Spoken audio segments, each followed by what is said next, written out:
and nothing can stop me. No.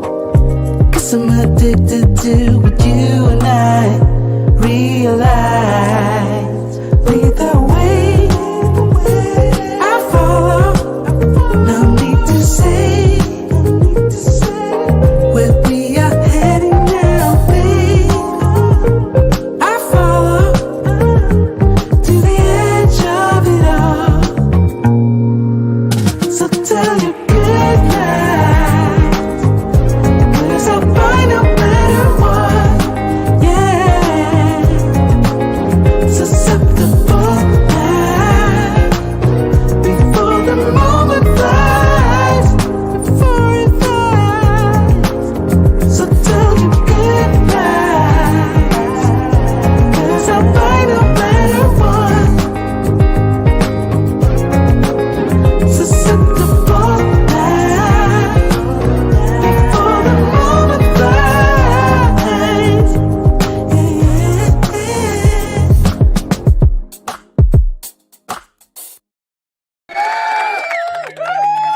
All right. Shout out to your brother being late. I'll tell you why I was late in a moment. We don't care. And when we say it, we mean it. Men are at a point that there are areas in life, whether we're younger or older, black or white, tall, short, big, small, there are areas in life that men today just don't care. When it comes to family, when it comes to politics, religion, economics, family, we still care. But there are other areas in which we men have come to a conclusion. We're done caring about it. We're done hearing about it. We're done talking about it.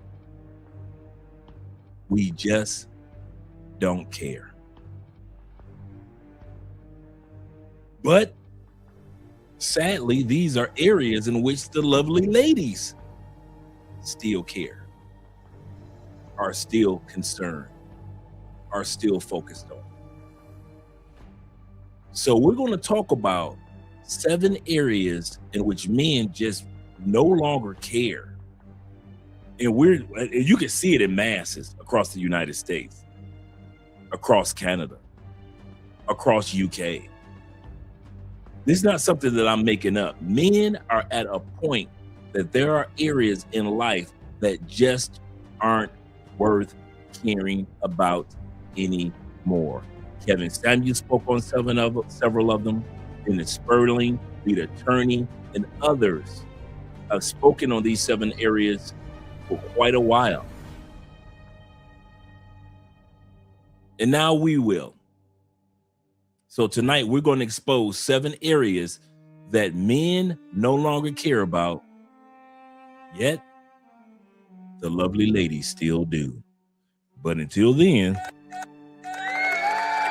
shout out to all you guys that are here. Glad to see you guys here on a wonderful, wonderful Friday night, drink in hand type of night. I don't care what you're drinking. I'm just drinking a little bit of tea. Shout out to all you guys out there. I don't care what you drink. I don't care if you're drinking beer. I don't care if you're drinking warm glass of milk, Coke, or Coca-Cola. I don't care. I mean, or cocoa. I don't care. Just don't have your boy drinking alone, because this is Friday night, drink in hand. Glad to see all you guys here. Once again, thank you guys for being patient with your boy. I was just on the phone with our sister Mariah Sincere in Medellin, scheduling an interview with her for this Sunday. Shout out to her. And we got to running off at the mouth, and time just got away. I ain't gonna even lie to you. So this Sunday, we will have an interview with our sister Mariah Sincere, and she'll be talking about her journey to Medellin, how long she's been here, and what her plan is for her brand. And we're going to be talking about the future of content creators, because like I said before, I believe that the women are going to come down here to Colombia, and they're going to do content creating as a business compared to how we did it, just playing games. So We're going to have her here this Sunday, as well as this up and coming Wednesday. We're going to have an interview with our girl Paola. Shout out to her. Paola's going to be here Wednesday. And so she's going to be talking about the real estate market in Medellin. And there's some opportunities down there, just across Colombia, that the doors are opening. So, yes, we may not be talking about pay for play on this channel, but there are a lot of other things that are taking place across Colombia, including Medellin, that we all want to be aware of. So shout out to those ladies for the up and coming interviews next week. And shout out to the numero uno here tonight. Another Kenny Peoples in the building. Good evening, Andre. He said, good topic. He said, I'm doing my Python. Shout out to you for the Python classes. Finishing off a leftover assignment and taking my practice test on Linux. You're doing it all, brethren. You're doing it all.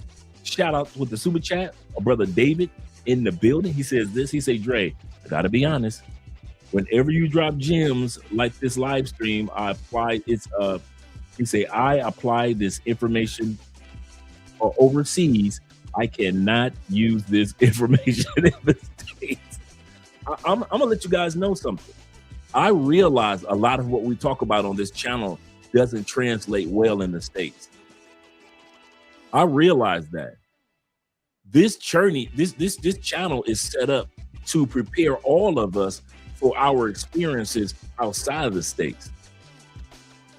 Y'all often heard me say and often hear me say the reason why I left the United States was because of the United States. And I will not deny that. I love the United States from afar. From afar. I love you from over there. You ever had that ex-girlfriend that you like, I love you, girl, but yeah, you stay over there. You got that relative that you love, but you just can't be around them all the time. So it is with me in the United States. I love the United States, man. My country, 'tis of thee, sweet land of liberty. As long as you over there. As long as you over there, we good. We good. But yeah, a lot of stuff that we see on the show does not translate well in the United States. You can't talk about healthy women and women taking care of their health and exercising like we here in Colombia, in all the major cities. You know how they cut the street off. Like they'll cut one street off in certain neighborhoods, and everybody gets to walk and just jog and ride their bikes. No cars are allowed to go down that neighborhood for like 4 or 5 hours because they want people to be healthy here in Colombia.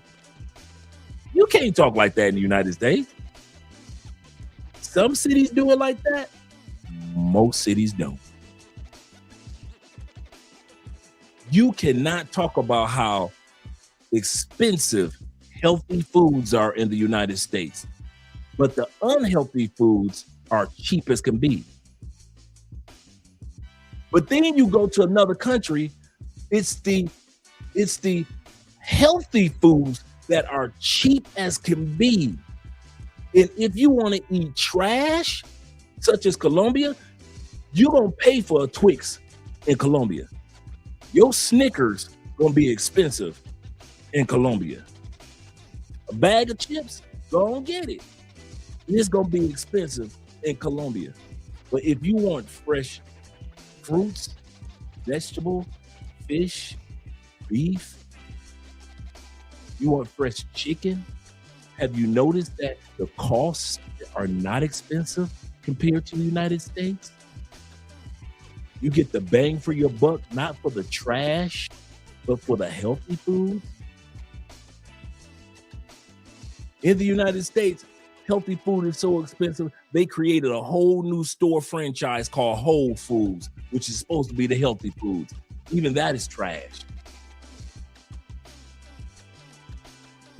So a lot of things don't translate well that we talk about on this channel. Doesn't translate in the United States. I agree with you, brother. Shout out to all you guys that are here. Appreciate all you guys. Let me scroll back up to the top. We started with our brother Kenny. Now we got David Dice of the Dice family. Shout out to Dave. He said, this title has my attention. Pen ready. What's my pen? There we go. Pen ready. Yes, sir. Shout out to you, brothers. Shout out to you, brothers, being here. Hope everything is working out good. Hope the Wi-Fi has been working great the past couple of weeks or past couple of days. No issues. Because I went on ahead and just got an Ethernet cord. Usually I just try to use the Wi-Fi and say, hey, maybe the Wi-Fi should work. I say, you know what? I'm tired of dealing with this Wi-Fi issue. I am just going to go and get an Ethernet cord and just go ahead, connect it with the cord to the router. And now we are not having any more of the Wi-Fi issues. Shout out to all you guys that are watching it from Andrea's channel. Let me pull her channel up so I can look at it over here on the other screen. Here we go. That looks good. That Wi-Fi looks good right there. Just in case you wonder, I got 2 monitors. So if you guys see me look away. Boy, and I am impressed. I am impressed with that aperture blur in the background. That creamy aperture blur in the. I am impressed. Good work, Andre. Finally getting it. Took you a long time to getting it on track. So salute to you, brother. Salute to you, David. Appreciate you, brother. Let's scroll down because we got our brother Tevin King in the building. He said, greetings, Andre and Andrea. Happy Friday. It is a happy Friday. Went and got a checkup. I think it was an EKG machine that they use where they kind of like put all the sticky things on your chest and on your feet and on your wrists. And they make sure your heart rate and everything, your pulse is working right on track. So got a good report. I got a good report. So shout out to that. It is a good Friday. He said to both of you, salutations to everyone in the chat. Please hit that like button. We like you. Make sure you like us too, because you already know when you hit that like button. Oprah coming next. Oprah coming next. Once I establish this as a place of truth, oh yeah. This has been established as a place of truth, especially with our brother Don, aka Don the. Actually, let me go back. Don, aka the Don JP, in the building. Shout out to you, Don. He said, "Good evening, Andrea and Andrea, and all the chat over on Andrea's channel to help with the views." Yes, I see you guys over there with Tevin King and Don. Yes, sir. Appreciate that. And scholars over there as well. Shout out to you, a lot of being in the building. Appreciate you guys. Appreciate you guys being over there supporting Andrea's channel. I'll be dropping the link for anybody that wants to go over there and just watch the exact same show, but you're supporting it from Andrea's perspective. Andrea's channel. And everything that we talked about last night on the show regarding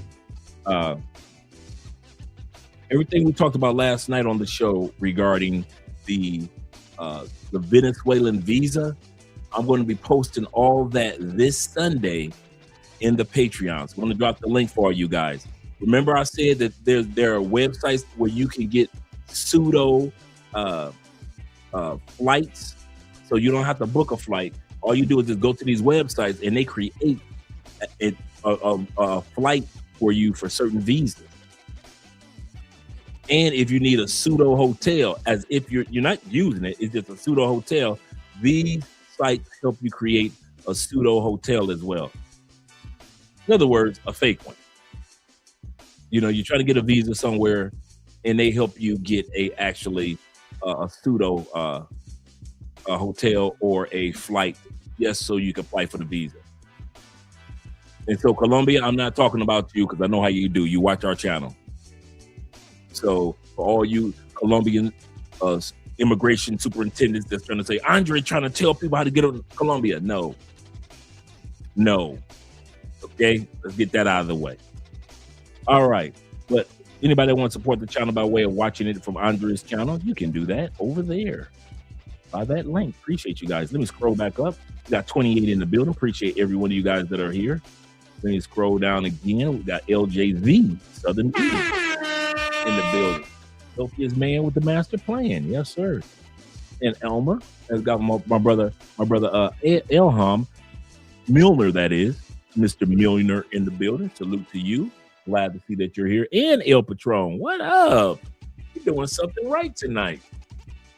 Shout out to you. Salute Dre. Salute chat.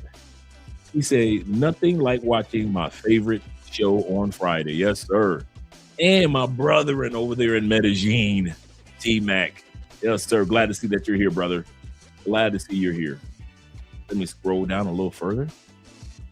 And let's see who else we got in the building.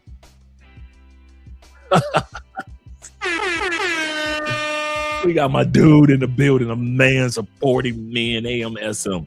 Glad to see that you're here, brother. Glad to see that. And we got my brother Jay. What?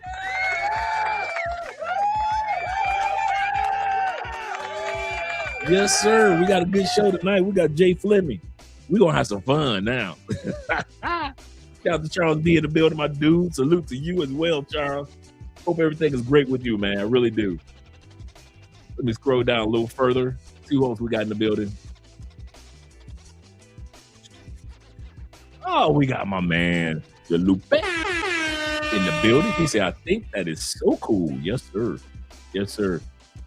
My brother AMSM, he said, now Dre, y'all trash food is probably healthy too.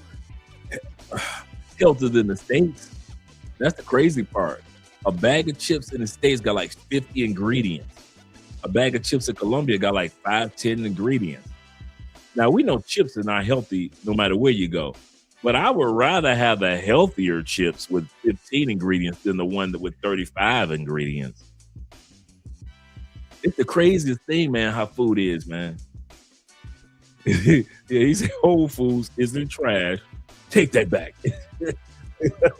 I've got to admit, I've watched a lot of dudes criticize Whole Foods. That's why I said that. I thought Whole Foods was good, but then I saw people criticizing it, so I was like, oh, maybe it is trash. Shout out to my brother Flicky Sticky in the building. Appreciate you being here. Salute to you as well, brother. Salute to you as well as D. Kirk representing. Yes, sir. Yes, sir. Looks like my Pistons might sweep the series because we got an extra player on our team that I never expected. You know, the Pistons are playing against the Cleveland Cavaliers. We're 2 up. And we would not have won if it wasn't for our surprise player, James Harden. That dude is trash. Trash in the playoffs. This guy got paid all that money to go to Cleveland with the big beard. Him and his beard went to Cleveland, and he is trash. I think he really wants us Pistons to win the Eastern Conference. He is trash. My brother says this. He says, U.S. food is so bad. How bad is it? He says, so bad that they messed up a classical Jamaican dish, curry goat and white rice. The food was so heavy, I went directly to sleep. Goodness gracious. Shout out to my brother being in the building. The wrong one. My Canadian brothers. I told this guy where I was from. He said, oh, Canada. And Dave says this. He says, Dre, with the $10 love. Appreciate you, brother. Shout out to all you guys that are supporting by way of PayPal, Cash App, and Super Chats tonight. We appreciate that. He said, Dre, random statement, but I'm going to apply for Venezuelan visa. I was telling Andrea that we're doing, and she was bragging about the fact that she don't have to fill out a visa. But I was telling her I was filling out my visa as well. He said, apply for Venezuelan visa. He said, but I'm not going to just yet, but I'm using it as practice for other countries. He said, I'm a visit in terms of applying for visas. Wise choice. I agree with that. That's what I'm doing. Man, I might not use my if I get approved, or when I get approved for my Venezuelan visa, man, I might not use it until this time next year. It's good for a whole year, so I'm like you. Sometimes I apply for visa just to see if I can get the visa. You know, so I agree with you. I'm going down the same path. I'm not necessarily using. I want to see, okay, let me see how things go for a minute. Okay, let me see what's going to happen next year. All right, Venezuela, all right, it's cool. Those ticket prices starting to come down because I've been hearing those ticket prices for Venezuela from the States. I've been sitting on some of them prices kind of high, especially with gas prices being so high with the airlines as well as local gas. I want to wait until everything subsides, gas prices go back down, and you don't have to pay that much for a flight. You know what I haven't looked up? How much a flight would be from Cali to Caracas. I haven't looked that up. I'm gonna have to check that out. But that's a good point that you made, Dave. Good point. But that's what I'm doing, the same thing. I'm not in a rush to use it, but I'm in a rush to apply and go through the proper steps to be approved. I'm with you on that one. Shout out to my brother Nick tonight. Oh, let me go right here. Good evening, brother. Glad to see that you're here. And my favorite YouTube name, The African Wolf, is in the building. He say, "Chat dogs, what's good?" Shout out to you. What? We doing good tonight. We got my brother I Am FF in the building, so I know I'm doing something right. Glad to see that you guys are here, man. And we got Jay Anderson, the great, that is. Salute to you as well, brother. Glad to see that you're here. He say salute to grown man chat, Andrea and Andrea. Love crossing borders. Yes, sir. Yes, sir. Let me scroll down. He say love the suit. Appreciate that. Appreciate that nice little blazer today. Yeah, I had it. Like I said, me and Andrea went to a doctor's appointment that I had today just for my annual, actually 3-month checkup. One of the things I love about being in another country that has good quality medical is once you have the insurance, once you're living here, you have the insurance. Well, a lot of people just travel here on medical tourism. One of the things I love about being down here is I can go to the doctor's office for anything. It'll be nothing wrong with me, and I'm going to the doctor's office. I probably go to the doctor's office, and I kid you not, at least twice every 3 months.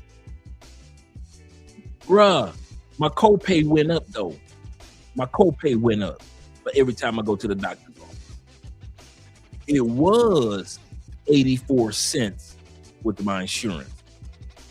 So every time I go to the doctor's office for anything, it was only 84 cents. But then it went up because of inflation. Now I have to pay a whopping $1.79 for my copay. So when I go to the doctor, my copay, I don't care for what it is. My surgeries are free because of my insurance. So I paid $0 for 2 surgeries so far. But every time I go to the doctor, it's $1.79. How dare they? How dare they?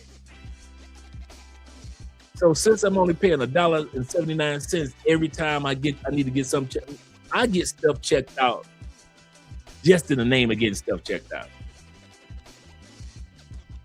If I got a hangnail, I'm going to the doctor's office. If I got something that reminds me what a hangnail look like, I'm going to the doctor. Oh, I'm gonna use that $1.79. I ain't gonna lie to you. So in the States, your copay may be $250, $50, $300 copay just to go see your doctor, and then to go see a specialist. So when I go see a specialist with my SURA insurance, still $1.79. So if I just do a walk-in, or if I set an appointment, or if I go see a specialist, my copay is $1.79. Kid you not. Kid you not, bro. I pay less than nothing for copay. So that's why every 3 months, I'm always getting something checked out. We caught it in time, Dre. I bet you did. Shout out to Bean being in the building. Shout out to Bean. Yes, sir. I love that insurance. That insurance here. He said, I get my Sprouts. He said, I get my fruit from Whole Food and Sprouts. You know what? I never did my fruit from Sprouts. I used to love going to the farmer's market. I used to love going to where the farmer just got it out the ground or just got it shipped in, if it's bananas or something. Not saying anything against Whole Food. I'm just saying I used to like on Sunday. Just that was part of my routine, Sunday, get up in the morning. I mean, after church or something, after I leave church, I'll just go to the farmer's market, man, in the afternoon. Just walk around, see the fresh fruit that's been shipped in, and just give me some fruit. But yeah, I like the Whole Food and Sprouts stores as well. Jay Anderson, trash. Shout out to No Limit in the building. Glad to see that you're here, brother. He say, what's good, OG? He say, pulling the 16th today? Yes, sir. Yes, sir. Yes, sir. Now they know. Glad to see that you're here too. My man supported me and said, he said 84 cents. Get the been like that for years. Went to the doctor's office today and it was $1.79. I was like, what is this madness? I want to see, get HR down here. I want to see, get an accountant down here. Somebody needs to get answers to me. How dare they raise my insurance copay to $1.79 per trip? What do they think they're doing? This is utter madness. I say utter madness. I kid you not, bro. Right, my copay double, man. What are they doing? What are they doing? I mean, we still get house calls, so I'll take that too. He say health is wealth. Great deal. Absolutely correct. Absolutely correct. Health is wealth. I wish I could put it any other way, but that is the only way that I could put it. That is the only way that I could put it. He say Venezuela isn't going to be cheap. I can agree with that. Coming from the States, I've already seen guys kind of like post in some of the Passport Bro YouTube channels, post some of the flight information, and it was like, in some cases, $2,000, $3,000. I was like, ugh, yeah, you might want to wait till after this war take place with the oil to do it. He say, when's the next Cologne episode? You know what?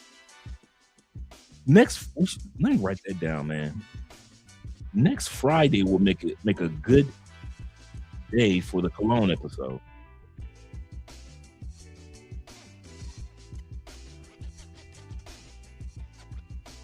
Yeah, we could do it next Friday. Shout out to all you frag heads, all you guys that love your fragrances. Yeah, let me write that down. We're gonna have some fun with that. He said, just got finished doing 6 mile walking. Shout out to you, brother. Yes, sir. I still been working on my kettlebells, and it is working out great, man. The kettlebell exercise is no joke. No joke. Let me go here. All right. Let me change the music over. We can get started. Yeah. As I was mentioning, I've been noticing a trend taking place off camera. Yeah, and well as on camera, meaning social media. But a trend that's taking place for the most part off camera. Men are really, because of what we're seeing with the mental issues that's taking place with a lot of other men. A lot of men are deleting themselves. A lot of men are isolating themselves. And a lot of times it's after traumatic moments have happened in their lives. And not necessarily because of women, just traumatic moments. And there are a lot of men such as myself and you guys, we have learned to value our peace. Now, when it comes to a woman, we look for respect first, then love, loyalty, all those things. But we value, and I'm so proud of us, we're starting to value our peace. We don't let dudes in our lives that don't allow that might interrupt our peace. We don't let women in our lives that might interrupt our peace.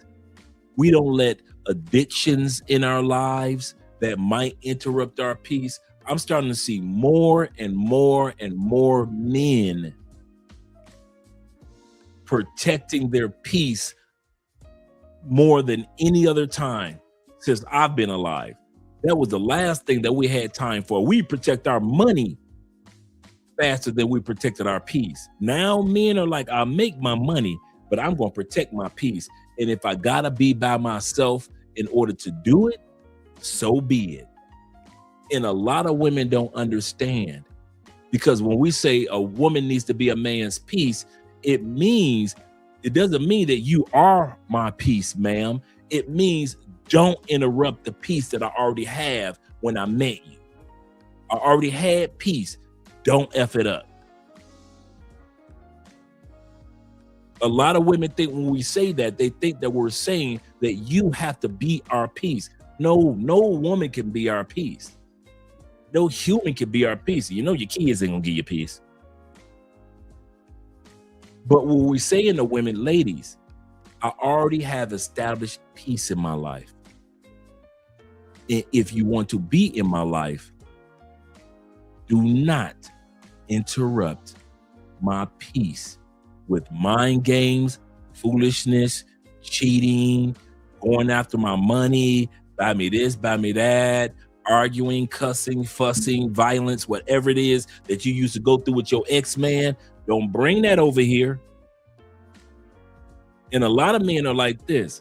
Since there are so many women in the States that have gone through traumatic moments that they haven't let go, a lot of dudes are like, you know what?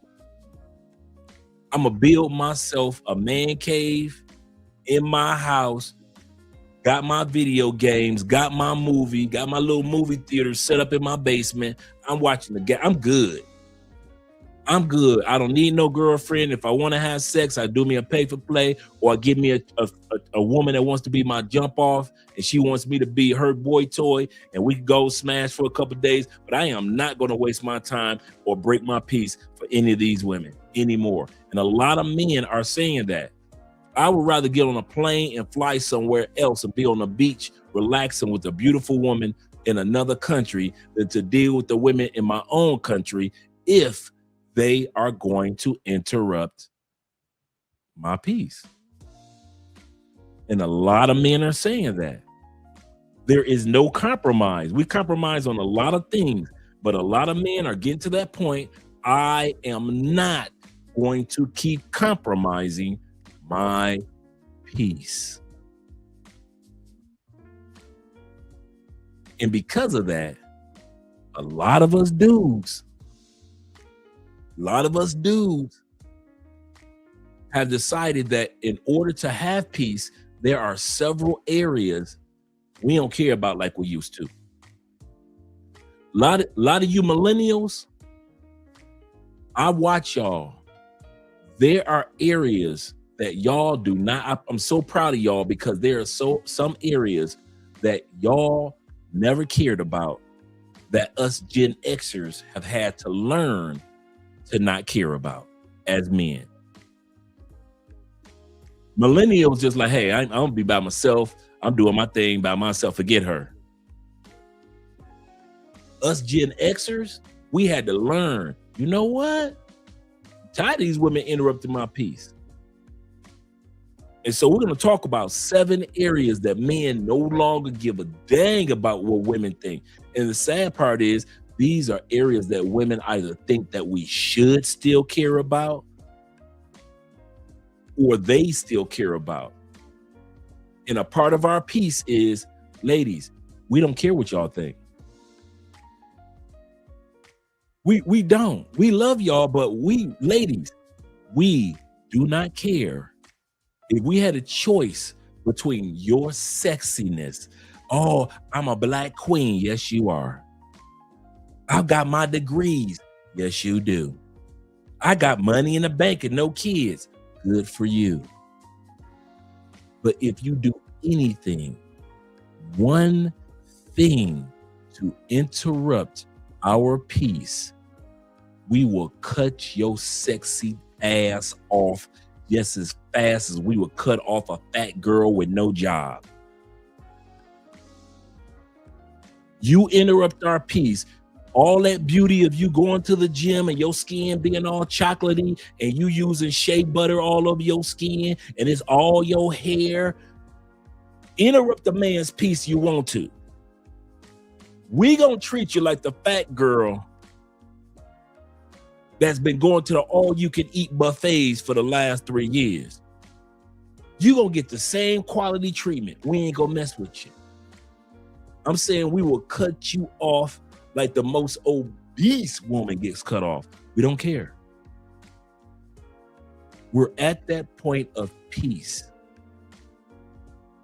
Now we can enjoy peace with you, but beautiful ladies, we can also enjoy peace without you. And a lot of men are discovering that. So we're going to talk about that tonight. He said, fellas, I have some gems for y'all.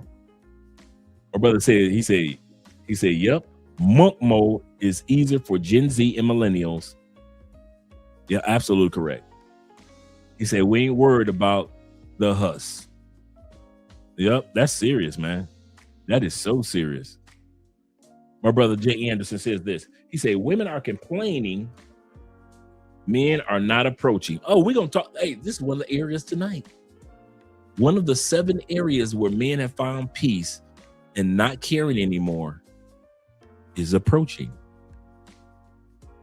We do not care if the lovely ladies fuss and cuss, get angry. We don't care.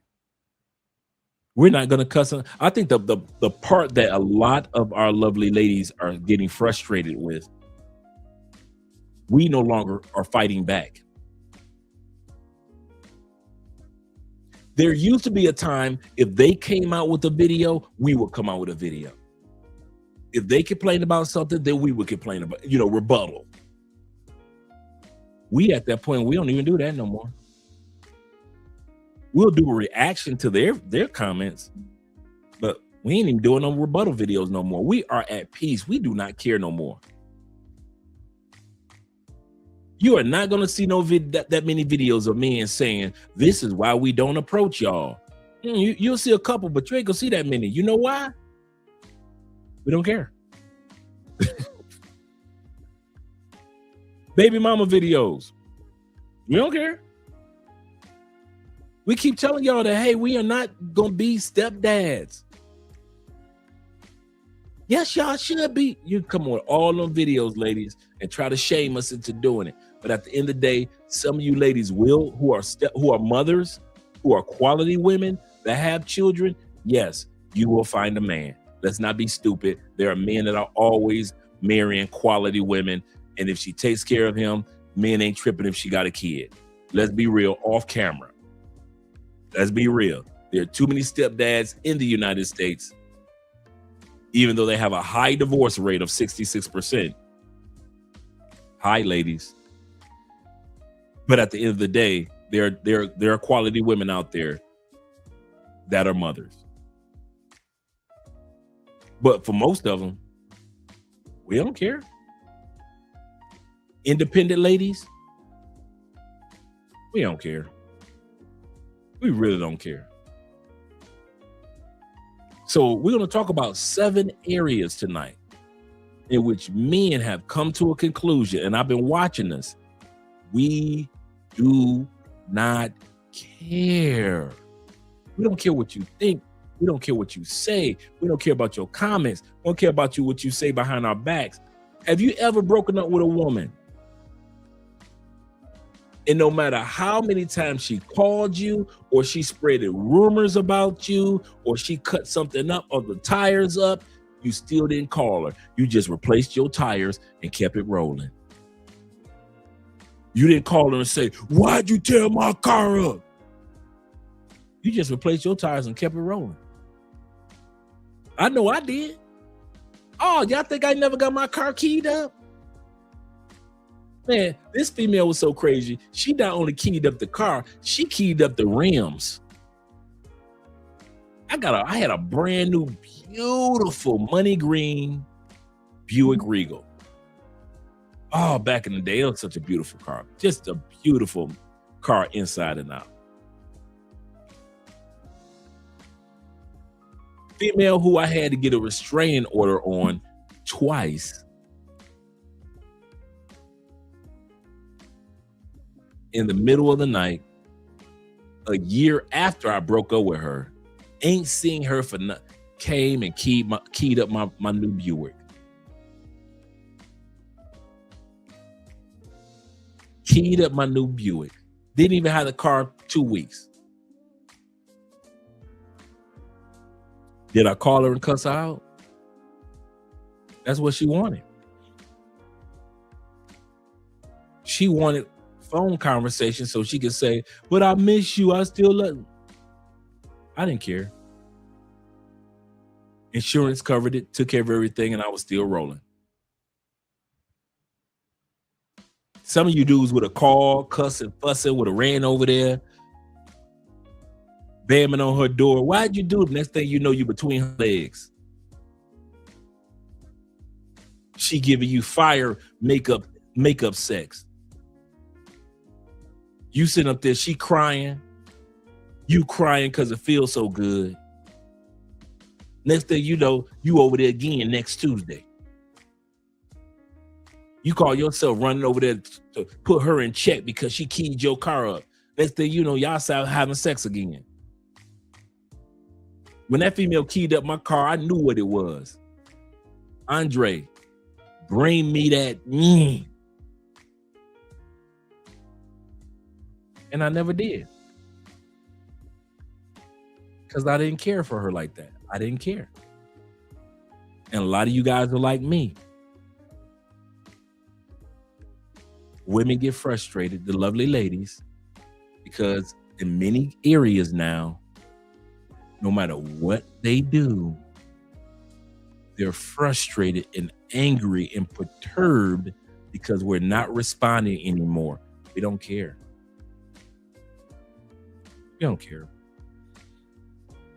And I know I'm not the only one with a car keyed up story, so don't act like I'm the only one.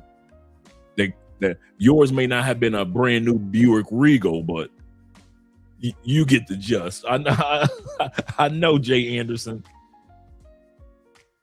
He said only simps can care. Us productive men, we do not care. And they talk and they can talk all they want. Absolutely correct. That shaming does not work at all. And I tell you why a lot of them get upset.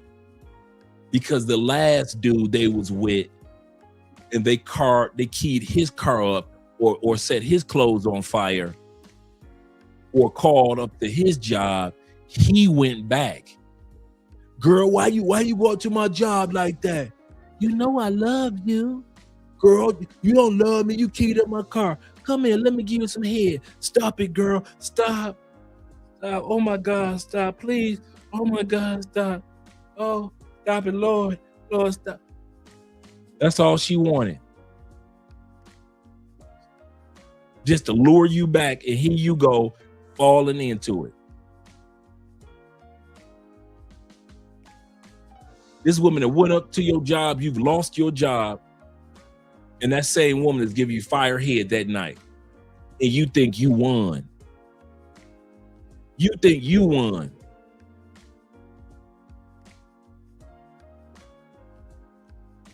Shout out to my brother Zay in the building. He say, salute brother Dre and Panel. Had my tires busted twice. Those. By two different chicks. Those. Leave these women in the States to their demise. I love it.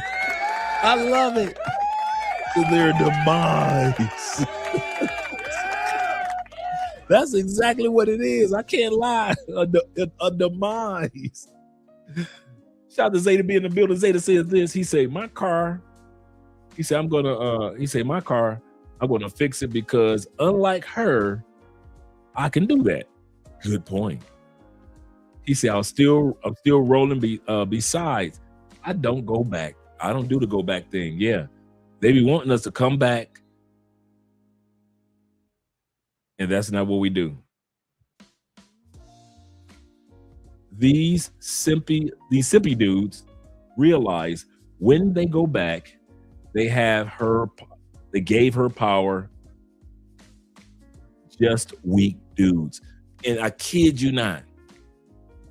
Then they expect us dudes that want to have peace to respond and behave the same way the last guy did. I mean, the women be thinking, the ladies feel if it ain't broke, don't fix it. The last guy put a restraining order on her, and he still let her come over and ride, right? He went and got a restraining order. And when it was close to, in the words of Michael Jackson, it's close to midnight. And you still let her come over to the crib after you file a restraining order. You still let her come over to the crib and get her ride on. So, really? Man, she fine, dog. Really? She fine enough to get your car keyed up? She that fine? I ain't been with one that fine. He said for insurance, like that, he said, I'll buy that for $1. I'll buy that for $1. Shout out to you and Obsidian. Brother David says this with the $20 love. Appreciate you, brother, for being a sponsor of the night. He said, I thought I was tripping. The motivation isn't there anymore in the States. He said, I work, go home. Sometimes I block myself by linking up with, I block myself by linking up with chicks in the States every once in a while. He says, dangerous, expensive, and TBH, not worth it. Not worth it. My mind is overseas. The more I travel, the more I was like Casper the Friendly Ghost. I kid you not. I'm present, but I ain't present. The more I traveled, the more I was like Casper the Friendly Ghost when I got back to the States. Yes, I was present in the States, but I wasn't present in the States. I was like Dave. My mind is overseas every single day. And then I'm like you guys, I'm watching as much content of my brothers, no matter what race, overseas to keep my mind overseas. So I'm watching Tailor Made Dreams. I'm watching the Vaga brothers. These two white dudes that used to travel the world. Man, I used to love watching them white dudes, man. I Am Marwa, Ace Live, Jabril, Passport Heavy, the brother from Chicago. I'm watching these dudes, man, every day. I'm just feeding myself, bro. I don't care if I already saw that episode or that live stream. I'm watching it again because I'm going to tell you something, man. It kept me so motivated, bro. I would not be here if it was not for watching those content creators, man. I kid you not. They kept me, because I didn't have anybody around me to keep me motivated every day. So the Tailor Made Dreams, shout out to my man, Russ. Those guys kept me motivated. My brother says this, Zeta says this. He said, I had a chick keep my front door right on my car. I'm a loser. It was cool. He said, I fixed the problem, got her arrested. For all you dudes that don't like to call the police on women, you better. I'm gonna tell you that now, because if the shoe was on the other foot, wouldn't she call the police on you? That era of not calling the police on women, that era is done. Men should no longer care about if she get arrested, if she got kids, but she got kids. I really don't want her to go to jail. She black, man. You know how black people are when it comes to the police. I ain't trying to hear none of that. I ain't trying to hear none of you dudes back in the States with all them excuses. No, officer, I just want her to leave the property. I don't want her to go to jail. Yes, I want her to go to jail. You might be the first man to cause her to learn a lesson of a lifetime, because all the other men that she did that to did exactly like you. Just called the police and told the police to escort her off. I don't want to press charges. Man, listen. I'm pressing charges and showing up to court. This is a new era of equal rights. That means that if the shoe was on the other foot, she got to wear it too. And I mean that, guys, in the States. I'm not just rambling to say this. If you got a dangerous woman and you got to call the police, I'm talking about an ex or any woman that you're dealing with, and you need to call the police, and the police says, do you want to press charges? You better say yes with a capital Y. Because if she does it once, she will do it again. And she probably did it to other men. And you might be the only one to get this criminal arrested. Yes, you were sleeping with a criminal. She committed a crime if she attacked your property or you. She is a criminal. Take it from an ex-criminal. I know what a criminal is. And your ex-girlfriend, as fine as she was, if she's keying up your car and keying up doors and getting you fired, guess what this woman is? A criminal. But she's so fine, sexy, and the sex so good, Dre. I don't want her to go to jail. Because you know, black people in the police, bruh. Name any of the women that think about black people in the police when they call the police on you, brothers. Name them. You go over to your child's mother's house to pick up the kids. She starts an argument. She had already had it premeditated. She gonna start this argument. It's gonna go overboard. She gonna call the police on you. You ain't gonna get your kids for the weekend, right? That's her plan. Did she think about your job that you got to go to Monday? Oh, she didn't. Did she think about the bail money that you're gonna have to pay? Oh, she didn't. She didn't think about the time in life that you'll never get back from being in a holding cell over the weekend because you ain't gonna see the judge till Monday. Oh, she ain't think about that? Well, if she didn't think about that regarding you, why are we men so soft when it comes to filing a police or pressing report or pressing charges against these criminal females that are attacking you men? Why are men so afraid? Don't use that black excuse. Stop using that excuse. Well, if it was my mama, I'm sorry. My mama ain't gonna do. My mama was wild, but she ain't never did nothing to no man that got that man locked up for no reason. And she never put herself in a situation to where a man had to get a restraining order on her or locked down. Your mama ain't do it. My mama ain't doing it. My mama was wild. So we can't use that excuse, gentlemen, talking about something. Well, you know, that's my kid's mother, dog. I can't, I can't do that to my kids. The hell you can't, because they will do that to their kid's father. Bet that. Bet that if you went over to her house causing trouble, doing criminal activities, she will call the police on her kid's daddy and get your tail locked up. I don't know why men think that jail cells are gender biased, that jail cells were created for just men, that protect and serve the community on the side of every police car only applies to women, but it doesn't apply to us.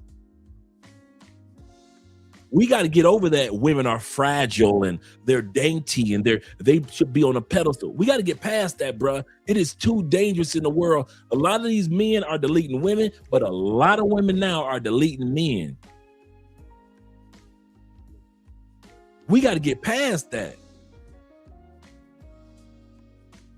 A lot of women in the state, a lot of men in the States play mind games with women. Well, a lot of women now are playing mind games with men. We got to get past this, fellas. So if you, and I mean this, if you have a situation where you need to call 911, you do not hesitate. Andre, you don't know, I've done it. I've had chicks I had escorted away in cuffs. You think I'm just telling y'all something just to tell y'all something? Man, I told you I'm moving out the house. I'm grabbing my last few boxes. This chick comes out the kitchen with a huge butcher knife and a steak knife coming after me. My brother just so happened to be in town. He's sitting there. I got to fight this chick off My brother says, Dre, I didn't even, and I was like, y'all, at that time period, it didn't come to my mind. He said, Dre, you know a man can call the police too. That was probably the biggest wisdom that I had in 5 years at that time period. It was like he said it in slow motion.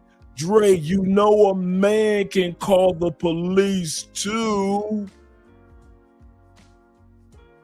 Mind you, my father was deleted by his mistress when I was 1. He was a professional butcher. He was deleted with a butcher knife to the temple. So what do you think I'm thinking if I see a butcher knife 30 years later coming my way and a steak knife? I'm thinking about, wait, hold up, the devil killed one with a butcher knife. He's trying to get me with a butcher knife. Man, I called 911, please. Man, 5 police cars pulled up. She tried to lie her way out there like,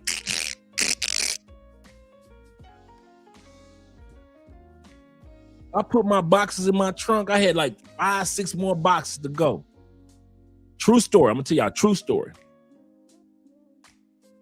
The officer said, because I had a Mercedes at that time period. You know, Mercedes trunks are big, but they ain't that big, right?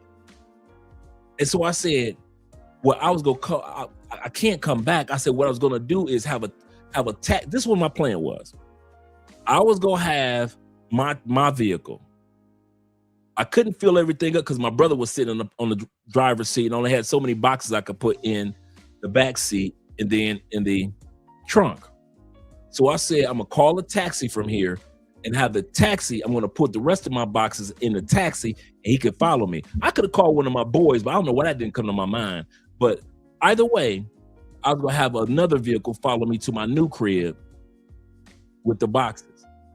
True story. One of the police officers said, hold on. They had a little meeting. Like I said, it was like 6 or 7 cars. 2 or 3 cars left. They had a little meeting.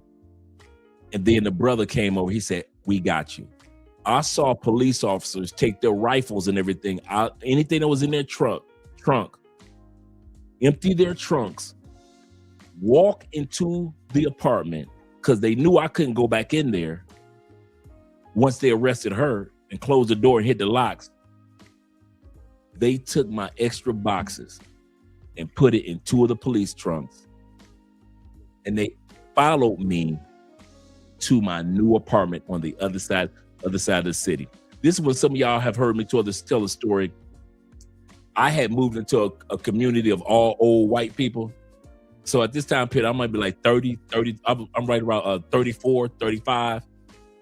And you see a Mercedes pull up I'm talking about old white people.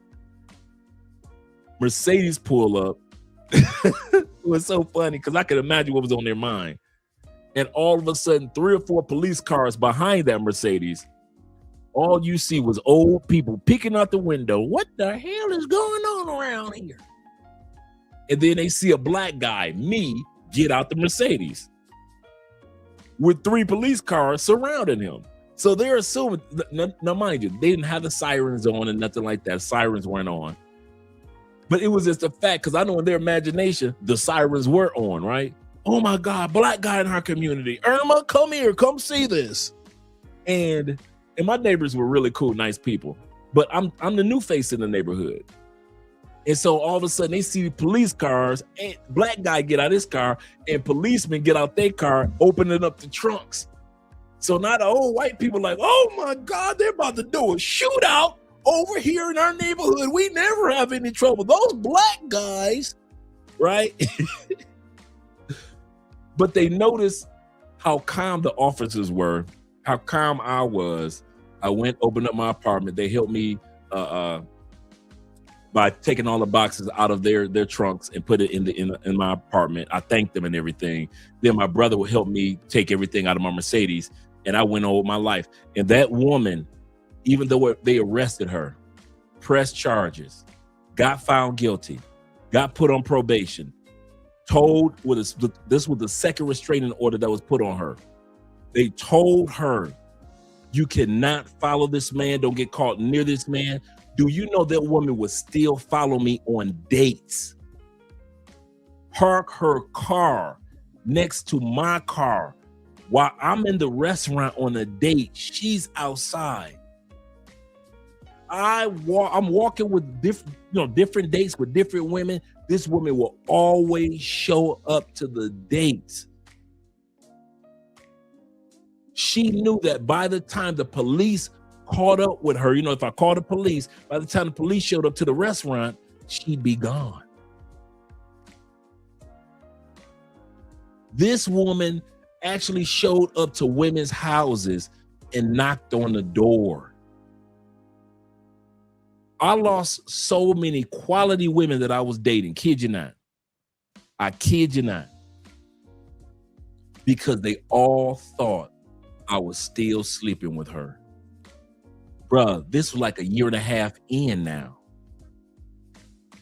This was like a year and a half in. Some of y'all wonder why Andre is so funny style in Colombia, where he just don't let any Colombian woman in his life or out of his life. And when I be telling y'all, don't just let any woman in your life and any woman crash out in your life and then leave. I know what it's like to have a woman come into your life, crash the hell out, destroy everything, and then just walk away as if nothing happened.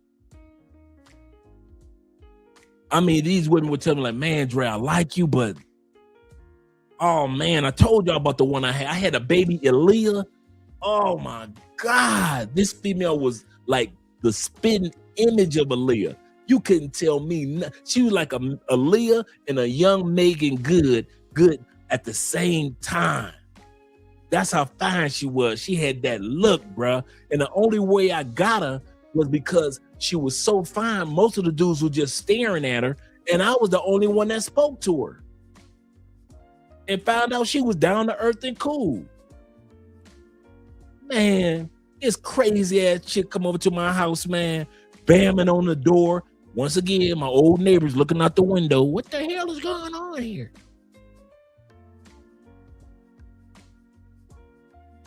Baby Aaliyah said, she said, Dre, I like you. You good people, man. I'm telling you.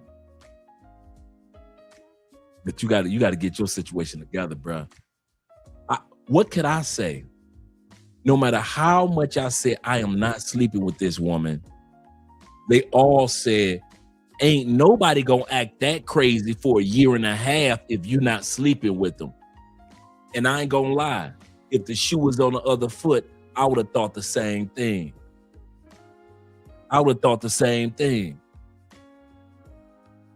So when I tell y'all, that's one of the reasons why I'm so funny style about having women, just any type of woman in my face. That's one of the reasons why I'm funny style. When I tell y'all, I never dealt with hood chicks. Never dealt with hood chicks, bruh. And this was the one time I gave one. And I mean, in the history of Andre, even when I was raised in the hood, I was only dealing with the educated chicks that live in the suburbs, the sisters that live in the suburbs. The one time when I got out the feds after doing 10 years, I said, you know what? I don't know the dating landscape in the United States. I've been in the feds for 10 years.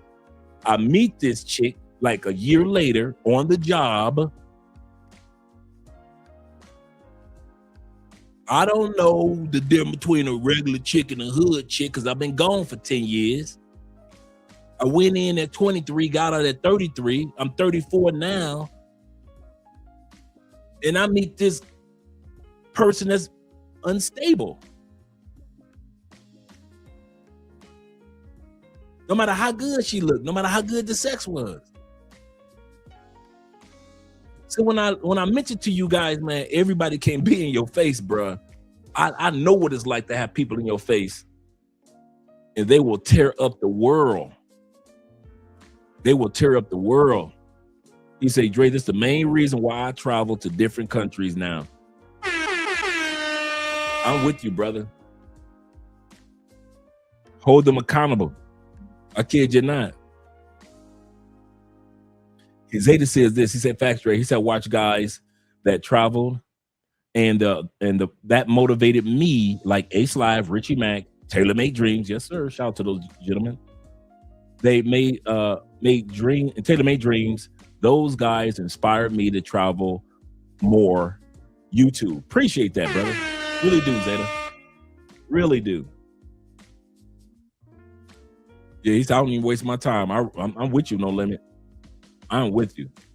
Shout out to my brother Mike T in the building. Glad to see that you're here. Yep. He said, stop excusing bad. And that's global, bruh. That's global. He said, Dre, love your channel. It's like ever since the mob of nurses attacked me. I remember you telling that story. He said, for my preferences of dating younger women between 21 and 26 years old, he said, I feel a little traumatized after they call me a pedo. What do I do, Dre? I'm gonna tell you what you should do. Easy. This episode, don't care. There is no proof. That is not facts. You 31, bruh. 31 and 21 and 26, you right in the same pool. You know and I know hurt women sound hurt. I'll say that again. Hurt women sound hurt. They shouldn't have sounded. Those women sounded exactly how they should have sounded. Hurt. Disappointed. Left out. Belittled. Yesterday's news, if you will. Hurt women will always sound hurt. Just like children's voices will always sound like children's voices. Just like adult men's voices will always sound like adult men's voices. So it is with hurt ladies. They will never, ever sound anything other than like hurt ladies. And once you embrace that fact, don't even care. Don't even care. Don't even give it 2 seconds. Let them walk past you with a cross-eyed and angry look. If they didn't do it to you, they would have done it to somebody else. Their disappointment or anger wasn't specifically towards you. It was towards themselves, because maybe many of them hadn't been chosen yet, or a sister of theirs hadn't been chosen yet. Or if you want to be honest, a lot of their mamas and a lot of our mamas didn't get chosen yet. I was talking to Mariah Sincere. That's why I was late coming to the live stream. Some of you guys just who didn't know that. Mariah's going to be on the show this Sunday. Mariah said something in the animal kingdom that I said about humans. I've said this: not every woman is built to be a wife or a girlfriend. Not every man is built to be a husband or a boyfriend. I'll even say most aren't. Mariah reminded me of something that I never even thought about. She said the reason why men and women are acting this way towards each other, because we're going back to our natural or primal instincts of survival of the fittest, and only the strong survive, in the sense of only quality people are going to make it, whether it be in one relationship or a bunch of relationships. Just like in the animal kingdom, and she was 100% correct. She said, does all the male rams get the ladies? No. Do all the male lions that are born males get the ladies? No. What about all the male elephants? Do they get all the ladies? Just because you were born male, does that guarantee that you're going to get the ladies? No. That doesn't guarantee that Because the women were born women, that doesn't mean that makes her a wife. Just because we were born men, that does not guarantee that we gonna get women. And a lot of dudes don't want to admit you ain't part of the selection. You act so pookie, so ray-ray, so nook, so ninja behavior that you ain't part of the selection. And it's showcasing itself. Look at the madness of young men, the madness of women now. And the winners are always the quality dudes and the quality women. No matter how many thousands of videos of women that's complaining about men and men that are complaining about the ladies, it doesn't matter. A lot of them aren't even getting selected, man, off camera. Men and women. Women complain that y'all not showing up to the dating events. Men or y'all not even approaching them anymore. Men are complaining about women or getting with Pookie, Ray Ray, and Nook and them and don't want the quality of men. I'm telling you, Mariah's correct. And I've said this because she's correct because I know it. I see it. Not every man is meant to be chosen. Not every woman is meant to be chosen. So you got to carry yourself like, if you're going to be that big lion, that big tiger, that big bull elephant, that means that those dudes are of quality. Those animals of a certain quality. But if you're going to be trashy like every other dude and date women in other countries that are trashy, what results are we expecting? And I know I sound like I'm rambling with this thing, but I'm making a point. We men who are quality men are at a point where we don't care. So when it comes to those nurses on your job, brother, I'm telling you now, don't give them the power of care. Don't give a F, dude. Just keep on rolling. Living your life. You think my coworkers wasn't dude? My coworkers talk so bad about me because I was not sleeping with them no more. You think your coworkers are mad at you because of your age decision of who you want to date. My coworkers hated me because I'm going to Colombia and enjoying life in Colombia at that time period, back and forth to Medellin. I hadn't even been to Cali yet. I ain't smashing no more coworkers. You know how mad the females were? What? We can't get that no more. And I'm not saying this in a braggadocious way. The females I used to flirt with, you know how you have some coworkers you might not be smashing, you might just flirt with them. And you go back from your trip to DR and you ain't flirting no more? Man, I had married coworkers mad at me. You know why? Because they were accustomed and comfortable with their Monday morning flirt. Hey, LaWanda. What? You gonna quit playing? What you talking about, Andre? Your husband let you come out like that? Like what? Smelling like that? What that perfume you got on? It's so and so and so and so. And your man let you come out the house like that? Girl. He must be a superhero or brave or something or stupid. Ain't no way in hell my woman gonna come out smelling that good. Then I come back from Colombia. Hey, LaWanda, how you doing? Good morning. Bam, I'm gone. Ain't no more compliments coming. Ain't no more flirtatious little remarks coming. The females that I was smashing, I ain't smashing no more. The females that ain't on my job that I was smashing, I ain't calling no more. I'm telling y'all, if you want to piss women off, dude, when you go on monk mode and you not showing that flirtatious attraction or giving them that energy, Andre, can I talk to you? Yeah, what's up, LaWanda? Did I say something wrong to you? Did I do something wrong to you? Oh, we good. What are you talking about? Ever since you came from DR, you've been acting real funny. What are you talking about? I'm the same Andre woman. Rwanda, what are you talking about? I don't know. It's just something different. I'm just saying.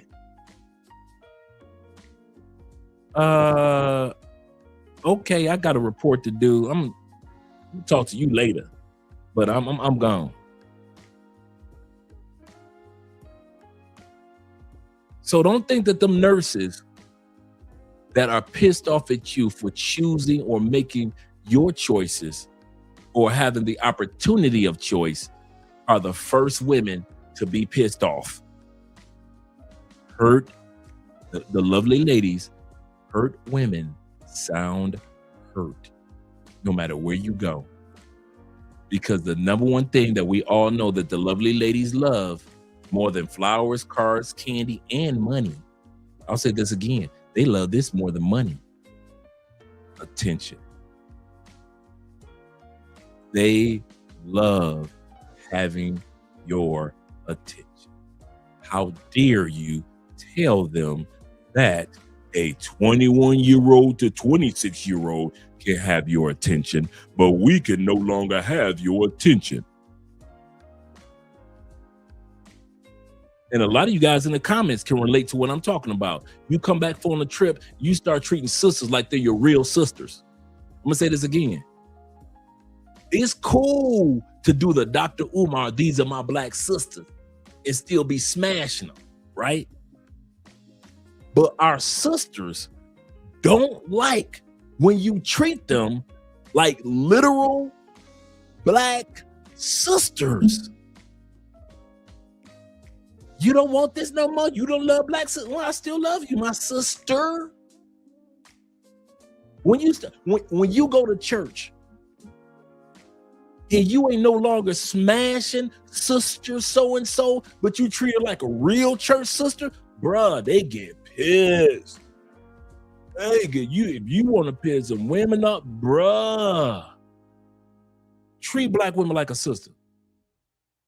I'm gonna tell y'all that for real. If you ever want to piss them off, treat black women like a sister, like a real sister, like my soul sister. Like, I'm not touching you, I'm not sleeping with you, I'm just focused on my goals so I can get out of this country. Treat them like a real sister.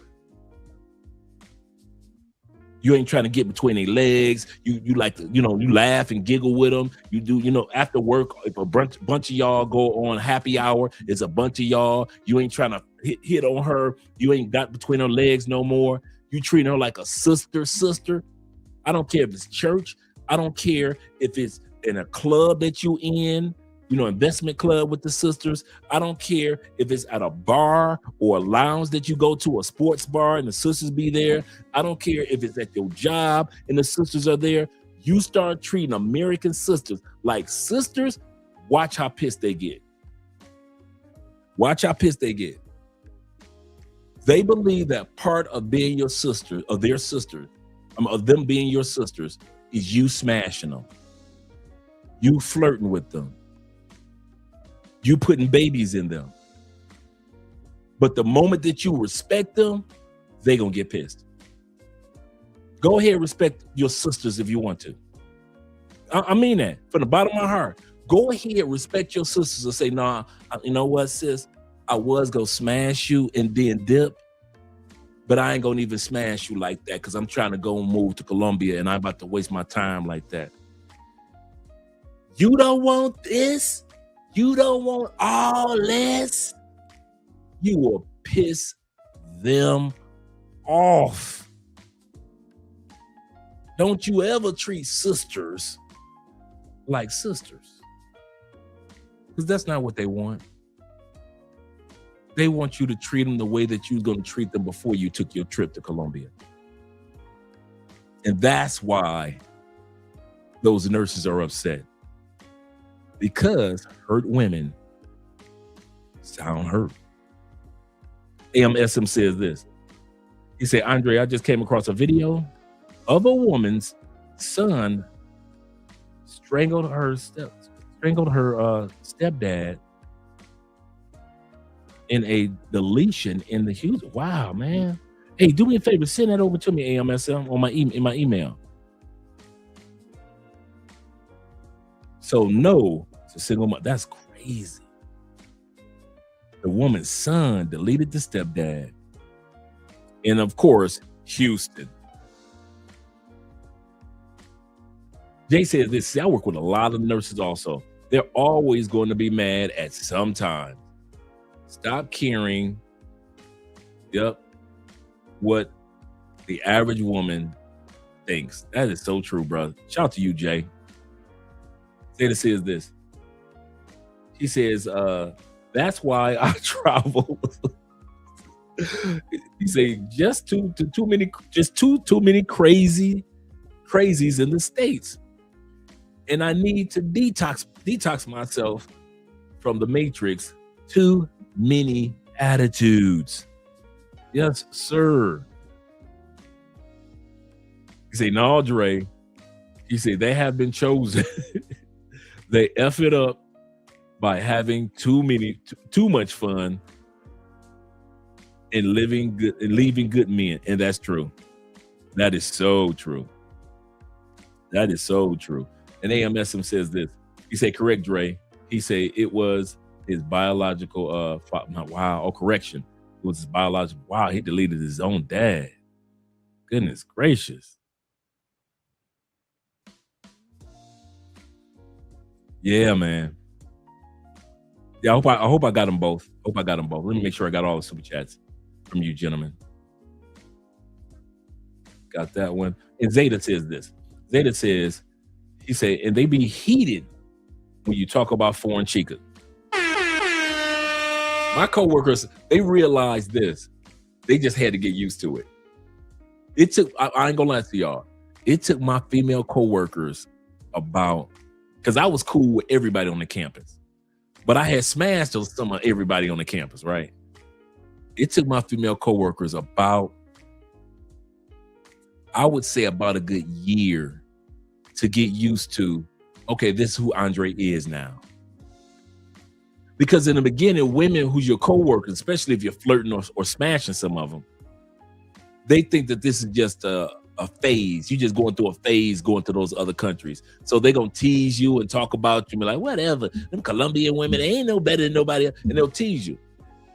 But then after a while, they start seeing how many times you go to DR or to the Philippines or Thailand, and they start to realize, no, wait a minute, he's for real.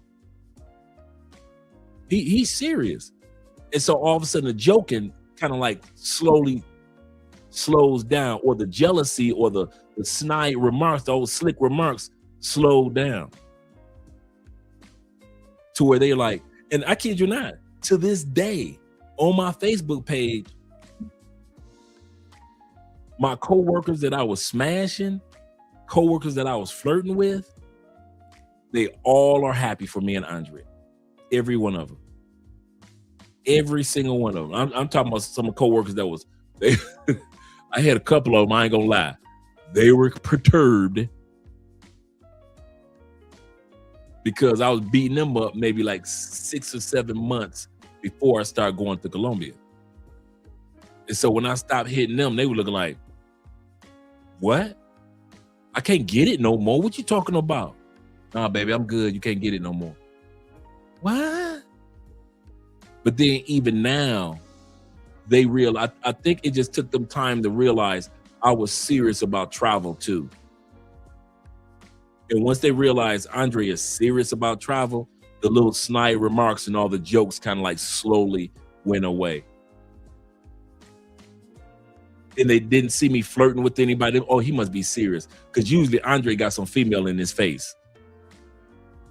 As soon as Andre go to the break room, he hitting on something, right? Now it's more or less like, we understand Andre's to himself. On lunch break, he's on the phone planning his next trip to Medellin or a trip to DR or a trip to whatever country he's going to. Andre's serious about this travel thing. And so my coworkers kind of like slowed them jokes down, right? And I kid you not, man, what helped me out a lot at work was I ended up meeting a lot of coworkers that were originally from countries that I visited. Like I would have never met these people if I hadn't gone to this country. And then, you know, they hear me talking about it like, hey, that's where I'm originally from. What? You know, so I've met so many people from different travel helped me even reintroduce myself to coworkers that I've had for years that I didn't even know. I've never had conversations with. And then all of a sudden, I know all the, is it just me? You guys get back to work and now you know damn near all your Latin coworkers. You know, you've been working that job for 5 years. You ain't never spoke to none of your Latin coworkers. You've been going to DR, Mexico, Colombia. All of a sudden, you know 6 or 7, and I'm talking about by name, and they know you Latin coworkers on the job. Y'all know all the salsa music. Y'all know the best reggaeton artists. Everybody want to tell you about their cousin in somebody's country. Well, you know, I got a cousin that is in there. I kid you not, man. I learned it's like traveling to other countries allowed me to be more comfortable with foreigners in my own country. To be more comfortable, even though I was, you know, smashing foreign chicks before, but that was just smashing. But I'm just talking about really getting to know a lot more foreigners in my own country. Let me put it like this. I felt more comfortable in the States in my last 4 or 5 years in the States talking with foreigners than I did with local Americans. I ain't gonna even lie. I felt more comfortable with talking to a dude that was from Ireland than I felt comfortable talking to a dude that was from the state of Illinois. I felt more comfortable with talking to females from Cuba than talking to a female that was from Cincinnati. I don't know if you guys have experienced that, but I just it's like over time, I just felt more comfortable with just talking to foreigners in my own country, to where before travel, I would talk to a foreigner every once in a while at work or outside of work. But now, dude, I kid you not, I stopped going to Walmart. I was going to the Colombian stores in my community, the stores that I drove past 1,000,000 times. Never went in those stores. Now, dude, I'm in Walmart. I kid you, I told you this before. I stopped going to, you know, when you go into Walmart, just looking around, let me get some tissue, toilet, no, let me get this food, let me get this seasoning. No. Wherever y'all get y'all Lawry seasoning aisle and the regular Mrs. Dash aisle, I'm not even going there no more. I'm going straight to the aisle with all the Latin food, all the Latin seasoning. I ain't got no Lawry seasoning salt till one of my boys brought me some a couple months ago. I kid you not.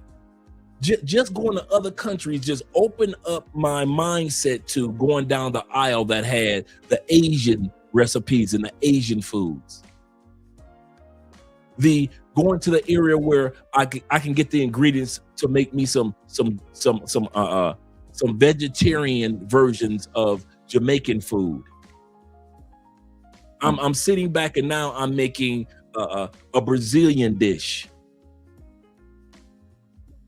Travel introduced me to appreciate in my own Walmart, appreciate other delicacies, other seasonings, other foods, or how to prepare food. I knew how to prepare catfish as a Black person, but another way, I didn't know how to prepare curry and make this fish taste like it's from the islands.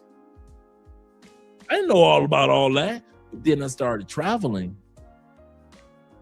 I ain't going into the aisles and getting no damn Mrs. Fields no more. Travel introduced the United States to me in a whole new light. I kid you not. I appreciate the United States and the diversity of the United States a lot more after traveling, because I noticed the diversity of the United States after I travel. You know, when you're in the United States, you just look at everybody just going to work, going home, going to the gym. You know, that's a white dude, that's a black dude, that's a Latin person, that's an Asian person. You kind of take it for granted, right?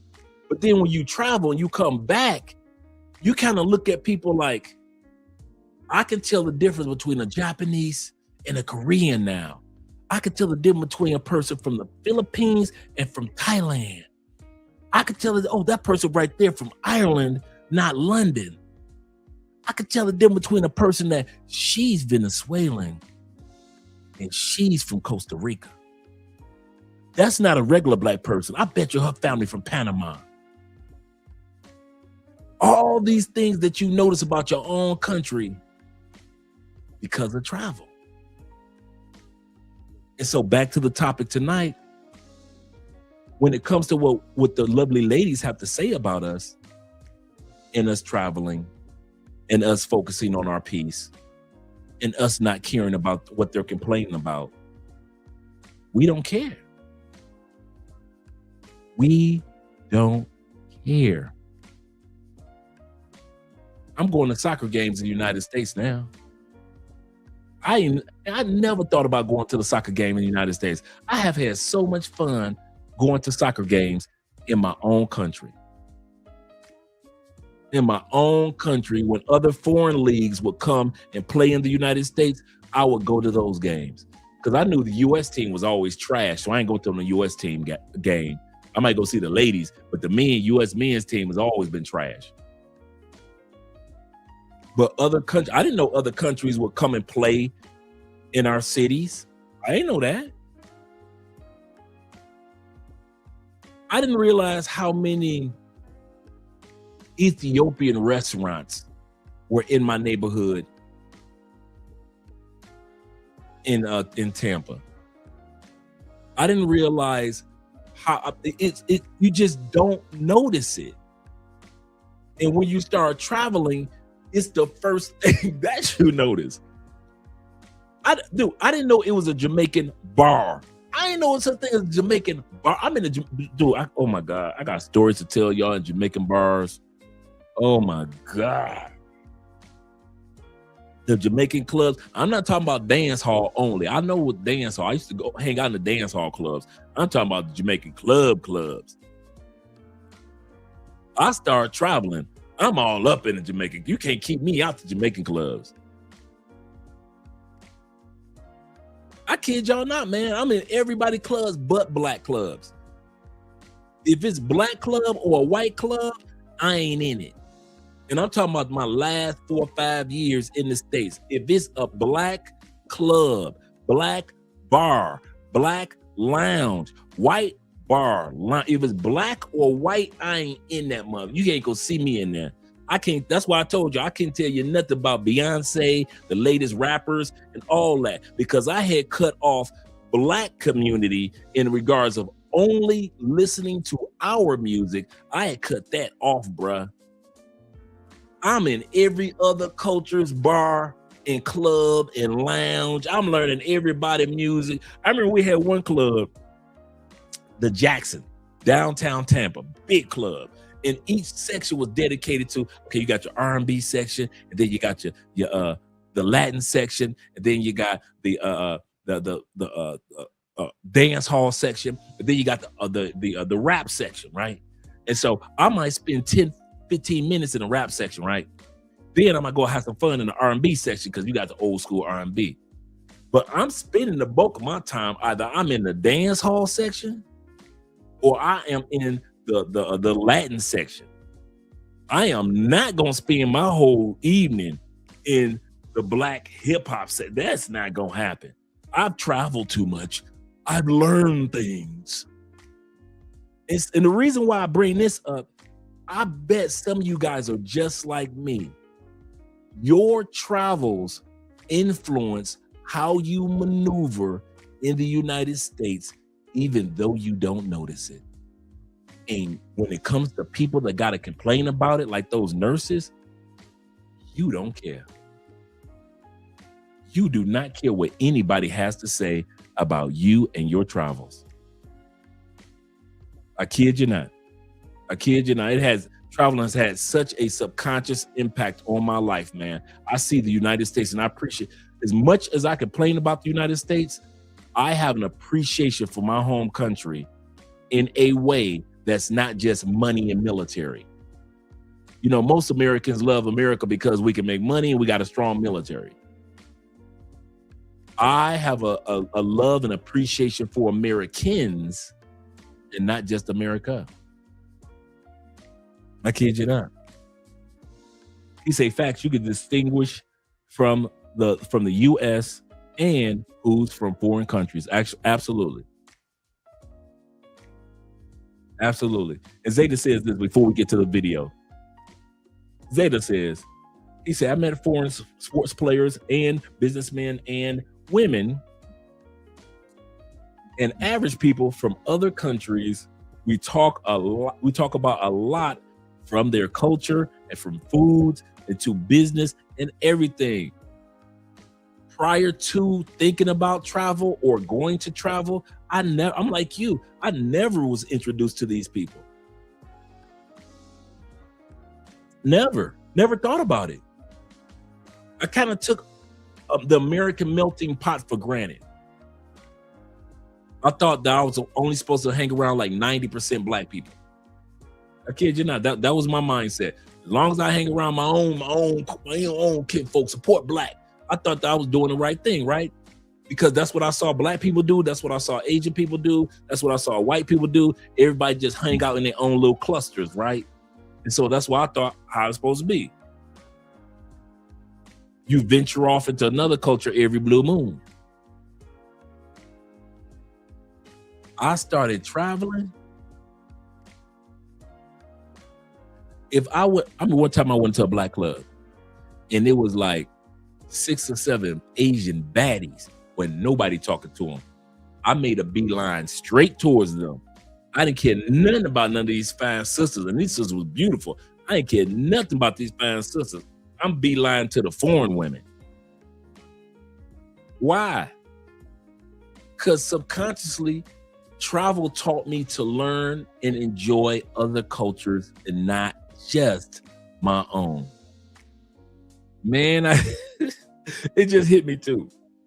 My boy D, that's my dog, like my brother back in Tampa. And he was the brother that was that we showcased last year because he was on Pop the Balloon. He was on Pop the Balloon last year. And the woman was crazy, like crazy. And right before I came to move full time in 2019, November, to Cali, he said, Dre, I'm gonna take you out to a club. I said, okay, cool. So we ride, go to a club, all black club. I'm sitting there with my beer in hand, quiet as a church mouse. He got about 5, 6 sisters, cuties. He said, Dre, I know you want to just talk to the camera. Now, he know I'm with Andrea, but that wasn't the reason. He wasn't trying to be disrespectful. He just wanted me to just be social. I'm sitting back just enjoying my beer. I'm like, hey, I'm having a good time. And I'm having a good time. I'm watching Sports Center while the music playing and all that, right? And he said, you don't want to dance with the ladies? What, you good, Dre? So he would come back and see me just sitting there. You good? I said, man, I am having a great time, bro. I'm having a great time just doing me. Sometimes peace for a man is not being animated all the time. Sometimes peace for a man is just a cold beer, some good music, and maybe watching some Sports Center on the screen. I ain't trying to be bothered with the ladies here, bro. I got a woman in Colombia. Why am I hollering at them if I ain't trying to smash them? I'm not even going to be living here in a couple of days. This is what my mind is going like, right? I didn't say this to him, but this is my mind. Like, why am I hollering at these chicks? I'm not trying to smash. I already got a woman, and I'm leaving here in 2 weeks forever. So, but he thought that I was being, and he was being concerned. He was just being concerned, brother. Like, Dre over there real quiet, man. I hope my boy all right. I was great because I was leaving in 2 weeks. Here's to this beer, right? Here's to this beer. Sometimes people don't realize how quiet we'll get the more we travel and we go back to the States. I don't feel at home in the States. And a lot of our family members and our friends are like, man, you changed a little bit, dog. Man, if I could tell you the truth, I'm here in the United States to make money, stack my bread, but I don't feel like this is my home no more, bruh. And so I ain't gonna be walking around acting like this is my home when I know DR is really my home. Italy is really my home. Germany is really my home, where my heart is, bruh. Thailand is really my home. Philippines and Vietnam and Cambodia, bro, I ain't gonna even lie to you. Cambodia is my home. So while y'all wonder that I'm so quiet while I'm in the States, yeah, I'm here to make this money, and I love you, my family, my friends, but my heart, my thoughts, my concerns, and where I really would be if I could be anywhere tonight, I'd be home in Cambodia. That's why I'm so quiet. I ain't into the American gossip about what's going on in America no more. I'm here to make this money and get the heck up out of here. And your friends might not be able to relate to the fact that when it comes to some of the things in America, you don't care. You don't care. Yep. A lot of people don't realize that, man. Some of you guys are just like me. You get real quiet back in the States compared to how you used to be. You just go to the gym. You're on monk mode. You go home. You ain't hollering at every chick that comes in your face now. Because you like, man, you fine, but you can't compare to them DR chicks, baby. I'm sorry. You know? And then you got to worry about the umbrella girls in the States. I said it. Umbrella girls. What's an umbrella girl, Dre? Well, I'm here to tell you. Umbrella women are the women that look good, slender like an umbrella until they hit 30. And once they hit 30, woof, they blow open like an umbrella. They spread out like an umbrella. You got too many umbrella girls in the States. You got too many umbrella girls in the States, man. They look, body is just right, beautiful. They hit 30, that umbrella go woof, and they spread. They spread. You know who I consider an umbrella girl? Rihanna. Rihanna look good. She hit 30. Woof. You can't sit back and say it was the kids. Rihanna was putting on weight before them kids. Beyonce is an umbrella girl. Can we be real? If Beyonce was not touring, which causes her to burn calories, Beyonce would have been big like her mama. Beyonce would have been big like Shaka Khan when Shaka Khan was big and Beyonce wasn't that age. Shaka Khan was an umbrella girl. Am I lying? Shaka Khan was fine. She hit a certain age, that umbrella went woof, blew up. American men gotta contend with having umbrella girls. But then when you go to other countries, a woman can be 60 and her body's still banging, and it's common. It's common. Them umbrella girls, man, they spread like sheets on a bed. Y'all better believe that. Shout out to my man Young Restless in the building. He says this: thank you, Dre and chat, for giving me hope. He said, I feel a little better now. Now this topic was just bothering me a bit. Yeah. He said, because I'll never do it.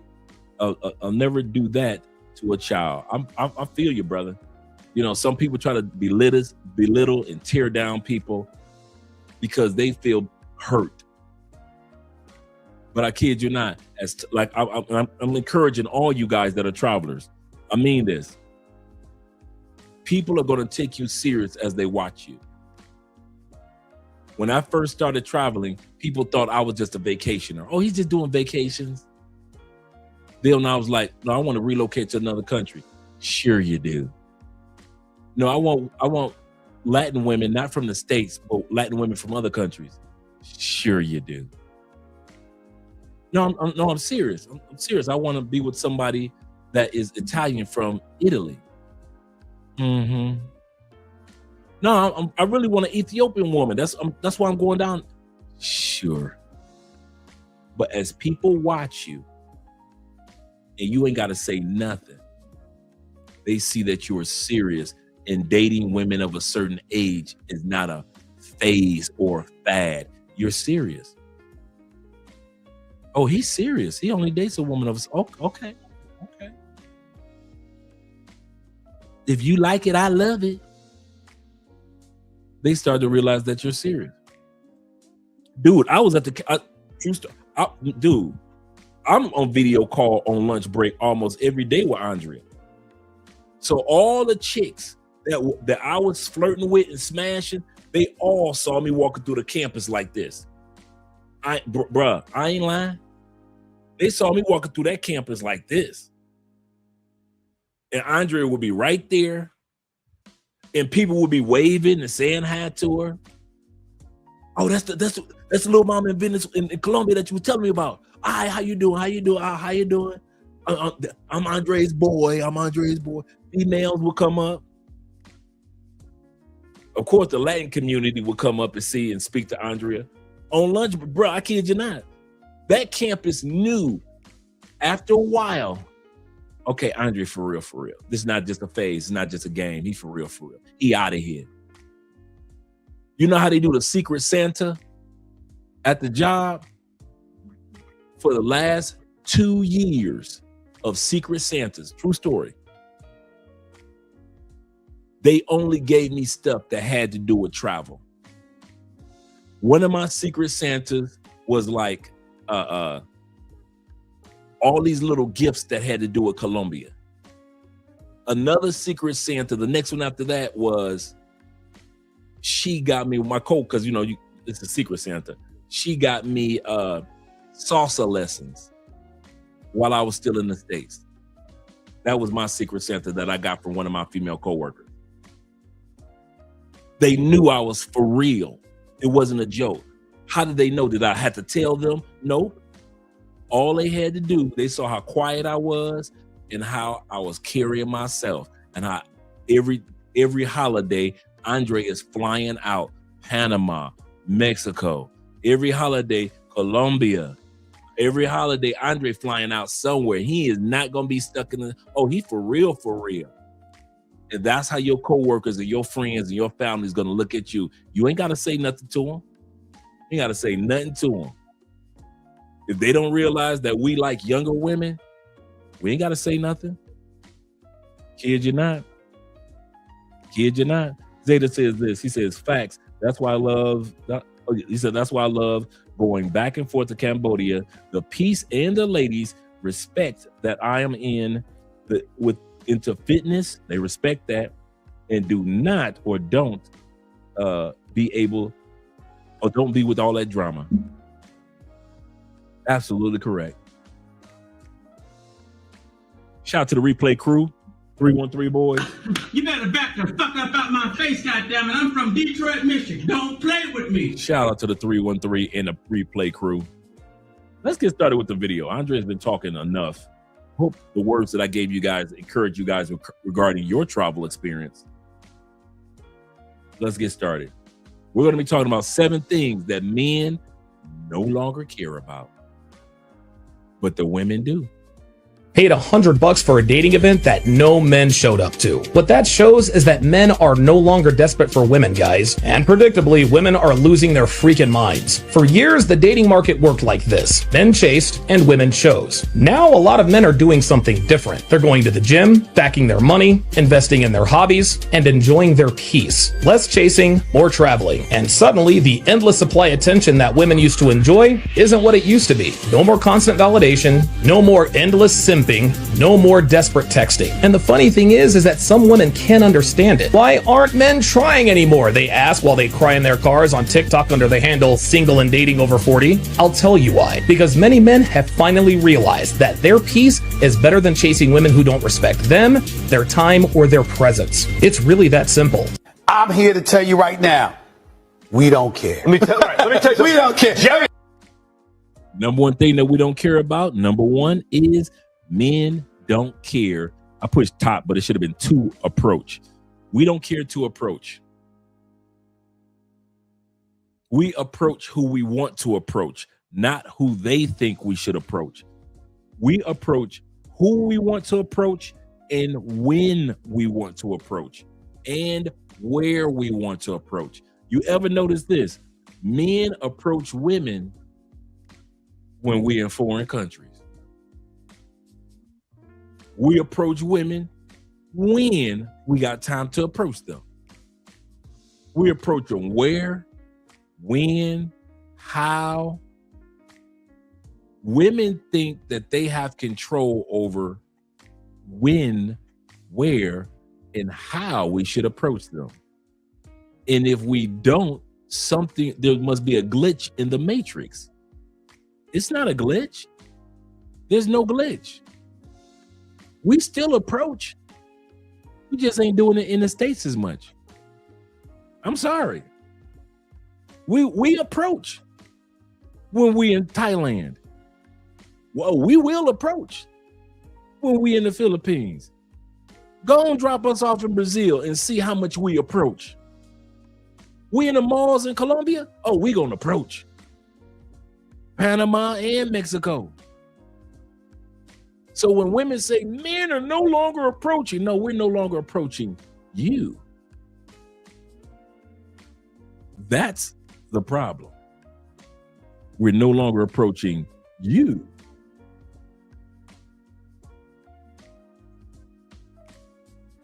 Gentlemen, forget what you heard. The best place for you to meet great women is at the gym.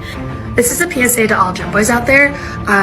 Please head on us at the gym. Please ask for our numbers. How to approach a girl at the gym? If you're attractive, you're confident, if you're fit, nice big muscles, if your legs are bigger than hers. If you have a gym crush and he's a good guy, he's not going to walk up to you 100%. I think I speak for a good majority of single gym-going women when I say that the gym is absolutely an acceptable place to hit on a woman. Okay, I just saw this really cute guy at the gym, and we made. How to approach a girl at the gym? A little reality check, let's face it. If you're attractive, if you're confident, if you're fit, nice big muscles, if your legs are bigger than hers, and if you're wearing a cute little gym fit from like Athlete, Gymshark, Young LA, whatever, doesn't even matter how you approach her. 100% she'll talk to you. If you're an attractive guy to her, you can literally ask for a number on the spot and she'll give it to you right away. And yes, I did say a very fit, muscular type of guy because if she's a gym girl, 9 out of 10 chances she wants a gym bro too. Just wait till she finishes her set or her entire workout before you approach her though. Men are weird. Stop talking to women you don't know. This is my opinion about the whole controversy of guys hitting on girls in the gym and if it's acceptable or not. Okay, so you know those weird dudes that say raunchy shit to you and you're just like disgusted, but then if it's the right dude that says it, it's appropriate. That's it. Exactly. It's not the vibes. This is a PSA to all gym boys out there. Please head on us at the gym. Please ask for our numbers. At least let's be friends. I have no idea who started the whole please don't talk to girls at the gym thing, but like throw that out the window. Like that's irrelevant. Like please hit on us. Thank you. Gentlemen, forget what you heard. The best place for you to meet great women is at the gym. Because women that work out are disciplined, motivated, determined. Women that work out care about their physique and they care about their health. Women that work out tend to be more attractive than those that do not. If you're a woman and you're upset about a man approaching you at the gym, understand that this is a public setting. So if you don't want anyone to talk to you, then you need to work out in your house. You need to lease out an entire gym and work out by yourself. But understand that if you're in a public setting and you are attractive, a man may come up to you and want to talk to you. You should be flattered by that. And if you're not interested in that man, you can simply say no thank you. Men, stay masculine and don't let these trends discourage you from approaching women. I understand there's a bunch of trends and a bunch of videos of women posting men harassing them at the gym. Half of these videos are bogus. You can clearly see that the man is just minding his own business and the woman is delusional. And the other half is just women being upset that men are staring. Meanwhile, they're at the gym half naked. I'm not saying harassment does not happen at the gym. I'm sure it does. But what I am saying is that a lot of women are exaggerating the situation. And I just want to remind you, men, that there are a lot of single women at the gym hoping for you to go up to them and ask her for her number. So don't let these stupid trends stop you from finding your wife. Before she speaks again, we don't care. We're at that point where we're not going to play these mind games of should we believe these women that are talking now, or should we believe the women who have been posting those videos all over social media for the last couple of years saying, don't approach us, we don't want to be bothered. We don't know which one. I like what Muhammad Ali said about racism. He said, if there is a bunch of snakes coming after me, I'm going to get out the way. I don't know which one is poison. I'm paraphrasing. I don't know which one is poisonous or not. So I'm going to get out of all the snakes' way. Yes, some of those snakes may be poisonous, but I don't know which one of those snakes aren't. He says, so I'm going to avoid all of that by getting out of the way of all of those snakes. Now, he said that when he was younger, of course. Same rules apply, ladies. Men don't care if it's all right to talk to you. Men don't care if it's not all right to talk to you. We don't care anymore. We're done with the don't approach to me, or now you can approach me, but then no, don't approach me. But now you can approach me. We ain't about to go through this dance again. We ain't going through this dance of then I guess approach me is the flavor now. I guess in 2027, don't approach me will be the new flavor. It'll be the new flavor. We just tired of this back and forth and you deciding what we should do as the market, as the actual market. You guys actually think you can be the product, meaning the person that's chosen, but at the same time dictate the market. And so men are like, I will approach women in the gym. In Colombia, I will approach women in the gym. In Thailand, I will approach women in the gym. In Panama, yeah, we approach women in the gym. In countries where it's more comfortable and traditional. In Germany, I'll approach a woman in the gym. Portugal, I'll approach a woman in the gym. The United States, Canada, UK, and all of that Western mindset. 1 minute you want us to approach you, next minute you don't. Then next year you're going to tell us that you don't want us. We ain't doing this. Ladies, we ain't doing this game now. And that's why we don't care when it comes to your disappointment and that we don't approach you anymore. You ladies are upset because you decided that you didn't want something. We agreed. Okay, you don't want to be approached? Cool. We'll approach women in other countries. And now you saw how serious we were about not approaching you. Now you want us to approach you. No, we ain't about to do them games. We are not about to do them games. He said, when I was in Cambodia, shout out to Zeta, he said, I don't have these problems or mind games at the gym. And I can understand that, brother. Okay, so I think I speak for a good majority of single gym-going women when I say that the gym is absolutely an acceptable place to hit on a woman. Let's debunk this fucking myth that these arrogant little tight booty hole twits are spewing about, don't bother me at the gym. Bother me. please bother me because I love a glistening iron god and I'm too fucking pussy to approach you. And let's talk about the fact that if my options for meeting men are between the gym, the bar, and social media, gym me the fuck down. Gym me down right now, fam. Right now. If you have a gym crush and he's a good guy, he's not going to walk up to you 100%. He's not going to shoot his shot with you. You're going to be the one that has to do it. You know, these guys are out here, they're working on themselves, they're fighting their demons. They're not here to talk to girls. If you're out here having a staring contest with this guy, just know that you're gonna be the one that has to make the move. I just saw this really cute guy at the gym, and we made a few eye contacts, right? But he was definitely the more shy and timid type. So I knew there was no way he would come up to me first. And because mama didn't raise no bitch, I came up to him. I walked up to him and introduced myself. I was like, "Hi, I'm Jasmine." And then he introduced himself back, and he was so flustered. It was honestly so cute. Of course, I asked him if he has a girlfriend, and he said no. And after about a 3-minute small talk, I said, "Okay, I gotta go. I'll see you around. Bye."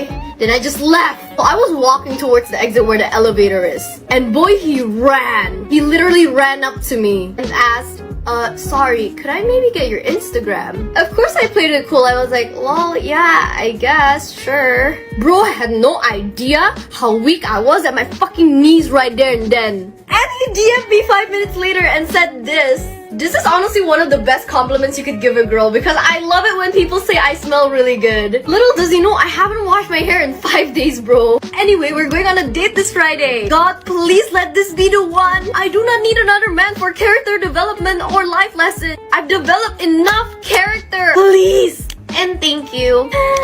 Okay, anyway, I love you. Bye. I'm here to tell you right now, we don't care. Let me tell you, we don't care. Jerry. Number 2 thing that we don't care about is no longer care about being the nice guy. Simp Nation is slowly but surely declining. We do not care about oppressing a woman because of her looks,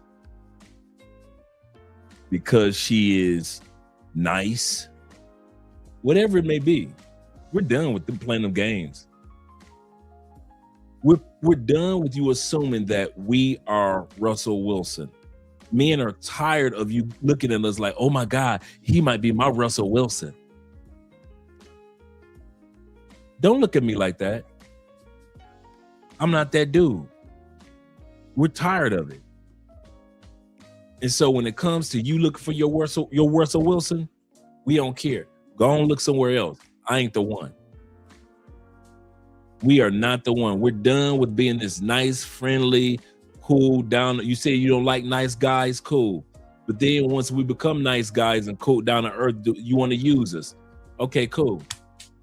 We're done being nice guys. We're done with it. Nice guys finish last, right, ladies? Thug dudes are the ones that get the coochie, right? Right? Y'all, most of y'all got babies by thugs. Y'all got babies by thugs. So yeah, okay. Go on back to your thugs. Cause this us being nice guys or the guy that you settle with, we ain't doing that anymore. We're not that settling thing, we done with that one. Shout out to Esco in the building. Esco said, not worth it. If you didn't pull, or if one thing don't work out after getting the number, you still gotta see these broads on an international chess day. I know, right? I think that's one of the reasons why I really didn't do the gym, hollering at chicks in the gym too much. I mean, I've dated gym chicks, but if I'm like, you're right. If I get the number, it don't work out, I still got to see that person in the gym. And then if I holler at another chick, and if I holler at like 5 or 6 chicks in the gym, yeah, I'm here for my workout. Let me get my workout in. Yeah, nice guys finish last. Nice guys finish in a napkin.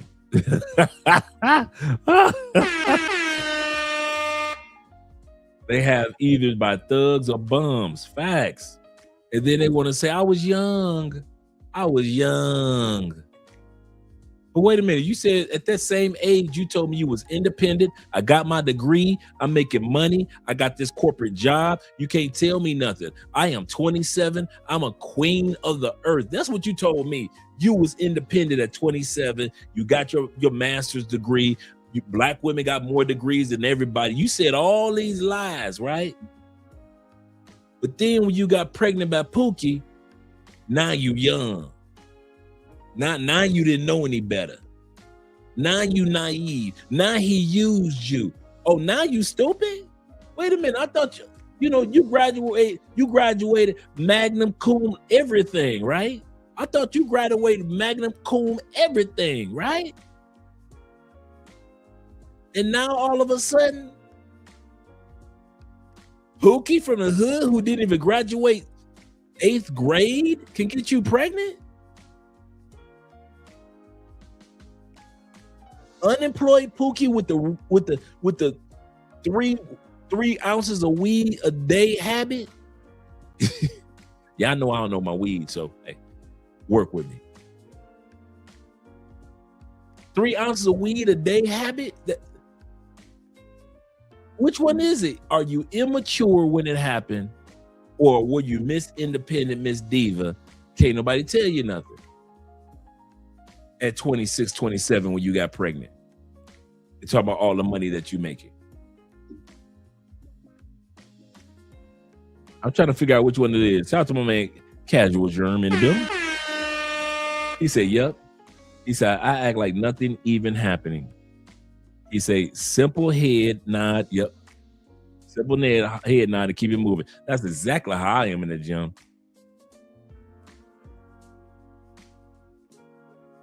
He said in the gym scenario, absolutely correct. We got this one sister in the gym, my type. Y'all know I like them tall. She got the right height, deep dish dimples, beautiful complexion, no weave, nowhere, body by Fisher, nice body. She's one of the staff. I keep it cordial. Could I, get that in them digits? Yeah, I could go that route. I'm good. I go to the gym for what I need to go to the gym for. Exercise, peace of mind, listen to my music, and I'm good. So when I speak to her each day, it's on a cordial side, it's all respectful, and I'm just like my brother. I keep it pushing.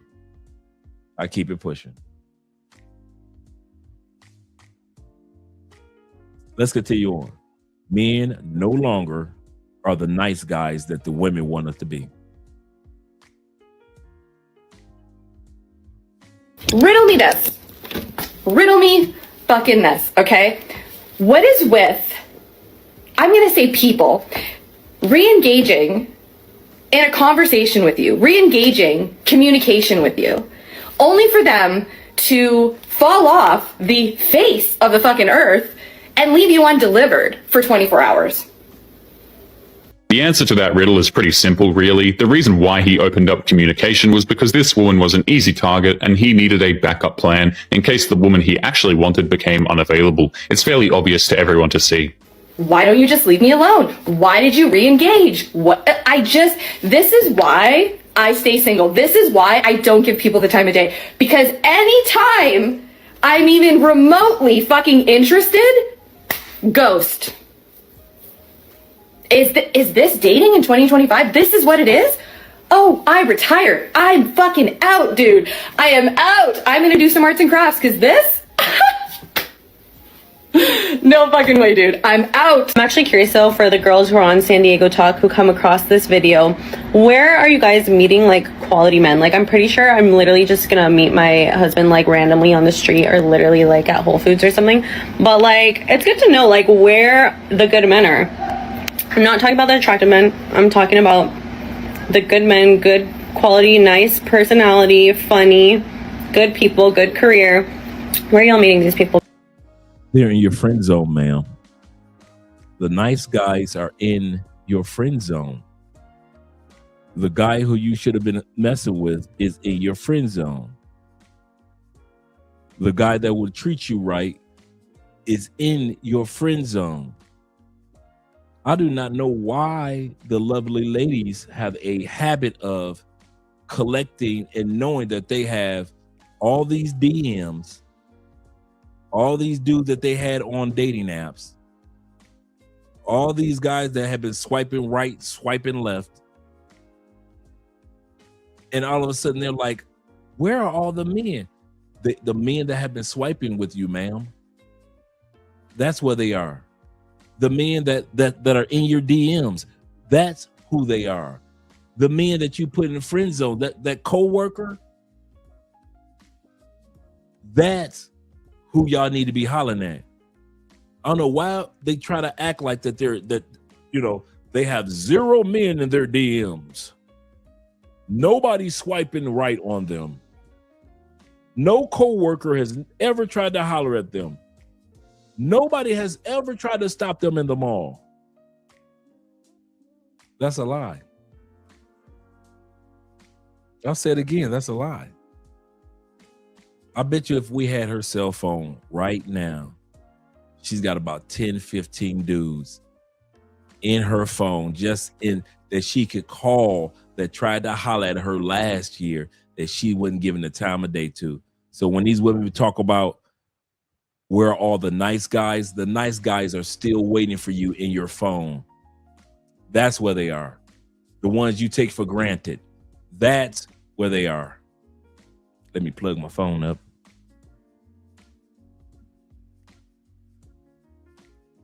Let's continue on. Because don't say a coffee shop, because no one fucking talks to each other at coffee shops. Like golf range, is that one? Do I need to pick up golfing? What else? Like literally where else? Like no one goes to the fucking library. Like where you meet a good man. Trader Joe's. Oh, maybe run clubs. I think I need to join a run club and act like I'm a runner, guys. Let me know, because I'm out of ideas. If you end up with a provider man that was not your type, if you end up dating a provider man that you probably would have never considered before, you might have never thought of dating an older man, you might have never really considered ever dating the provider man you're dating. But always remember, open up your bank app, check your bank app. Always remember, look at your wardrobe.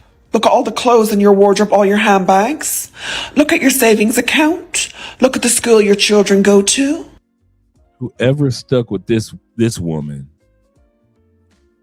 I don't care how much money you have, it does not justify being stupid.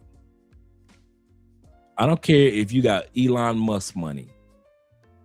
It does not justify being stupid. It really doesn't. These women, this is the white version of the black lady that went viral a few months ago. D.L. Hughley's daughter, who was like, I'm sitting here waiting with a drink as he put the children away. This is no different. As we are in our wonderful home and the fire that he made for us and the brandy he made for me. This is nothing but women. Oh yeah. And I remember the days I was getting sex down with dudes in tube socks and flip-flops as my white husband puts the kids away, put the kids to sleep. She doing the same thing.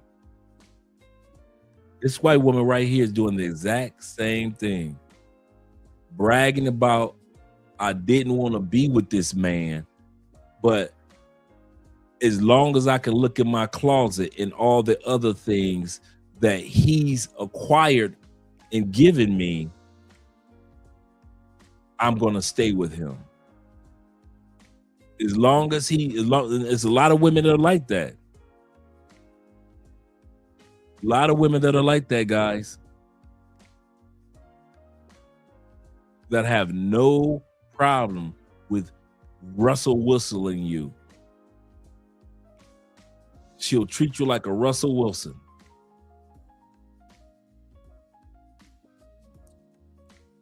This is nothing but a white Shira Shira 7. Sprinkle, sprinkle. This is nothing but the white sprinkle, sprinkle lady.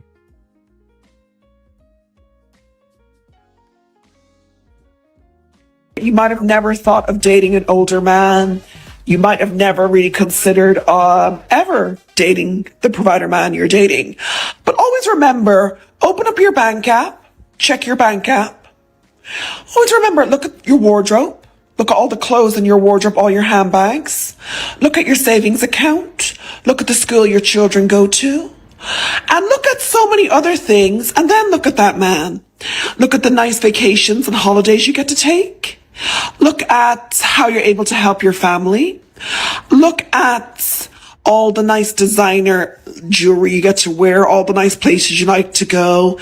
So if you do end up dating a man that you would consider ugly, always remember that you're rich. Looks like a duck and quacks like a duck. It intimidates them. I agree with that, because I used to feel that way too. Like, I used to think, he don't care that I got my degree. He don't care that I'm successful. He don't care that I got my own shit. I pay my own bills. No, men do not care about that. I always say, just get rid of your shit, because they like girls without anything. You see how fast women swing the pendulum? Ladies, we care that you are a functioning adult. To what capacity, we don't care.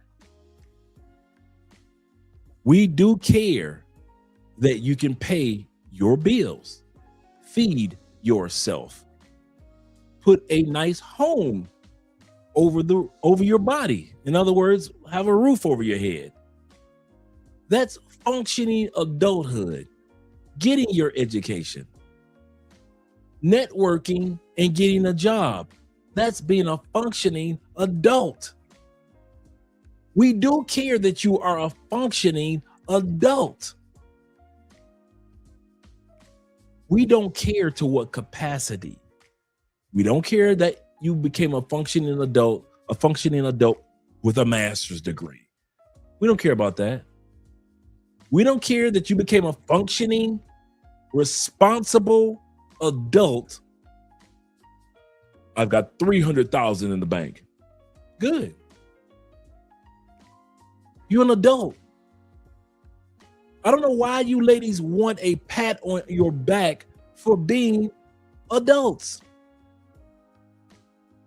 And then when we don't praise you for doing what an adult would do,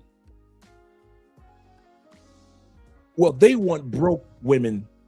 We should get rid of everything because they only date broke women anyway. No, responsible men date responsible women. I don't care. I don't judge men such as myself and others. Ladies, we don't judge by the capacity of how they carry themselves as a functioning adult at this stage. What do you mean, Andre? We'll date a woman that is a doctor if she's quality, and we will date a woman that works at Arby's if she's quality and she can bring home the curly fries. We do not care about the capacity of adulthood. That woman that's working at Arby's is trying to be a functioning adult, just like you who are a doctor. You're a functioning adult. We don't judge you by your capacity. We judge you by your character, ladies.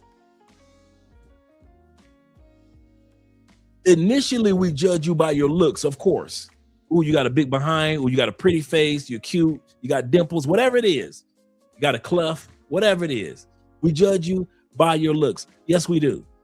After initial looks of judgment, we want to know if you're crazy. In other words, what about your character? You being a functioning adult with a doctorate doesn't automatically mean, ladies, you've got good character.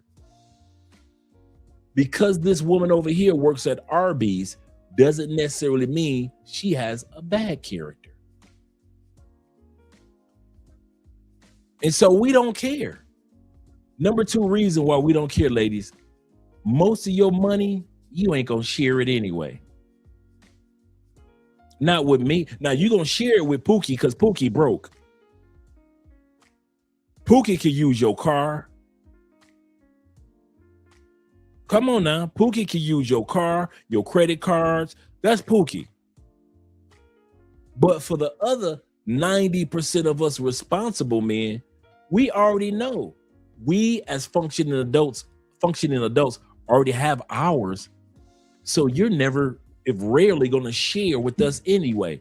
And what do I mean by share? Bills? No, ladies, we're not talking about that when we say that we don't care about your money. We're saying that you will never, if ever, randomly spend your proceeds with us as much as you expect us to randomly spend our proceeds on you. First, second, third date, ladies. Don't you automatically expect that man to just automatically, randomly, with no question, open up his wallet for the first date and pay with his credit card? You expect that, don't you? A random stranger who you've never met before, you're on the first date, he's supposed to open up his credit. He asked me out on a date. Yes, he did. And you expect that random stranger who you talk to on the phone after y'all exchange phone numbers and y'all talk a little while, y'all set up a date, and you expect that man who you've never truly known quite yet to pay. He can't do that to you, can he? When the last time y'all paid on the first date, ladies? When the last time y'all ever paid for a first, okay, second date? You ain't paid on the second date either? Oh, okay. We're talking random. Third day, got to be the third day. You paid on the third day. So you ain't.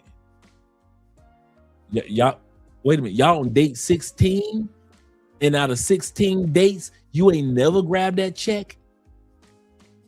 And if you do grab the check, you consider him poor. So if you grab the check and he doesn't, see, that's what I'm saying. It doesn't matter if you're a doctor or Indian chief. Doesn't matter, does it, ladies? Because you will rarely, if never, randomly spend money on us. So we don't expect your money. We don't count your money. We don't care about your money. How many times have you dated a woman, guys, for quite a while, and you ain't even know how much money she made? Some of y'all have had ladies that you and her had an apartment together. You ain't even know how much money she made. You knew that she paid her share of the bills if she had any bills to pay, right? But you ain't ask her how much money she made. Why? Because you knew that even though that woman was your girlfriend or your wife, most of her proceeds will never randomly be spent on you. She would not randomly buy you a gift like you would randomly buy her flowers, cards, candy, jewelry, so forth. She will never buy anything to impress you because she knows that there's a competition between her and other women that are in your life. Like men know there's a competition between us and other men in her life. And I want to come out on top.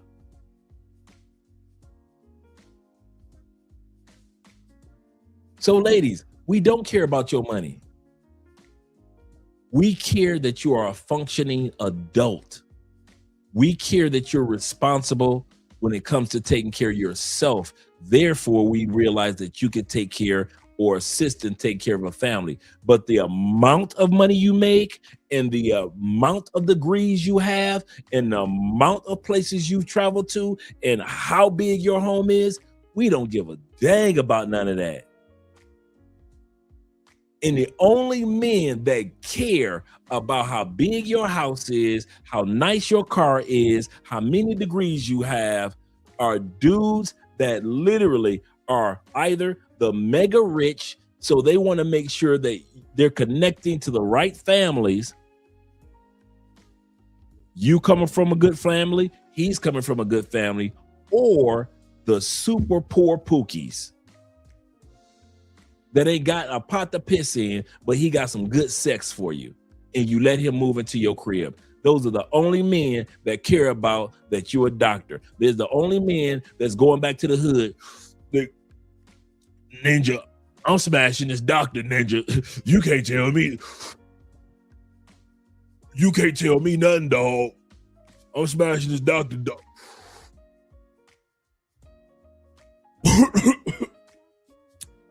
Man, I'm smashing this doctor, dog. You can't tell me nothing, dog. I got her on lock. Them the only dudes that care and pat you on your back. The rest of us, stop looking for us men to pat you on your back. That's why y'all brag about it so much, because y'all ain't got nobody to pat y'all on y'all back. I'll say this again. The reason why y'all brag on social media about y'all degrees and everything, y'all big house and how much money y'all make, is because men don't care. And so you try to keep bragging about it as if we're going to start caring. And the more you brag about it, the less we're going to care. We do not care. You are an adult. You're supposed to have those things. And here's the funny part. Women never add into the equation the years of the fall off. See, men know this.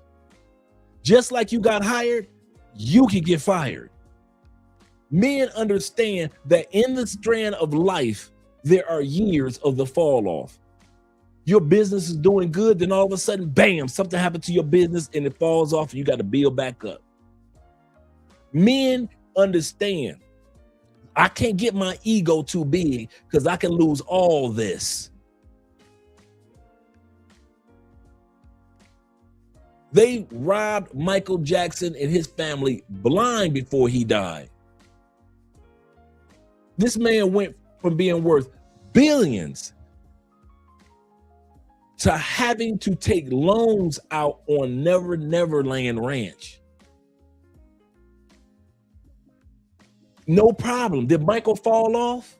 Did Michael see himself as less than? No. You know why? Because men understand there's a time where life is going good, and there's a time when, something happened to my health, life is going bad, and then I'm going to get back on track. Men equate the fall-offs that happen in life. 1 minute I'm married, next minute I'm divorced. 1 minute my daughter loves me, next minute she only want to hang out with her mama. 1 minute my son understands me, next minute he's dealing with his own issues I got to walk him through. Men understand that life is like this.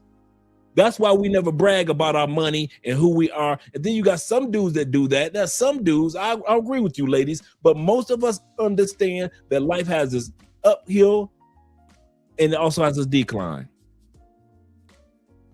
And so that's why we sit back. Hey, I got money today. Hey, and things are going great for the last 6 years. And guess what? They laid all of us off. And I don't know when they're going to call us back. Men understand that part. So we never get so egotistical, talk about something. We got the most. Ladies, have you ever heard when men say, when men had the most degrees, did you ever hear us brag about our degrees? We got more degrees than women. Have we ever did that? Okay. Have you ever, when men was making buku money, did you ever hear us brag about, yes, we making more money than the women? Have you ever heard us say that? No. Okay, the house. Have you ever heard us say, yes, according to statistics, more men own houses than women? Have you ever heard us give a dang about bragging about that we own more houses than women? You ain't never heard us say that. You know why? Because men know that you can have a house today and lose your job tomorrow and lose that house 3 months later. Men understand the good things about life and the tough times about life. That's why we don't get too high with our highs and we don't let our lows get too much to us. Now, when it comes to self-deletion, a lot of dudes do let those lows get to them. But that's not majority of men. Majority of men understand you got good days, you got bad days. And it is what it is, what it is. But you ladies brag as if life works like this. And you're going to always be on the incline. and everything's going to always work out great. And then last year, over 800,000 of y'all got laid off from those air-conditioned jobs. And y'all still getting laid off. But y'all still naive enough to continue to brag as if it's a big deal. Y'all act like getting laid off was a surprise. Not to us. You know why? Because men understand life is like this. Life is never like this. And you ladies brag and brag and bragged on your way up. And now a lot of y'all being fired, DEI and all that. Now y'all want to come back to the negotiation table with men and say, baby, hey big head, hey big head, but what you doing? What you doing? I need you to Zelle me some money. I need you to Zelle me $200. I just want to get my hair done. Could you Zelle me $200? Now y'all want to come back to the negotiation table.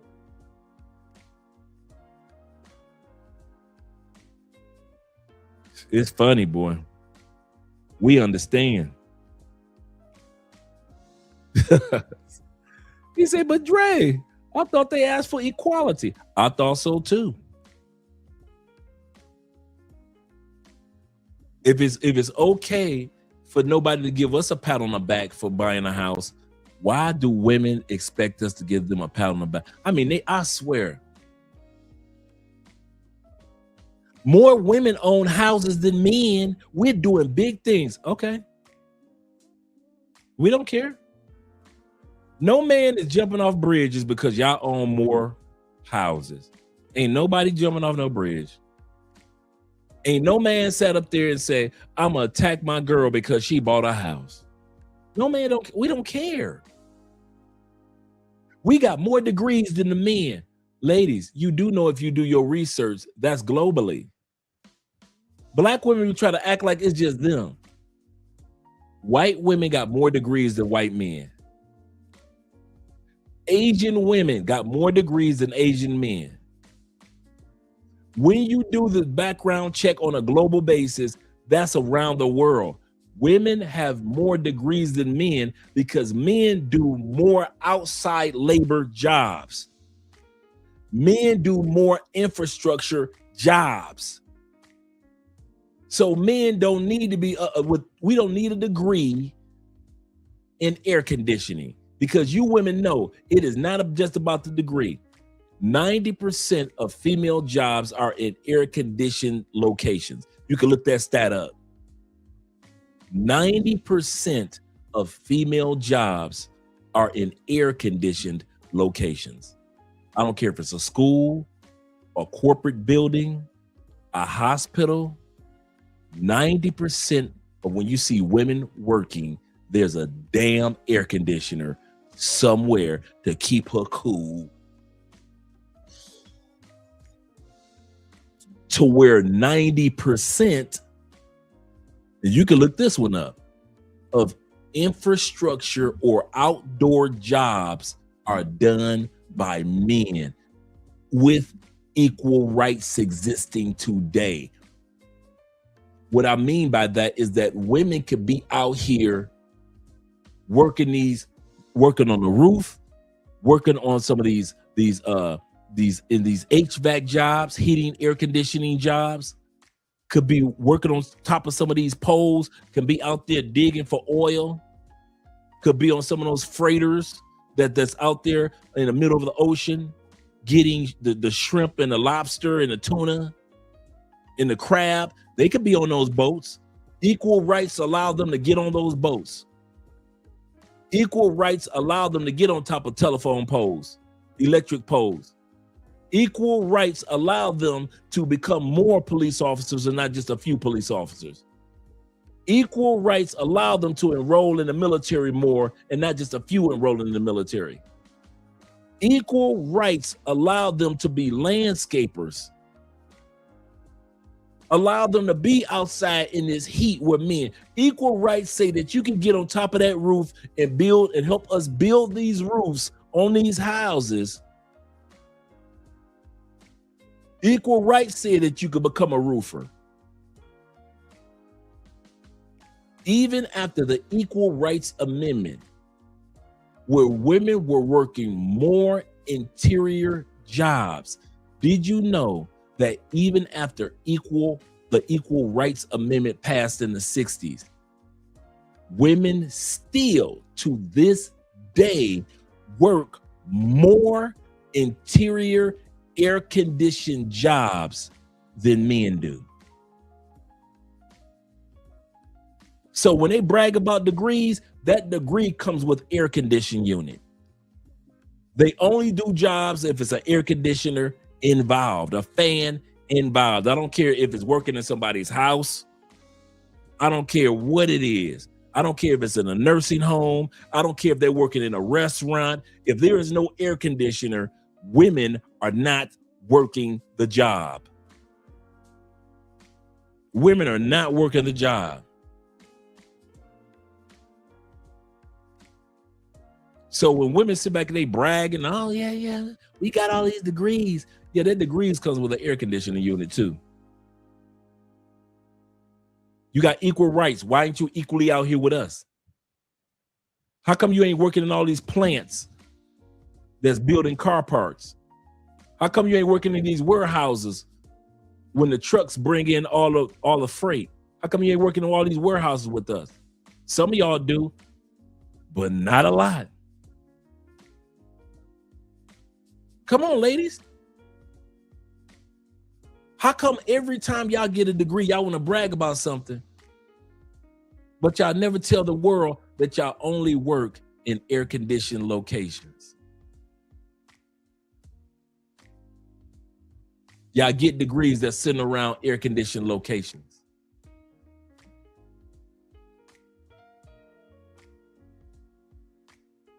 We understand them. Tables turned, and they turned quickly. Yep. He say, life humbled men, but time humbles. That's a good point. That's a good point. Let's get back to the video. Wow. Just get rid of your shit. Yeah. If you want a man that bad, I don't want one that bad. I'm keeping my shit. Can we really talk about it? I'm not getting rid of my big dogs. Right. They say that's another thing that scares men away. Like, okay, fine. Yeah. I got a friend of mine, a good friend of mine. Good friend of mine. Back home. She got 3 pit bulls.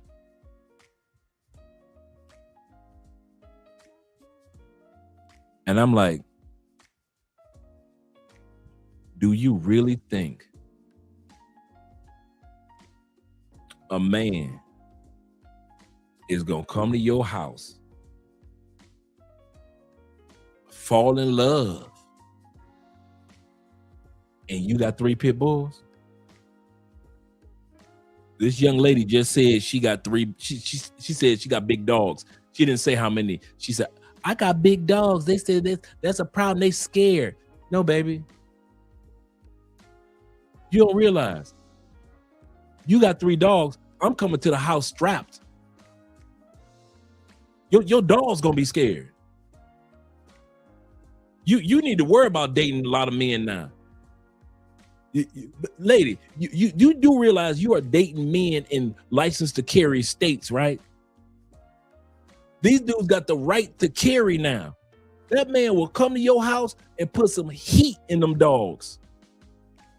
He ain't gonna go through no barking contest with the girl. Go and get your dogs now. Go and get your dogs. That era is gone. This is a whole new United States. Let one of them dogs act like you want to run up on that dude. That dude just gonna reach back and put some heat up in your dogs. Men are not playing with you ladies. We get it. Y'all lonely. We get it. You 5'4" and you got 3 gigantic pit bulls and you feed them good. Them your babies. I got you. I have nothing against dogs. But don't think that a man is gonna take you serious with them big dogs running around. Kevin Samuels warned y'all, dogs and kids will make you into recreation. Dogs and kids will, Okay, here we go. Let's bring it home. Some of us got cousins, female cousins. We got sisters. We got mamas. I'm telling you now, the reason why somebody didn't holler at your mama, them 2 big ass dogs she got. The reason why ain't nobody hollered at your sister, cause them 3 pit bulls she got. The reason why ain't nobody scooping up your sister, your mom, and your cousin, my cousins, my aunties can get smashed. Yes, they can. Ain't nobody moving in with them and want them to move in. Dude, I do not want, and most dudes do not want a woman that to move in with me into my house that I worked so hard for. I done fell in love with her, and you gonna bring 3 pit bulls along with you to move into my, oh hell no. Them ain't my dogs. I'm walking through the bathroom in the middle of the night, all I hear is growling. Sound like I got 3 lions in the hallway growling. Couldn't wait for her to go to sleep to attack me. I ain't about to go through all that. So I'm telling y'all now, some of y'all family members and some of the ladies in my family, one of the reasons why they single is them dang dogs. We talk about all the time about single mothers and all that. We never talk about female pet owners.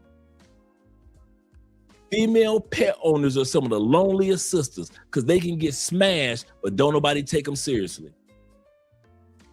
They ain't even got to be big dogs, do they? Them little itty bitty dogs that get hair everywhere, and she got 2 or 3 of them. I don't want them in my house. Them little loud, little yapping dogs that be barking all night long, them little small, little purse dogs that she be carrying up under her arms, and then she want to hug all on me. She got one of them little dogs, then she want to hug all on me. She got that dog all over the couch, but then she want me to smash her on the couch. Y'all don't want to talk. See, y'all want us to lie. Y'all want me to lie tonight. Y'all want me to, some of y'all cousins, female cousins, as pretty as she is, ain't nobody gonna put no ring on her because them 2 little loud dogs that she got. No man gonna be putting up with that. I ain't moving in with them loud dogs, and you dang sure ain't gonna bring them loud dogs to my house. Women don't think about that. They just think about I'm lonely and I need a pet. Ooh, I think a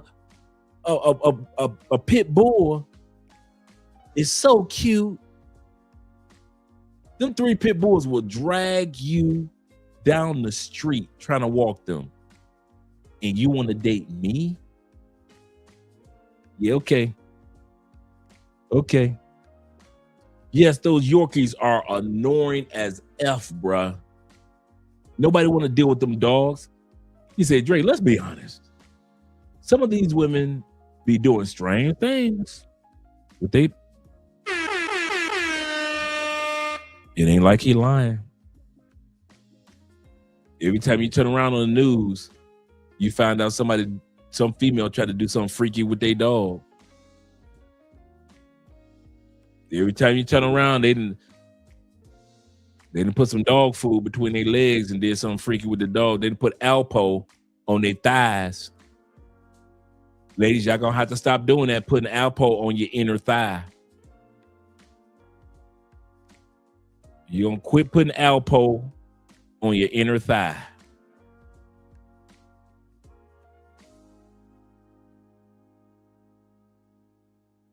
I'm just putting it out there, ladies. We ain't saying y'all all doing it. We ain't saying the majority of y'all doing it. But it's too many headlines that's coming out saying y'all doing some freaky dicky things with your pets. Get it together, ladies. Yeah. Seriously, strange for a piece of change with a dog on the chain. Shout out to Hybrid being in the building. He said, I love dogs, but I hate it when they bark for no reason at all, especially them little ones. Them little ones just be barking all night long. All night. You can't even sleep, man. Oh, no, man. Yeah, the crib be funky. Smelling like dog breath in every room. Smell like dog breath. Dog breath. It smell like pit bull fart. She got a Great Dane and a Doberman Pinscher. And you like, what the? Oh, hell, I'm out of here. Most women don't even have control of them dogs. Man, I have a saying. And I've been saying this one for years. I love dogs. I can't stand dog owners. I love dogs. I cannot stand dog owners. If you ever wonder what was some of my most unliked people on this planet, dog owners. Dog owners think everybody is safe around their dog because they are safe around their dog. I can't stand dog owners. I swear. Shout out to you dog owners, but I'm gonna tell y'all something. Y'all some of the most unliked people. I love your dog. Don't get me wrong. I think your dog is beautiful. It ain't never the dog fault. It's the dog fart sometimes, but it ain't never the dog's fault ever. It's you raggedy ass, unruly, don't want to take a couple dollars to get your dog trained properly. Dog owners, I can't stand you, mother. Can't stand with a passion. Y'all are easily in my top 10 list of unliked people of all time. Can't stand you. Can't stand you. Even your own pet be looking at you like, so you gonna let me get away with it? Even your own pet be like, so you ain't gonna take me get no training, no nothing? What type of owner are you? Even your own pets be looking at you stupid like, huh? So you gonna let me just get away with it? Oh, so I just used the bathroom on the couch and that's the best. What? I swear, man, you pet owners, man, y'all, oh my God. Y'all on my list. I ain't never told this. If you ever wonder who is in my top 10 unliked people in the world, pet owners. You motherfuckers are some unresponsible mother. I swear, y'all think every pet that you got, everybody want to be around that pet. No, everybody does not want to be around your giant python. No, you like pythons. 98% of the planet does not like pythons. Why do you got that damn python on the couch? Man, my python, she ain't gonna do nothing, man. She ain't gonna do. Dude, that is a python. That's a python. Some of you dudes got the snapping turtle with the long neck that can snap and just take off 4 fingers, and you talk about something, go ahead and pick him up. Oh man, he ain't gonna do nothing, dog. Go on, pick him up. I am not about to pick up your turtle with the long snapping neck and the parakeet beak that can snap off my. I'm not about to pick up your pet. Y'all house look like Ellie Mae Clampett on the Beverly Hillbillies with all them pets. For all you millennials, you don't know what I'm talking about. But all you Gen Xers, you know exactly what I'm talking about. Your house look like Ellie Mae Clampett of the Beverly Hillbillies. Nothing but pets and possums and everything else around. No. Put the spider, the tarantula, back inside of his. I don't want to see your tarantula crawling up your arm talking about something. Watch this, Dre. No. That thing is as big as a plate of food. Oh, man, he ain't gonna do nothing, dog, man. This is my dog right here. This is my dog. That's your dog. Pet owners, when y'all gonna realize that you love and appreciate your pet? We don't know your pet. Put that dude. If I'm coming over your house, we about to watch the game. If you don't put that baby tiger in that enclosure, you sitting up there with the tiger like you on a motherfucking Michael Jackson Thriller album cover. You just laid there with the tiger, with the baby tiger. Oh man, this baby tiger, he ain't gonna do nothing to you, Dre. He just a baby, dog. I don't care how young and old he is. He will not get a taste of my skin with one swipe. I'm not about to hold your baby tiger. You just sitting up there like you on a Michael Jackson Thriller video or album cover. You just got a baby tiger. You got your a white outfit on like Michael Jackson. Hey Dre, turn the game on. Nigga, I ain't coming to your house. Baby tigers turn into adult tigers, and me and you supposed to be friends until that big motherfucker become an adult tiger. Man, y'all don't think. Y'all do not think. Y'all just think about how you feel with the pet. But then you want every family members and friends to come around that loud Yorkie. If I hear another loud mother, a loud poodle, a loud Yorkie, any of them little itty bitty miniature loud ass dog, really? Really? Half of y'all got a Yorkie because you was trying to impress a female and she left you and you got stuck with the Yorkie.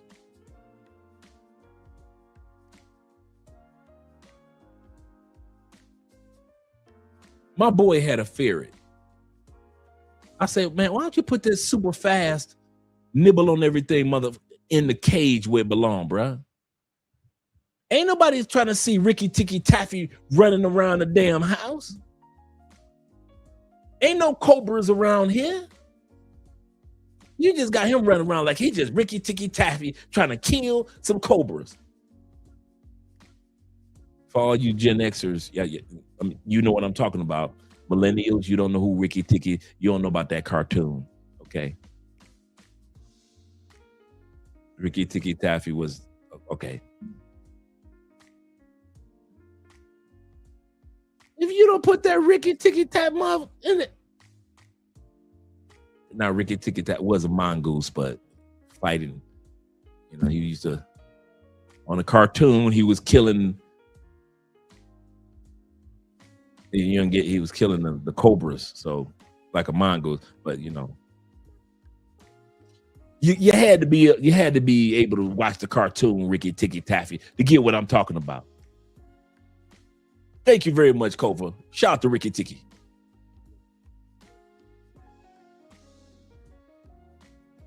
You got that Ricky Ticky motherfucker running around the house like he looking for cobras and shit. Wait, man, if you don't get that man, motherfucker, no, he better not run across my lap. I know that, man. If that mother run across my lap, bruh, I'm trying to watch the game. You know what, dog? I'm gonna go watch the game at the sports bar downstairs. I'm good. Oh, Dre, you tripping. You right, dog. You right, I'm tripping.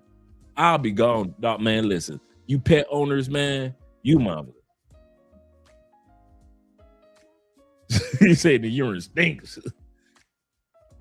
You pet owners, man, y'all, man, listen, y'all, hey, I'm telling y'all my top 10 list of all time. Y'all, I don't know where y'all fit in the top 10 list, but I swear I can't. I love animals. I think animals are so majestic and beautiful. Everything about animals. But you motherfucking pet owners, I cannot stand y'all. And no matter how many times we tell y'all we can't stand y'all ass, You don't be saying, we do not be saying, man, I can't stand a dog. No, we be like, can't stand you. You know why people say, hey, dog, get your dog, dog, get your dog. Because you don't get your dog. That dog should have been in that back room before I came in the house. All three of them big motherfuckers. Get them all. Oh, Dre, you tripping, man. This day, hey, here y'all go. This day home. This day home. Hey, if you don't like it, you ain't got to come. Bruh, I will bust a U-turn and go watch the sports game down the street, smoke a cigar with some brandy, watching the sports game. As soon as you say, them dogs, this is their home. I ain't locking my dogs up for nobody. That's all you had to say to me, bro. I'm making a U-turn and I'm going to the sports bar down the street. We can put an end to this friendship right, mother. Now, let's sit up here. He said, everybody has their boundaries when it comes to animals. For not pet owners. Pet owners ain't got no boundaries. That's the problem with pet owners. Y'all ain't got no boundaries. Y'all think everything is the boundary. Y'all think y'all can just do everything. I got the pet. I pay for the pet. F everybody. Forget the responsibility part. Even the pet be looking at y'all stupid. You want me to bite him? I got fangs. Even the pets be looking at y'all dumb. Don't I supposed to have a muzzle? So I could just run? Anytime the pets turn around and look at you, you take the leash off the pet. Ain't no muzzle nowhere. The pet turn around and look at you like, you know it's kids out here. Anytime your pit bull got to look at you like, you know it's little kids out here. The dog got to remind you that it's kids out here. The dog got to remind you, hey, I bought a kid. F the kids. You go ahead and let me off this leash you want to. I will bite a kid. Anytime your pet look at kids in the park like it's nourishment and you don't catch on, you don't notice that your dogs are looking at children like they full of 8 essential vitamins and minerals, part of a complete breakfast. You didn't see your dogs looking like that? Your dogs are looking at them little kids like they nutritious. I can't wait till he let me off this leash. That little girl over there look delicious and nutritious. So you pet owners don't notice none of that, huh?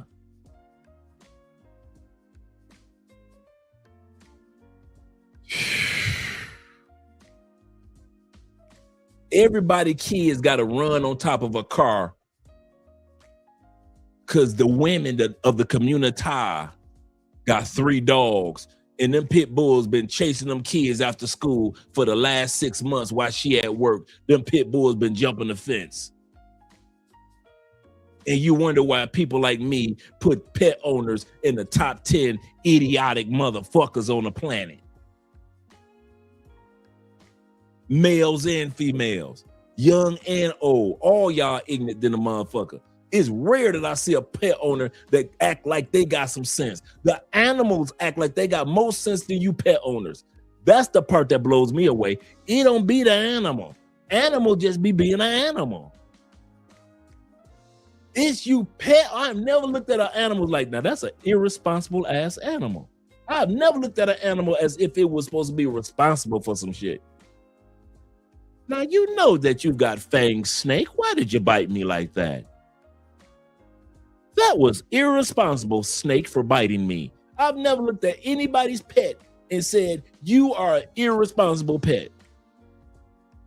Ask me how many times I looked at pet owners as if them irresponsible motherfuckers.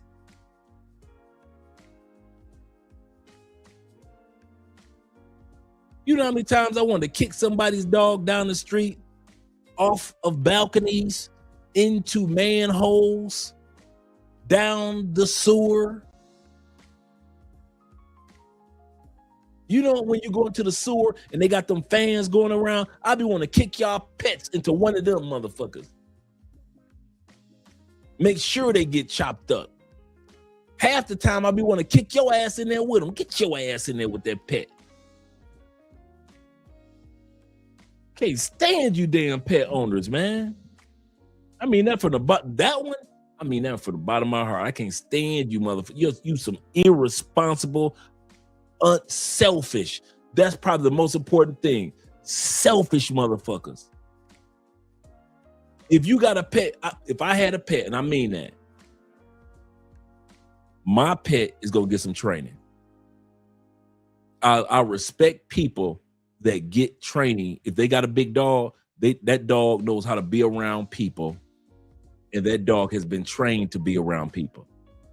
And I respect people that really respect the community and their responsibility as a pet owner. I respect those people. Salute to them. But for you other 98% ungrateful motherfuckers, irresponsible asses, fuck out of here. How the hell women gonna keep getting big ass dogs they can't even walk down the street? You got women with 3 pit bulls. Let one squirrel walk his ass across that park. Them pit bulls gonna show you women why I'm a pit bull. It don't even take no little kids. All it takes is one squirrel and that bitch in her weave getting drugged across the park, because they gonna get to that squirrel. They're gonna at least get to that squirrel's tree. I was watching a video the other day, man, and like I said, dogs gonna be dogs. They just pets. It ain't their fault. Man, I saw a video the other day. Man, dogs. It was like a montage of just dogs dragging women, just dragging the poor owners. One woman was walking up poor lady. She walking up the steps with the dogs. Dogs glanced back and saw a squirrel. She was still walking up the steps. The dogs came back down the steps and drug her.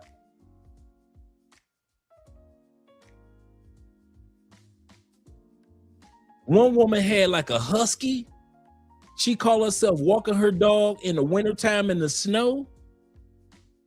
Man, that husky got out in that snow and she had it on a leash. Man, how come that husky didn't need it? It didn't need anything dragging her ass through the snow.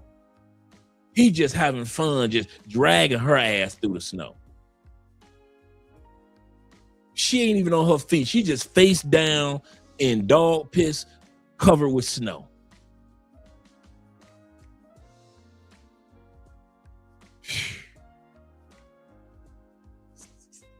He say Dre done some ish. I'm just saying, man.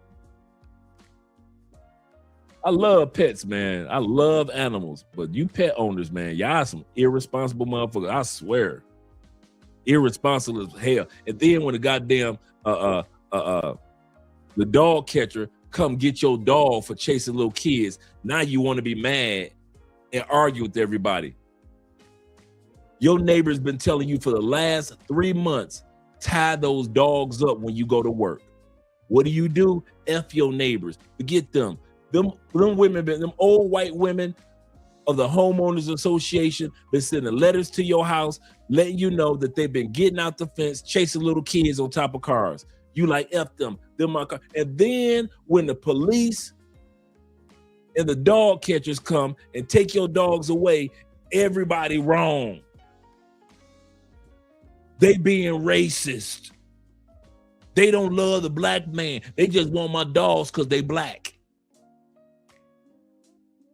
Every excuse in the book, except for the fact that you just an irresponsible mother.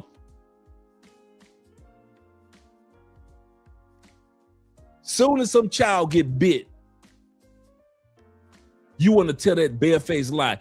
She's usually not like that. She doesn't bite everyone. Lying asses.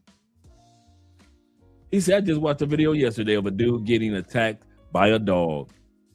He could have kicked that dog tail, but he was concerned about the owner, what the owner would say. Meanwhile, he wrestling on the ground with the dog. I'm gonna tell y'all something. Y'all dog come run up on me, your dog gonna die. I don't care if I gotta pull out a knife, machete. I don't care if I gotta put some heat in your dog. I have no emotional connection to your pet. I don't give a dang. And I've done that I've given Colombians, Colombians love their pets. They love dogs in this country. This country, I thought Americans love dogs. These Colombians love dogs. I done had to talk to a couple dudes. Hey, dog, where's your muzzle? By law, your dog's supposed to have a muzzle on. What the hell wrong with you? And they be like, what? What's wrong with you? You got kids walking around here. I mean, y'all some fucking idiots, dog. And I can't blame it on Colombia because you can have the same pit bull walking around in the States, no muzzle on. And just because he ain't bit you and your kids, you think your dog ain't gonna never bite no kids. Because he ain't bit your kids. Because he was raised with your kids. He was raised with you. That's the stupid ish. Yep, Dre's Pet Owner Chronicles. So let's go on back to the sisters crying. I'm gonna shut up for a while. I'm gonna put me on out of the way, and I'm gonna shut up for a while. Because they like girls without anything. Wow. Just get rid of this shit. Yeah. If you want a man that bad, I don't want one that bad. I'm keeping my shit. Can we really talk about it? I'm not getting rid of my big dogs. Man. They say that's another thing that scares men away. Like, okay, fine. Yeah. I want a farm man anyway. Yeah. I want cows. Like, Yeah. I need you to like big animals. It's so crazy because it really is hard to find a man that can just really support you and be happy and be like, look at my girl. Like, you think that everybody wants to praise Jay-Z and Beyonce, but a lot of y'all could not be Jay-Z in there in the crowd cheering for her like that. See, you could tell that she young because everybody know that Beyonce was an ish when it came to business before she started messing with Jay-Z. We all know that Beyonce was just another sad chick to Jay-Z when she was in Destiny's Child. He was the one that introduced her to the true business side, not her daddy. She blew up after she started messing with Jigga. Everybody know that. Not saying Jigga was perfect, but her career took off after Jigga. Secondly, while all these women are complaining about men not doing this and men not doing that,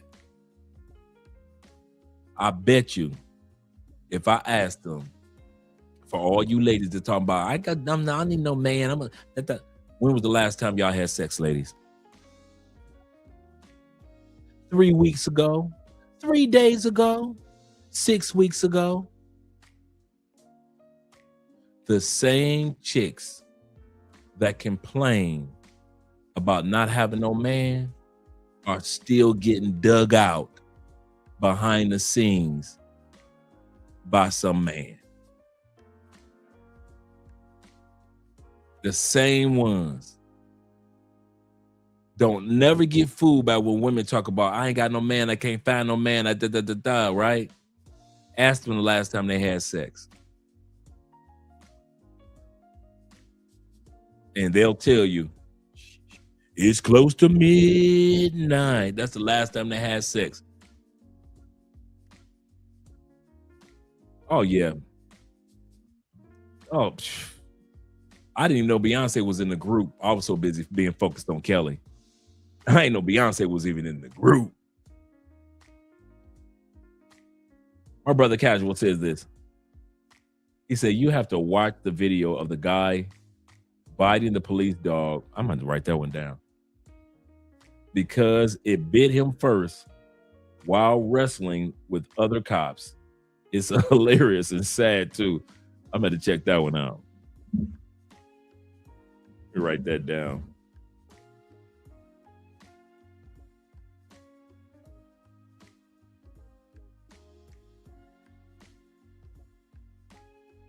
Yeah. I had to look that video up.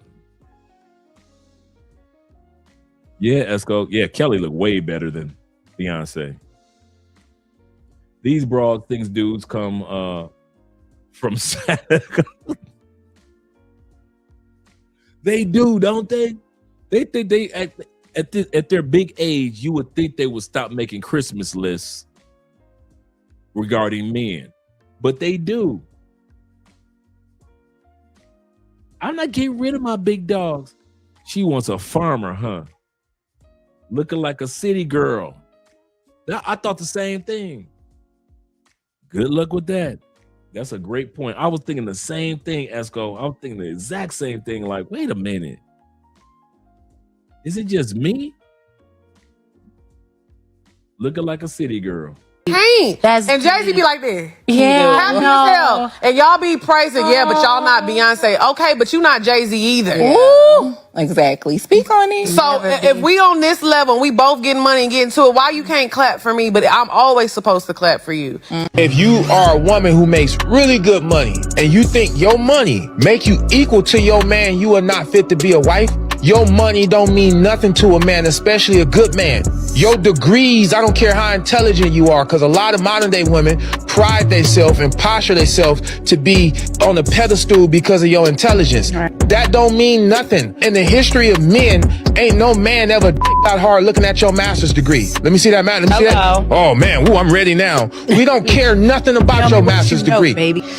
We don't care nothing about your PhD. Hello. We don't care nothing about your paycheck. Hello. I don't care how much money we are not equal. We have different duties, functions, and responsibilities. We are not equal. I agree. And that's what's messing the world up, because a lot of women believe we're equal. I don't agree. We're both important. We're equally important to the relationship, but we have different duties, functions, and responsibilities. Hey, on some real manly shit, this for the women right here. On some real manly shit. We don't care what you got, where you work at, what type of car you drive, how much money you made this year, you got a 4-year degree in such and such, how many books you read, what your house look like, where you been outside the country, you got a passport. You take a vacation every 2-3 months. You got a Fortune 500 company. We don't care about none of that. Like, I don't know what y'all not understanding. This shit is so easy. It's not rocket science. A man gonna take you broke or rich. If he wants you, he gonna take you broke or rich, baby. Like, who told you that was gonna secure a man? We don't care. Men don't care about the fact that you make 6 figures. Do your husband say, "Oh, Asher, because you make 6 figures, I love you"? No, he don't care about that. I know where you guys at too. Is he caring about you making 6 figures? Does he care about your degrees? We don't. What he does care about is that dinner. Okay. Yes. But women, because men are simple. We're simple. They're simple. Yeah. And that's the key to it. Yeah. What a lot of women don't pick up on is that here it is that the women, we got a whole long list of, I need this, but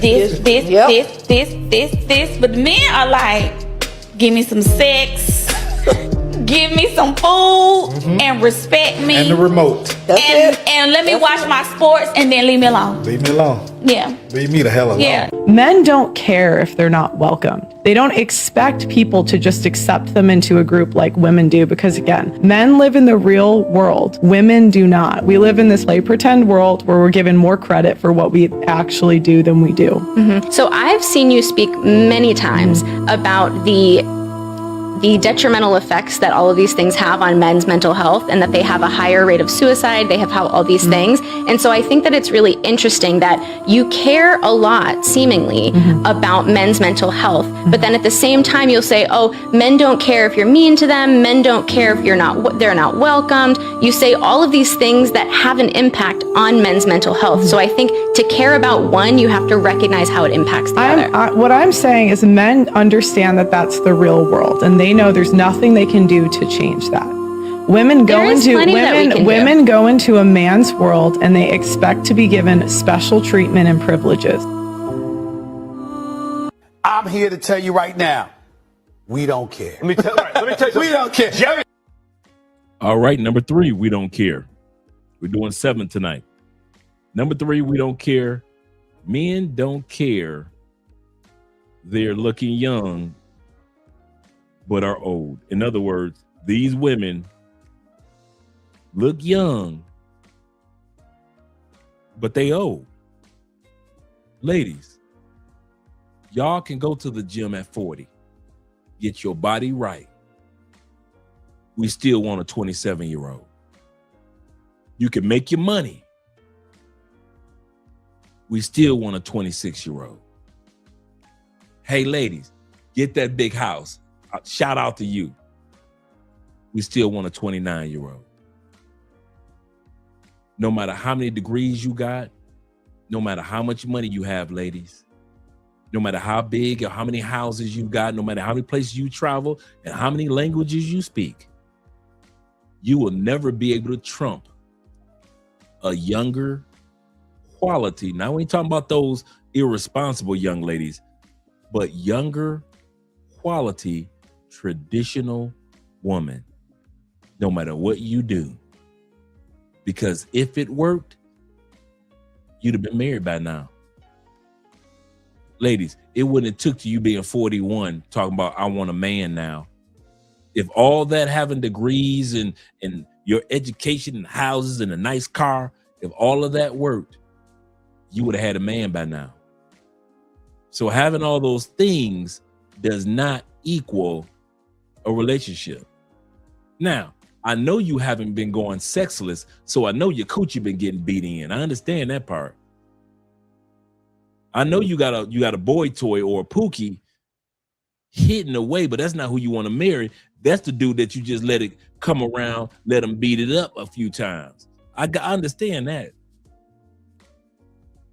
But now you want somebody serious, right? No matter how good you look, you will never be able to trump the fact that most men will want to be with a younger woman. Most men, especially if she's a mature, responsible, quality, traditional younger woman. You can't trump that with no matter what you got. Your sex game ain't good enough to make a man put a ring on your 41-year-old finger instead of putting it on a mature, responsible 26-year-old's finger or 29-year-old's finger or 31-year-old's finger. Men ain't that dumb. We simple, we ain't stupid. I'm gonna say that again. Ladies, do realize it's true. It's true. Men are simple. Give us sandwich, sex, and silence. Simple. Easiest recipe of all time. You ain't got to add nothing else to it. Any of you women that think is something extra to men, that's a lie. Give us sex, silence, sandwich. That's it. But we ain't stupid just because we simple. And we are not stupid enough to be and get on one knee with a 41, 47, and in Nia Long case, 55-year-old woman instead of getting with a 32-year-old mature, focused woman or a 26, 27-year-old, 23-year-old focused, mature woman. Everybody in their 20s was not irresponsible like you. Everybody didn't get pregnant in their 20s like you did, some of you ladies. Ladies, hear me out. Everybody in their 20s was not a weed head like some of you ladies. There are ladies that in their 20s were responsible and are still responsible. You're going to quit acting like because you got pregnant by 2 pookies in your 20s, well, that every woman is irresponsible, no matter what race or color, creed in their 20s. No, there are some women that didn't throw their bodies around and didn't have a high body count. And I'll even say there's a lot of women that didn't do that. There are a lot of women that's not emotionally damaged in their early 20s like you ladies. So stop trying to make it seem like if we date younger women, we want to manipulate them. I got news for you. In order to date you, I got to manipulate you more than I got to manipulate a young girl. I got to get past all of your traumas, all of your insecurities, all of your whining about life, all of your playing the victim. I got to manipulate you and help you realize that you're a quality woman that can be with me. Far more than having to manipulate a 24-year-old woman that ain't been through all the hell that you done been through. So while y'all think about we got to manipulate them, hell no. I got to manipulate your ass to get you to stop acting like I got to manipulate you to get you to realize I am not your ex-man. I got to manipulate you to get you to realize I am not your baby daddies. Neither one of them Negroes. Don't try to tell me I got to manipulate a young girl who ain't, or a young woman that does not have any children, that does not have two baby daddies, that ain't got 30 bodies up under her belt. I ain't got to manipulate her. She's crisp and clean, no caffeine, no artificial coloring, no artificial flavoring, no meat byproducts. She's 100% USDA certified. But your old ass, I got to spend my whole life manipulating, training, directing. I'm 50-something years old, and I got to manipulate a woman that's 45 years old and have to help her realize I ain't your baby daddy. Don't talk to me like I'm your baby daddy. Don't act like I'm one of your baby daddies.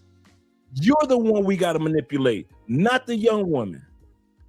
So stop selling that to the world that y'all just with them to manipulate.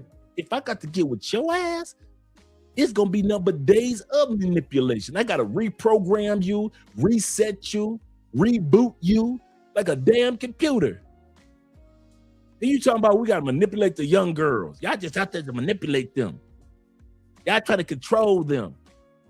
The way you act, you're the one that needs the harness, not them.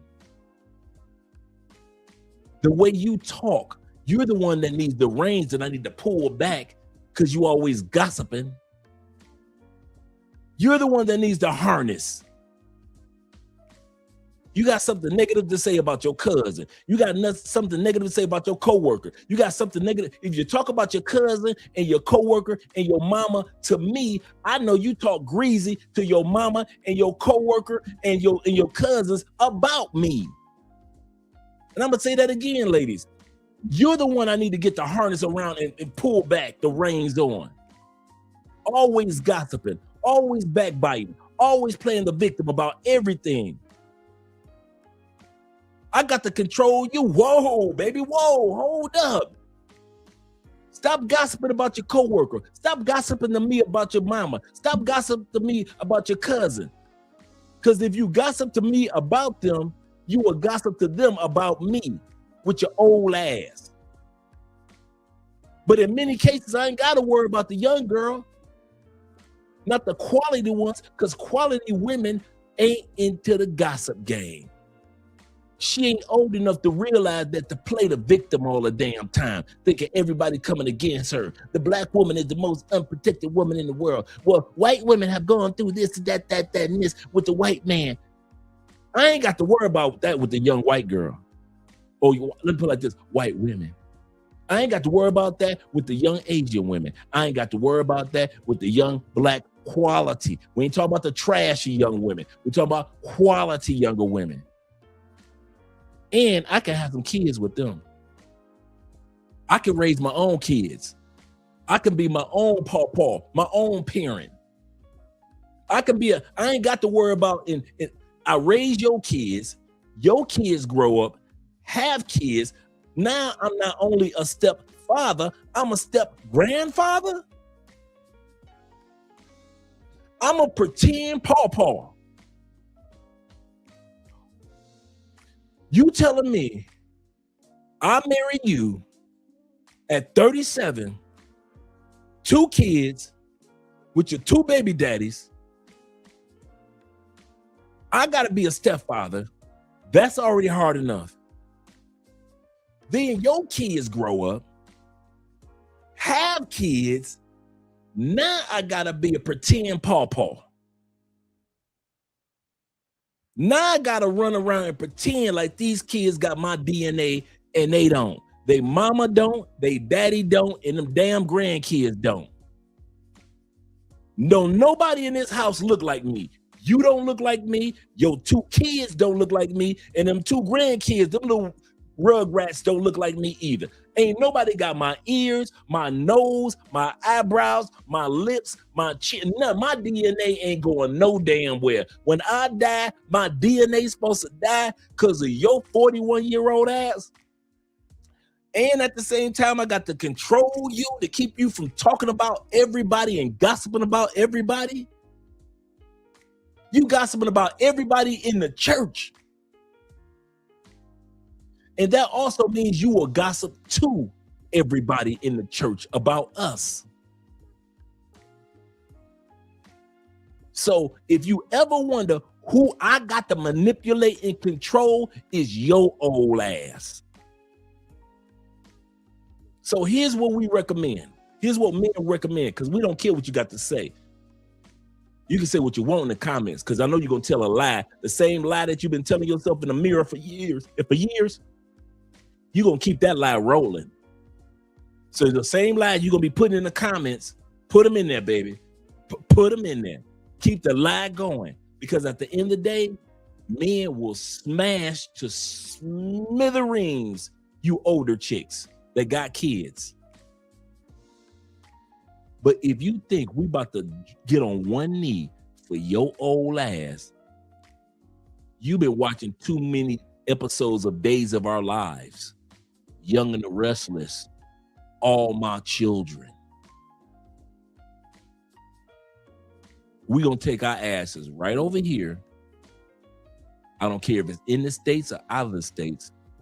Find us quality, not these ratchet hood chicks that y'all think that we want. We're going to find quality women to build quality families with. And you can look at us crazy when we walk past with our families in the grocery store. Guess what? In the words of Stephen A. Smith, we don't care. We do not care. That is so serious. He say pre-owned for real. We're trying to get y'all pre-owned. He said, I have to agree, Dre. Esco sound like y'all stupid. Shout out to the International Quiet Storm in the building. He said, Dre, I had an ex tell me that date my age crap. Every time I got a new girl, I made sure that she was 5 years younger than the last one. Absolutely correct. He said, I got all the way down to 21. Then my ex blocked me. Hashtag Petty Murphy. Hey, they gonna get mad. Like my mama used to say, you mad? You better scratch your ass and get glad. That's serious. If you mad, you better scratch your ass. Ain't nobody about to sit up here and we got one, excuse me, Jenna. We got one life. That's it. I don't see why women think that we got 2, 3, 4 lives, man. We got one life. One time, one chance. I'm not going to sit up here and spend my years with women playing mind. Man, you know how much peace. It just hit me, bruh. If you guys knew the level of peace that Andrea gives me as a younger, mature woman. My wife is 27 years younger than me. And I swear this woman has the maturity and the mindset of a woman that is twice her age. This woman is only 31. We've been together for 8 years. 8 years, 7 years married.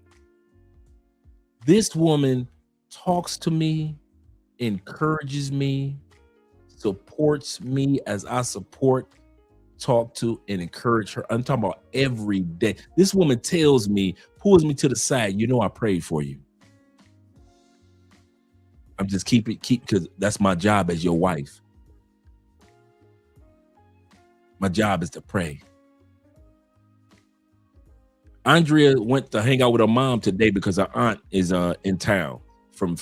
A couple of aunts are from Italy, so they're in town, right? So the ladies are hanging out, having girls' night, like doing their nails and all that stuff, right? Andrea turns around as she's getting ready to leave out the door.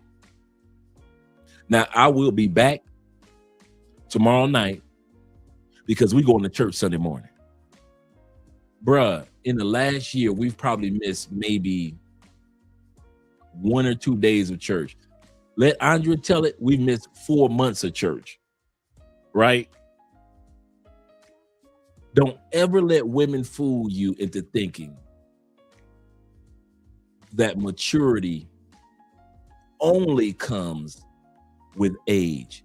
There are many women around the world that are younger women that are far more mature in life than dude. I've had plenty of women in my life. How come the best compliments I've ever gotten were from the younger women?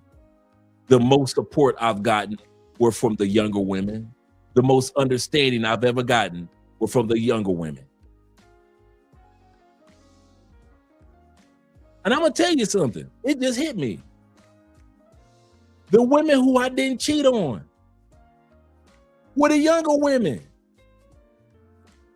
Them older women got on my last. No, I'm about to cheat on you. I'm done. I'm cheating. No, you ain't got to. I'm cheating. No, we ain't got to talk about. I'm cheating. We ain't got to talk about it. No. Keep your coochie. Close your legs. I'm about to go cheat. I'm about to go cheat. It's amazing the maturity that a lot of younger women have. I'm talking about women that's under the age of 35, under the age of 30, meaning under the age of, I'm talking about in many different countries. All you dudes that still get shamed into, you think that you're doing the community or somebody a favor by only dating women that's like 2 or 3 years younger than you, bruh. As your brother, I love you. Do yourself a favor. Just for 1 year. Just try it. You ain't every woman you had was a couple years younger than you. Just try it. Get you a younger woman that's mature and watch how your life changes and your mindset around dating changes. Get you a mature younger woman. An old soul, if you will. I'm here to tell you, bruh. I'm here to. I didn't even think about that. I have never cheated on a younger woman. All the rest of them got the. I'm cheating on you too. Yeah, you don't laugh. What you laughing for? I'm cheating on you too. All the women around my age, they got me. Yeah, I'm cheating on you. The quality younger woman, I'm good. I'm good. I don't even need to be in them streets, man. I got me a youngin'. I'm good.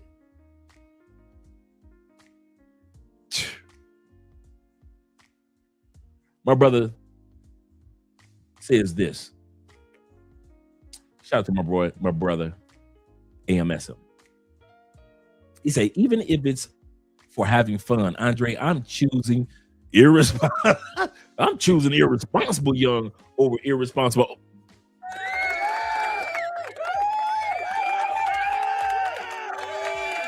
It ain't like the brother lying.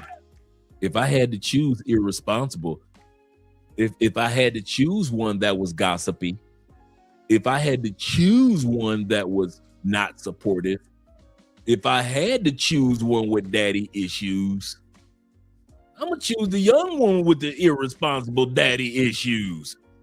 Not the old one with the irresponsible daddy issues. He ain't lying. The man is not lying. Truth be told. International Quiet Storm says this also. He said, I was double petty and made sure my girlfriends was posted on my social media. Hey, bruh, I feel you. He said, I would tag my ex with the pics of each of my girlfriends for 5 years until my ex blocked me. You a monster. You are definitely a quiet storm. You're a quiet storm. Oh, shit. I thought I was bad. I'm not that bad.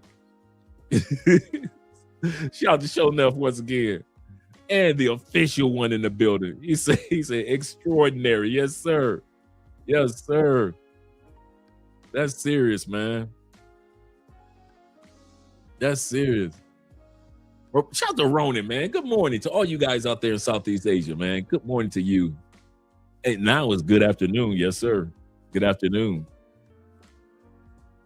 He said you can still train irresponsible young, but you can't train irresponsible old. That's true. That is so true. I kid you not. Let's go back to the video, man. I just don't like when women try to use that dynamic. Y'all with them irresponsible young girl, y'all just want to train them. Y'all trying to groom them. Y'all just gonna manipulate them. Man, please. I gotta manipulate you every day to keep your mouth shut. My brother Kobe says this. He said, older women are like hardened clay. You can't mold them. That's a good way of putting it. That's a good way. They're set in their ways. So be it. 37. She too damn old to mold. Y'all's are monsters, man. Here we go. Let's go. As though you don't hear what these guys are saying they want. Let's just be real. You don't feel as though you have to give it to them, because far too many women in our culture feel as though they're above the men. This is a culture thing. Facts. More than a race thing, it's a culture thing. Black women cannot grasp the idea of changing for a man, because they think black men are beneath them. So it's like, what? Black men want us to stop wearing the wigs. Black men want us to stop wearing lashes. Black men want us to start getting in the gym and getting fit. No, absolutely not. I'll never do anything what black men want. You don't have to respect. You can say, I'll respect my man and I'll submit to my man. Yeah, but you'll give every other man in the culture your butt to kiss. And that's not how this thing works. And sadly, while you have between 16 and 29, men have between 18 and 90. What are you going to do? Because it's not as though he said something wrong or was being overly rude. But if he decides he wants to go down the path and do something different, he has the option. I want to go back to this other part. Older women. And when I talk about older women, we're talking about from a marriage standpoint. That means women over 30. 30 years old is old to be contemplating a first marriage. Go to matchmakers, wedding planners, anybody will tell you that's just what it is. It's old to be planning a wedding. Okay? Like I said, we got to start calling things what they are. And again, I heard a woman talking about the wall. That men hit the wall too, and how, if you're a black woman, the wall isn't the wall for you. Yeah, because black don't crack. You can make up rules. Black don't crack, but your ex do. Why would you say that? Fix it. Why would you say that? To suit you, just because again, notice how when women like this begin to speak, they want to change things because they've aged past. Facts. See, when you still have time, you don't care. If you're 22, somebody says the wall, you're not really sweating it. Exactly. But when you're 29 and somebody says the wall, then you got a problem with the concept of the wall. Why? Because you wasted those years. The wall exists for a reason. Facts. I mean, I heard this woman, you're just wrong about the wall, and a man can hit the wall too. If a man's money is not right, he's at the wall. Yeah, but see, he can always go get more money. You can't go get more time. You can't. A man can get himself together inside of a year, or inside of 3 years, turn his entire life around. You can't do that. Again, age gap dating. The group of women that have the women have a problem with it because they can't do it. Facts. Older women dating younger men know that there is no future in this. And it's like, even going back to the Neil Long video I did earlier, Kiki Palmer was saying that a guy who was 69 was trying to shoot his shot with her, and Nia Long was like, oh no, that's too old. Granted, Nia Long is 55. And she's saying, oh, 69, she can't do a man who's 69-year-old. So what age group can you do? Because men your age ain't checking for you. To take you seriously, at least. Men your age not checking for you. So what age group can you do? Younger men not checking for you either. If younger men checking for you, they're looking for a come up. They're looking for a sugar mama. They're looking for somebody to pay them bills. So if 69 is too old for you, what age you preying? Come on. I'm here to tell you right now, we don't care. Let me tell you, we don't care. Jerry. All right, the next area that we don't care. Men don't care for single moms. I'm sorry. I understand some ladies are widowed and you got them kids. I understand some of you ladies were in marriages and they just didn't work out. I really do. We don't care. We don't care if your kids love us or not. We're at that point, we don't care. We don't care if you come as a package deal or if you leave as a package deal. We don't care. Men are now saying that to keep our peace. And when we say we don't care, it means in order to keep our peace, you fine. We're not putting a ring on it. Maybe when your son or daughter is older or children are older, maybe. But right now, we don't care. Now, you fine. We gonna hit it. I'm gonna say this again. We are going to hit it. But you ain't gonna get that ring. I know. I heard, ladies, I hear you. A simp gonna come along. If you pray for the simp, he will show. If you build it, he will come. I got you. If you suck it, he will come. I got you. Right? You find a simp. If you suck it, he will come. Right? You all pray to the sister goddess Sierra. I got you. I hear you. How's that working out statistically? Ladies, there are more single ladies than there are simps available to marry you. There are a lot of simps. There's just not enough. There's not enough, ladies. If you sit back and all you ladies married simps, y'all have to be 3 or 4 women. Each one of y'all have to marry 3. Each simp would have to marry 3 or 4 of you women for all y'all to be married. It is not enough simps. There's a lot of men, but we ain't gonna marry you. But as far as simps, it ain't enough. Even though my cousin got married to a simp. Your cousin did you? My co-workers and my boss got married to a simp. They did. Have you? You've been waiting around for your simp and you are 45 years old with those 2 kids and those 2 baby daddies. Men are not marrying single mothers. Now you're going to take this recreational sex and go on about your business. Maybe when you get older, if you take care of yourself, take care of your weight, you might be the one. Because I'm going to say this. I'm going to mean this. There are some good single mothers. The scenario of being in a step parent scenario is not good for men. I'll say this again. I'll be a fool to say that there are not good quality women that just so happens to be single mothers. So it's not you, ma'am, that we're saying that we don't want to be in with. We're saying the situation, the scenario, because you might be excellent for us, but them 2 baby daddies of yours, I'm gonna have to put some heat at least in one of them. I already know that. The situation we don't like. We like you. It ain't even really the kids, but that baby daddy of yours. And the fact that we cannot discipline these kids as if they were ours, but we will have to spend money on these kids as if they are ours. The scenario, sisters, the scenario is who we don't like or what we don't like. Sometimes we do really like you, but this scenario, can't do it, boo. Men no longer care. Men no longer care. We're done with that. Can't do it. Can't coach them. Can't play with them. We're letting you know, ladies. You stupid abstract. Shout out to you, brother, in the building. Men do not care for single moms.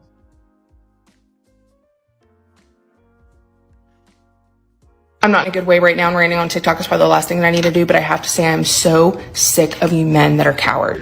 Literally, the first sign that you see of intimacy, you're like, ooh, intimacy, oh, I can't take it, and you shut down. What the hell is wrong with you? And we can call it avoidant attachment issues and love bombing and narcissism. I don't care. She came right out the gate and called us cowards. Single mom came out the gate calling us cowards. Okay, let's see where she's going with this. What we call it. I just know that it's everywhere, and I'm going to call you coward. You think that it's okay to awaken something in a woman, to awaken and ignite a love, and then never have, I want to say, the wherewithal, the ability. Actually, you have the ability. You have the ability. I know you read all those Jocko books and you think you're mentally strong, but let me tell you something. Newsflash, you're not. So you awaken these things in a woman and you don't have the wherewithal, I'll say that, to finish it out, to commit, to do the work. Or you get upset and you get into an argument and you just, you shut down and you give her the silent treatment. If you are a mother raising boys, I swear, can we do better as a collective and not raise the men that we're dealing right now in this dating pool? Do it! You know what? It hurts sometimes and it's really tough to face your emotions, I know. But you gotta grow up, babe. And you gotta do it. And in the meantime, you're leaving a trail of casualties behind you and you're complaining about the dating pool and you think it's all them and it's not you. It's you. Bet. And we are tired as women and we're just getting more and more damage. I am so sick of these men. They see something bright and shiny and they're like, ooh, I want that. Do you want that, big boy? No! You don't want this. Can you really hang with me and my 3 kids? No! Can you really hang with me and my career and I'm independent and in my spotlight? No! God! Oh yeah, babe, I'll just sit back and watch you. That's what you all say. But you can't handle it because there's men at an event. Get the fuck out of here. Grow up. Get a grip. Do not pick me up just to put me down because you don't feel like it that day. I don't need this man. I want to be with a partner. And this sounds mean, but I'm telling you what, you're not going to be anything different or special than the next guy. Let me tell you what your bachelor pad looks like. You got a navy blue comforter. You got protein everywhere. A ring around the toilet because you can't clean your toilet. Your wall art is your huge TV. And then you might have one sentimental piece that's like a flag from your family or something like that where you lure us bitches and you're like, oh yeah, like family's important. No. Yeah, I thought that was a weave too. I thought that was a weave too. Okay, Leo, I'm not alone. You just sound cool. You just think you sound cool. And we buy it. But at the end of the day, you're a coward. You're a coward. And this is not to the men that are not cowards. I see you guys out there. I see you guys out there. You know what? Y'all aren't really in the dating pool. The world is lacking real men and women are craving them. Yet at the same time, men just want these like fit girl, gym, career driven, like secure, all these things, right? And I see us women, we're molding, we're going to that. We're trying to do everything we can to get these men just to step up. But it's never going to be enough because they don't have the capacity to step up. And it's disgusting. You're a coward. Just like a woman. To the mothers that have the luxury of having the child's father around. To the mothers. Oh, y'all gonna have some fun with this one. With them kids screaming in the background. That have the luxury of being able to get a day or two to yourself. To the mothers that have more than just 3 or 4 people as a village.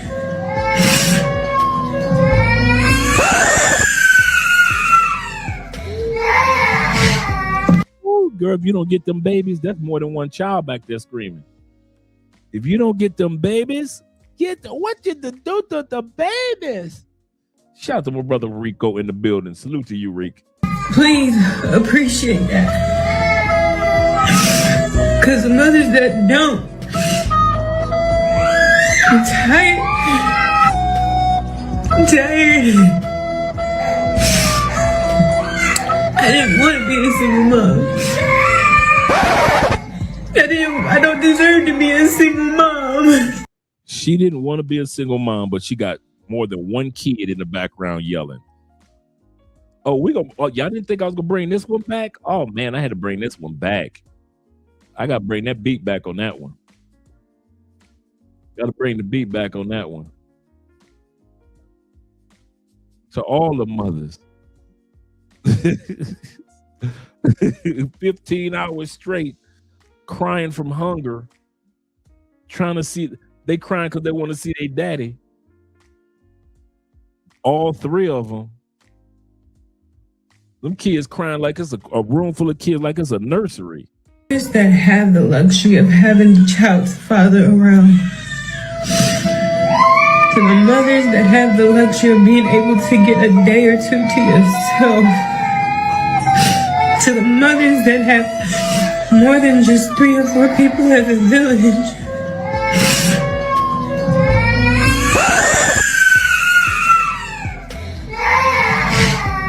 Please appreciate that. Because the mothers that don't.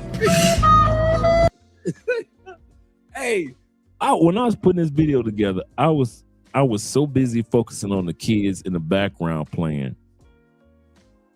My man said, is that a kid even playing the flute? Now I've heard this Titanic flute solo before, but it's even more funny when you said this could be one of the kids playing the flute. I'm tired. I didn't want to be a single mom. I don't deserve to be a single mom. My babies deserve to have their dads, but their dads ain't. What the fuck, y'all? God! She said dads. My babies deserve to have their dads, plural. Plural. That means that she became a single mom, met another dude, let him shoot up the club, and became a single mom again, and then had the nerve to say, I don't deserve to be a single mom. I'm tired. I didn't want to be a single mom. I don't deserve to be a single mom. My babies deserve to have their dads, but their dads ain't. It's like, oh no, that's too old. So the newsflash, you're not. Let's bring that beat back. And it's disgusting. You're a coward. Just like a woman. To the mothers that have the luxury of having the child's father around. To the mothers that have the luxury of being able to get a day or two to yourself.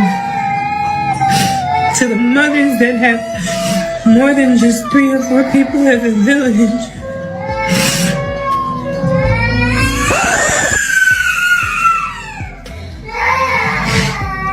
Please appreciate that.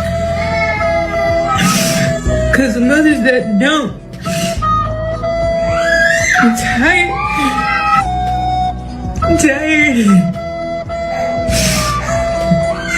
I didn't want to be a single mom. I don't deserve to be a single mom. My babies deserve to have their dads, but their dads ain't.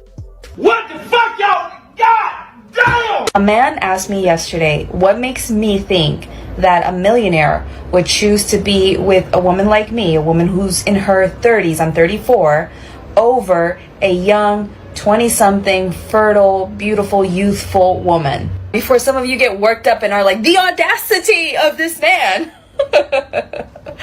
I know that this person wasn't asking from a negative, ill-intended place, because I'm intuitive psychic. I can just feel the difference in the energy. There are men who will try to say these kinds of things in order to put you down and make you feel bad about yourself, and there are those that just To them, it's just something logical, and they're just spitting what they think are facts. Well, no fucking shit. But anyway, I went on to say, very confidently I might add, that the kind of man I'm looking for, the millionaire man of my dreams, choosing me over some young 20-something, no offense to the young women out there, okay, let me finish before you come after me. Choosing someone like me is a no-brainer. Because a woman in her 30s is completely different from a woman in her 20s. We have certain life experience, we have a certain level of personal power, we know what we want, we're not playing around, we're not playing games, we're not going out there. We've been done all of that. And that's not to say that young 20-something-year-olds can't be of that mindset yet. There are absolutely incredible and admirable young 20-something women on this app whose content I follow, and these women have so much more maturity and self-awareness than I did at their age. But back to my story though, what I said is I know who I am. I know the value that I add to a man's life. And my millionaire husband, because he was able to accumulate certain wealth and success, he understands the power of investing in all the right things and people in order to get a great return on investment. So my millionaire husband, I don't know who that is. I have to do some research when I get done. I'm here to tell you right now, we don't care. Let me tell you, we don't care. Jerry. All right. Next, we don't care is this. That I'm done with the situation. Go back. Investment. So my millionaire husband, I don't know who that is. I have to do some research when I get done. I'm here to tell you right now, we don't care. Let me tell you, we don't care. Jerry. Next area that we don't care is right here. Men do not care about the mind games. We're done playing these mind games. 1 minute you're into us, next minute you're not. 1 minute you support us, next minute you don't. We're done with the mind games, ladies. We really are done with the mind games. That I'm done with situationships with guys who are just using me because, they want to sleep with me, or they just, want to hook up with me, or something like that. I'm just very, very done.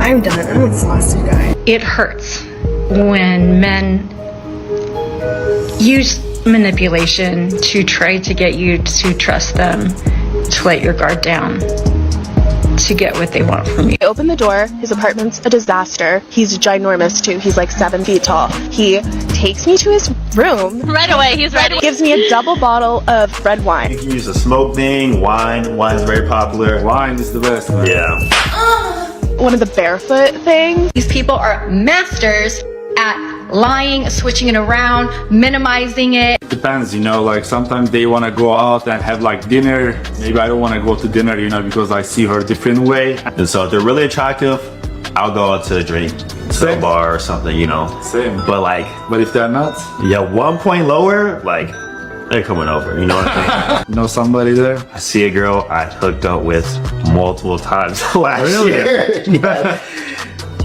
Interesting. Yeah. I never see her. You never saw her? No. She's good, man. You'll like her. Too lazy? Sometimes too lazy, sometimes, like I say, I was and then just wife, so. Yeah. You really like this, So that's how you open it. You opened up with, So, Go be paid. It's already too late. You already love him. That already means that you're gonna get hurt. It's too late. They just spiraled me into a rabbit hole, and it takes me to a dark place. And it's gonna drop you into this rabbit hole of never finding peace. I think we have gathered 80 matches. We haven't even ordered our coffee yet. This guy goes, "You're chubbier in person," and goes like this at my belly. Dating apps only to re-download them as ridiculous, but it's not so bad because then I get to meet people like you.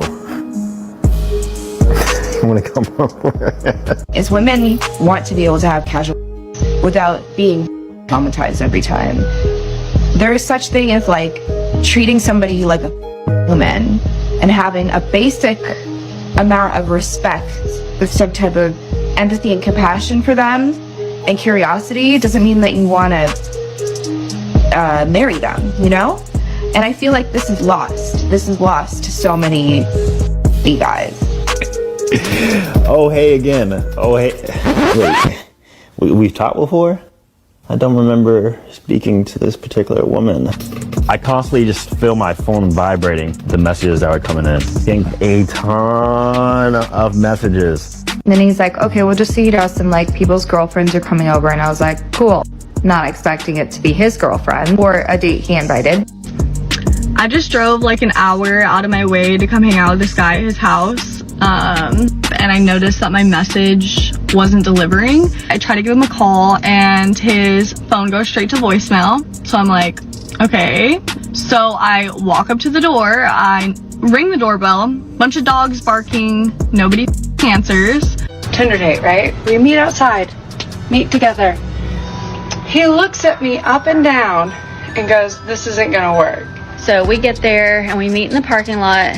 So he got a full view of me. He gets up, goes to the bathroom, comes back, throws down a $10 bill and walks out. All right, so first things first, we're gonna start off with Tinder. Just girls love this picture. And I think the reason is because I'm cooking. I don't think I ever cooked for any one of these girls. The amount of times that girls comment on how good my pictures are in regards to the quality and all that stuff, it's just insane. This is the trick on Tinder. You swipe on everything because the really need.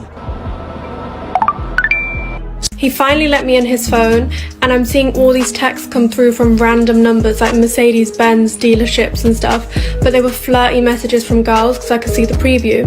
I clicked open the conversation, there was like pictures of girls in their conversation. I was just in shock.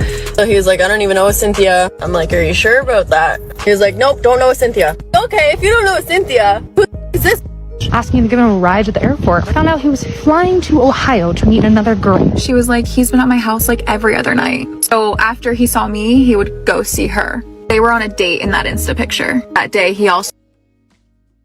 This is a good point that you're making, Kobe.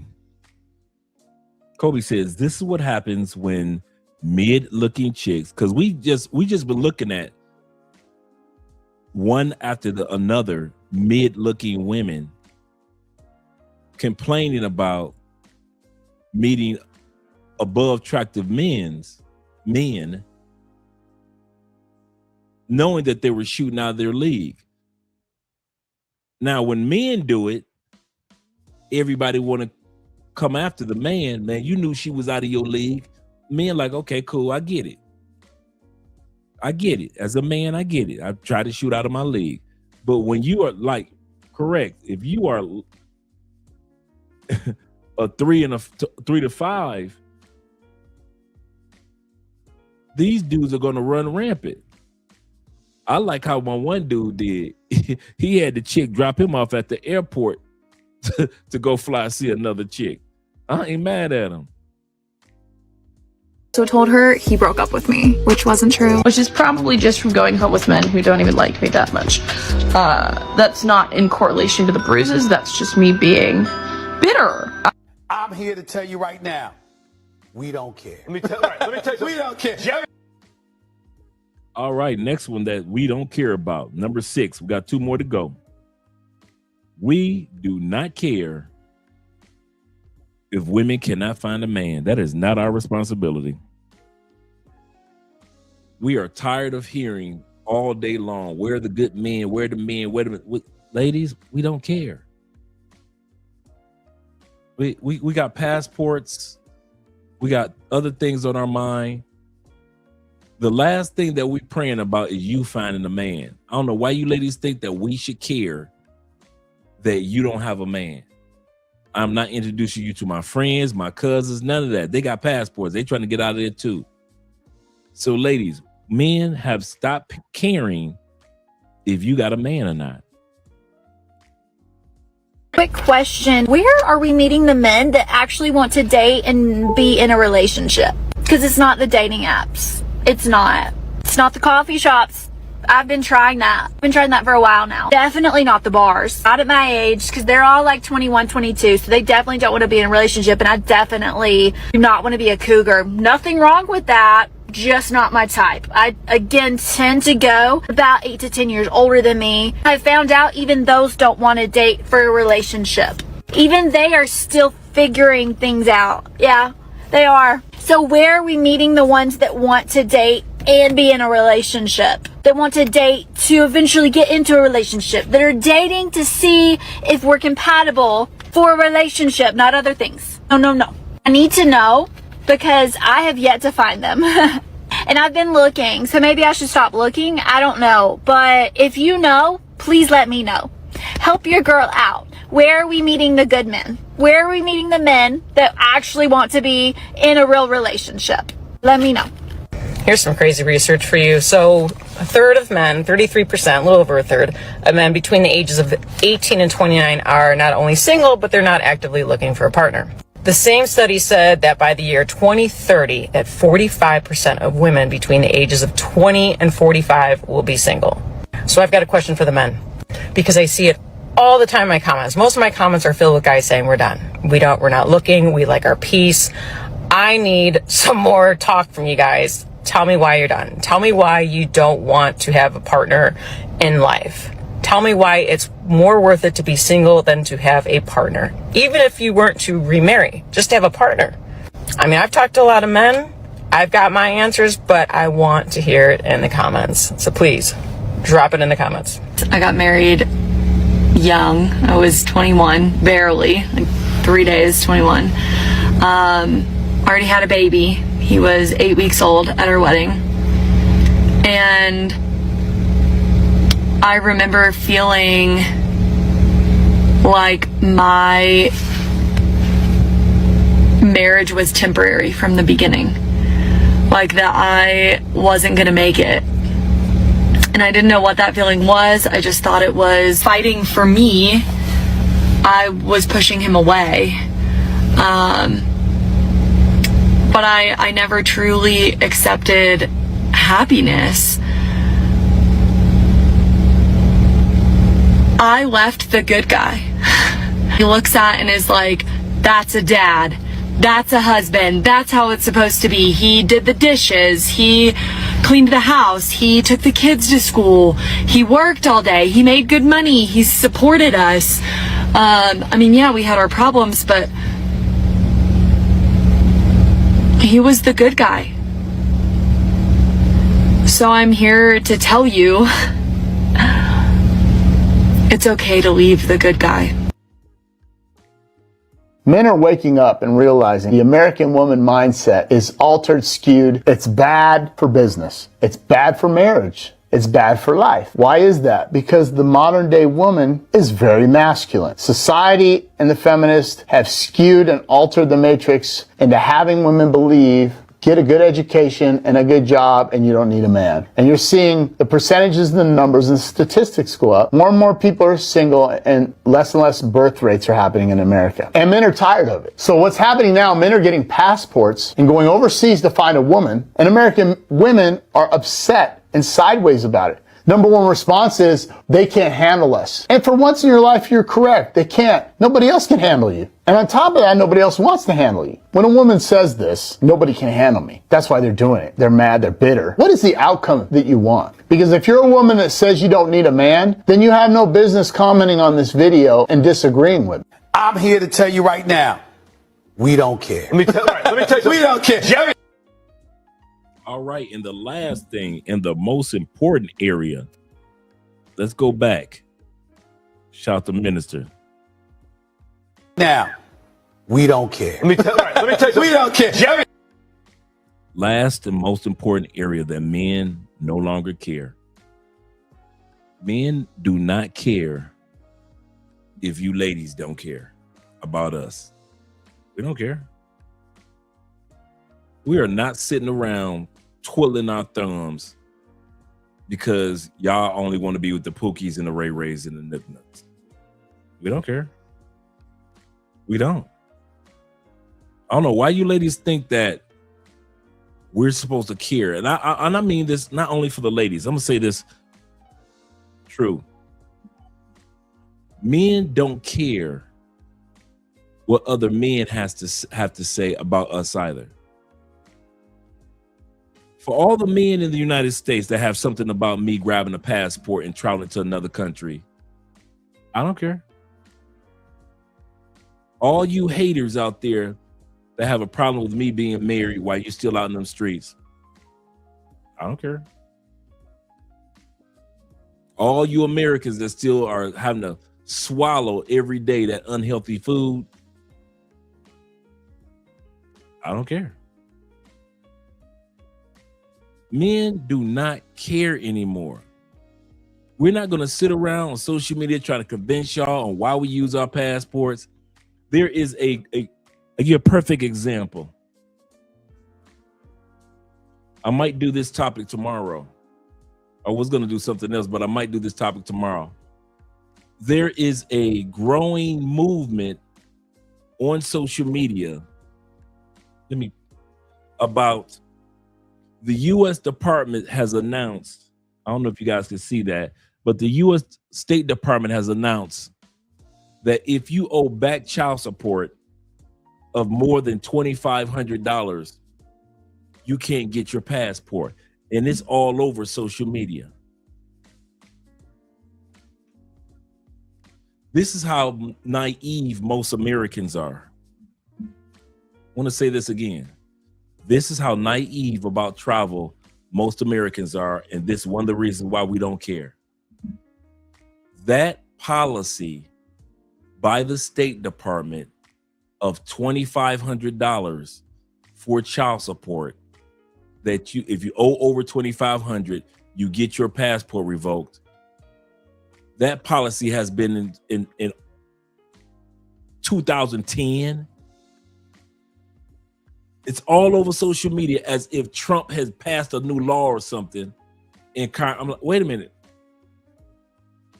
This has been the State Department's policy before I even got my passport.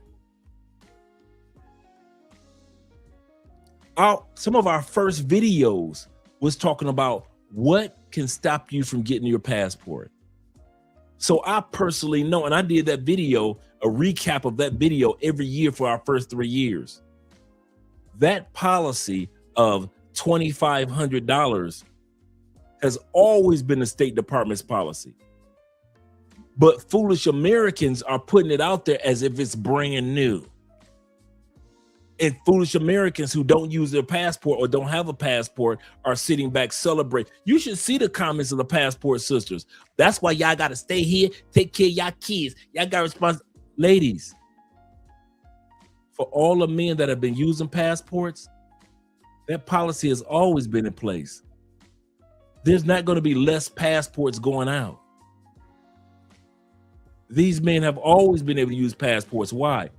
52% of all men ain't even got no kids. So what you're talking about in America, when it comes to men, we don't care.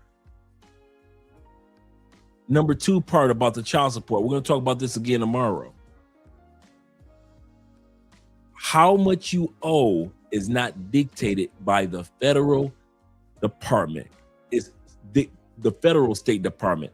It's dictated by your state's department. I tell you what I mean. And my Uncle Jeffrey can tell you this because I told him about this. The state of Florida, if you owe over $750 for child support, as long as you get it under $749, you can get your passport. My uncle, Ghostface Jeffrey, state of Michigan, over $1,000. If you owe over $1,000 in the state of Michigan, the moment you get it to $999, you apply for your passport.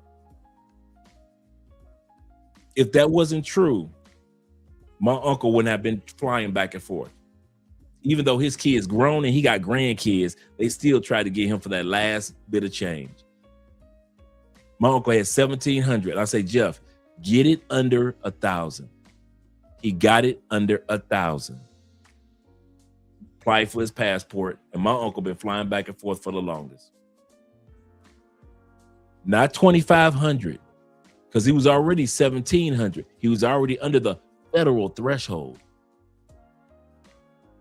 But if you listen to social media, these women are dancing in the streets as if this policy is brand new. This policy has always been around of the $2,500, but they don't go by the federal policy of $2,500. They actually go by the state's qualification. So if your state says 1,000, as long as you under 1,000, you can get your passport, even though the federal says it has to be 2,500. So stop. That's why a lot of guys are able to get their passports and still travel. I bet you the numbers don't change. It's going to be more and more men being able to get their passports. Why? That policy has always been in place. My point is this. Men don't care what other people think of us. We do not care what they think.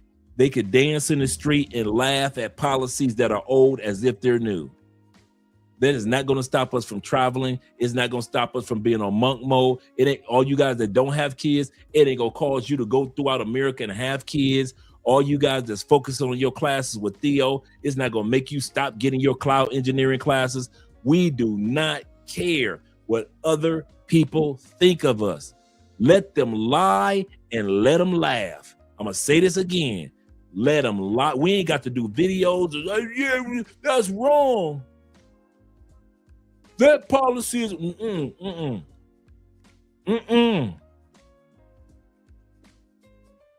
Let them lie and let them laugh. Sometimes you just got to let people tell their bare-faced lie, let them laugh, and your life is going to be the proof at the end of it all. Men, the number one thing that men are learning to stop giving a dang about what somebody else got to say about us. We're done with that one. Dave says this. He say, Dre, this is honestly what I explained to the chick. He say, I'm your man from 12 to 6. After that, reality hits. I'm single again. Absolutely correct. Absolutely correct. Let's go say, cause this. When the mother tell a broad what time it is, the answer ain't enough. This is true.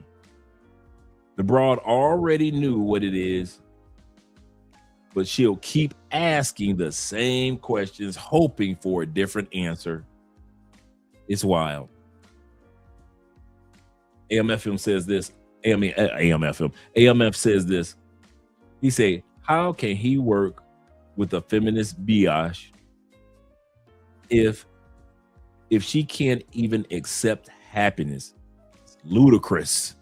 Ludicrous, I say. Esco said this. He said, I saw the live stream that you did a few years back and had to tell my guys about that. I have helped out so many dudes with that video in regards to child support. These women really think that you're going to lose your passports because of brothers. I'm telling you, I sat here and I saw 1, 2,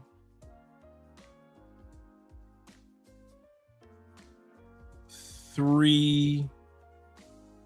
See, look at this. It says cancel. Passport bros flights are canceled. Parents owing child support to seek passports revokes starts today. This is fake. Trump says fake news. This is fake news.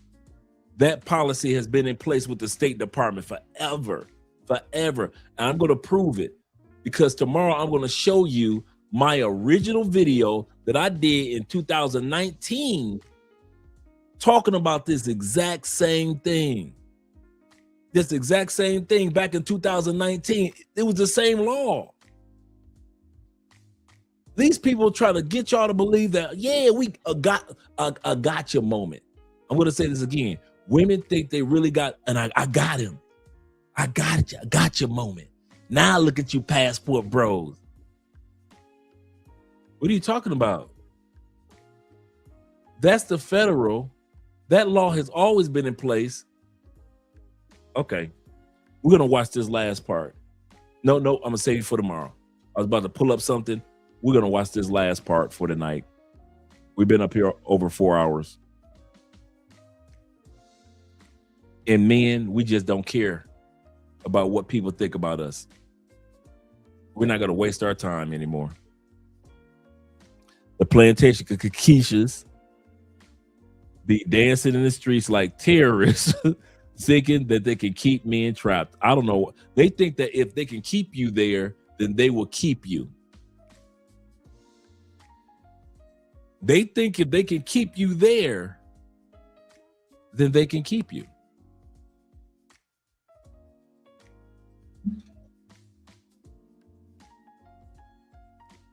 Yeah, man.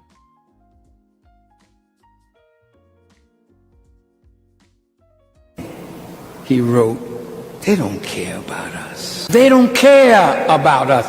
They who? See, he's sending his people messages out of his pain. And some of you are dumb enough to think because we have a black president that they now care. Then somebody still doesn't care about us. Skinhead, deadhead. Everybody gone mad, situation, aggravation, everybody allegation. In the suite, on the news, everybody dog food, bang bang, shot dead. Everybody's gone mad. All I want to say is that they don't really care about us. Beat me, hate me, you can never break me, will me, thrill me, you can never kill me, Jew me, sue me, everybody do me, kick me, kite me, don't you black or white me. That's what Michael was talking about. Most people you know right now in your life do not give a flying about you. And most of us spend our entire lives making decisions around what these people who do not give a about us actually think about what it is we're doing. And then we waste all this time and all this opportunity and leave all this potential on the table for people's opinions that aren't even relevant to us. And if your life were to take a they won't be there, bro, because they're actually afraid that you're going to make it, because if you make it, it shows them that they could have made it too, and they've got to live with that regret. You shouldn't worry about criticism from someone that you would never ask advice from. That quote, and it hit me when I was like 38 years old. It was only a couple years ago. Wish I'd heard that when I was 15. Because we care so much about what people think of us and what they say about us. Most of the time, it's people that we would never ask for advice from. I don't care what people think of me. They don't fight my battles. They don't live my struggles, and they don't carry my dreams. Opinions are cheap. Anyone can talk, but talk doesn't build. Talk doesn't create. Talk doesn't win. I'd rather be real, fail, learn, and rise again than waste my life trying to impress people who will never understand me. At the end of the day, it's my life. I'll live it my way. If you're not following Phi Turn, you probably won't see us again. If you are, you're growing every day.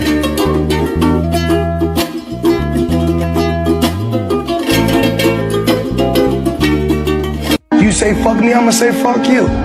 You respect me, I respect you. I don't give a fuck what you think. I don't care what you think about me. With all due respect to everyone, fuck everyone. I don't give a shit what anybody says or what anybody thinks. I have this mindset. I know exactly who the fuck I am. Because whatever you do in life, good or bad, there's always going to be somebody. I just can't live my life based upon what other people think about me. So I can't concern myself too much with what other people think. You know, it's just not healthy. That's another root of human struggle, worrying about other people's perceptions about who you are. Why would you ever care about that? You wanna know why guys are tired? You wanna know why guys are done? Why we don't care anymore?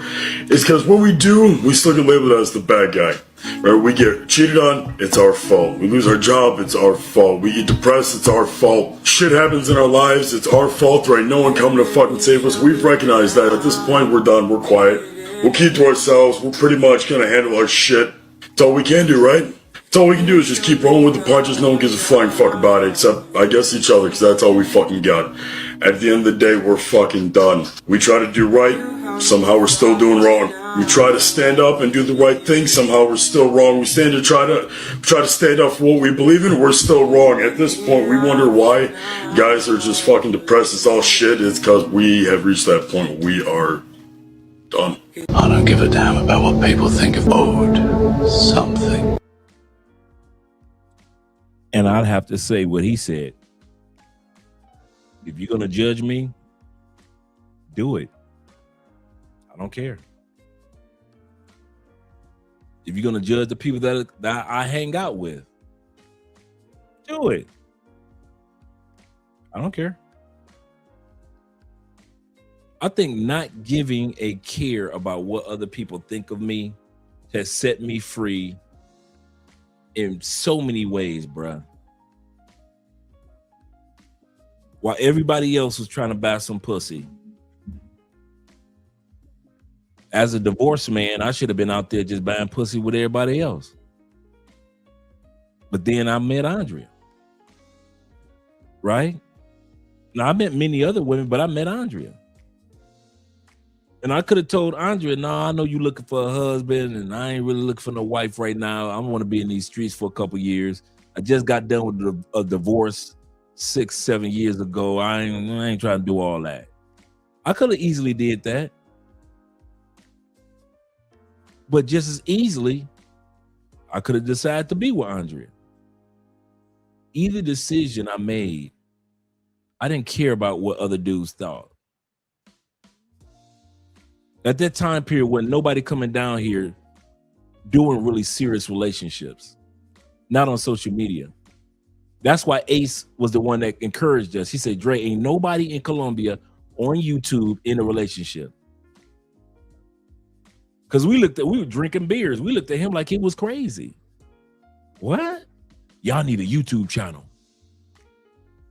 What? Man, y'all need a channel, man. You know how many dudes will be encouraged to see a brother in a real relationship in Colombia? What? And then we thought about it. And what really pushed us over the edge, somebody reached out to us that had a podcast called Going the Distance for people that were in long distance relationships. And they would interview people from around the world. And they came across me and Andrea and they interviewed us. And so we were like, hey, that interview was, hey, that was fun. Maybe we can do a YouTube channel. And since then, we've been criticized. We've been put down. We've been laughed at. We've been mocked. We've been cursed at. People have made videos about us that never met us before. I know what Aaron Rodgers was saying. I don't care about people that I will not ask advice from. If I would never ask that person for advice, I do not care what people think about me. I am happier and at more peace than I ever imagined. I never imagined having this much joy and peace and happiness in my life, ever. Not because of marriage, but because of me. Because I decided to grab a passport and go to another country. I never thought that this type of peace and joy and love and comfort and brotherhood, I never thought I would meet brothers like you guys. I never imagined meeting men from Chicago, LA, and not have to be in Chicago and have to be in LA and have to be in Atlanta. I got brothers from across the globe now. And the number one thing was I didn't give a damn about what other dudes was doing. More dudes came down here and were doing more pay-for-play videos and more booty bait videos and doing all this. Come down here, buy all the women. Hey, you can get all and they were coming down here in droves. And still, we were the only ones on YouTube as a couple. And they talked about us so bad because we were talking about how to get your visa, cost of living, medical. And dudes was like, we ain't trying to hear that shit. Where the ladies at? Where the party at? Where can we get some weed? Where can we get some some nose candy? That's all they want to hear. And then one day we got an email from a Muslim dude. Shout out to him. He was a Muslim dude from Africa. He said, I'm coming to Colombia. But everything that I'm seeing, bruh,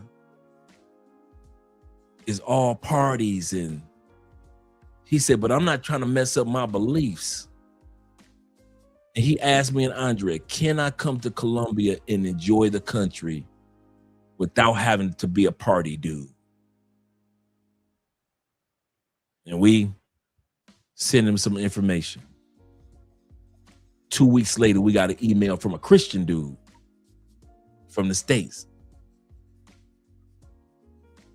He said, hey, bruh, I like the country of Colombia. I've traveled a lot of places, but all I'm seeing is content after content after content, just showing women and parties and women. Bruh, he said the same thing the African said. Can I come down and have a good time in Colombia?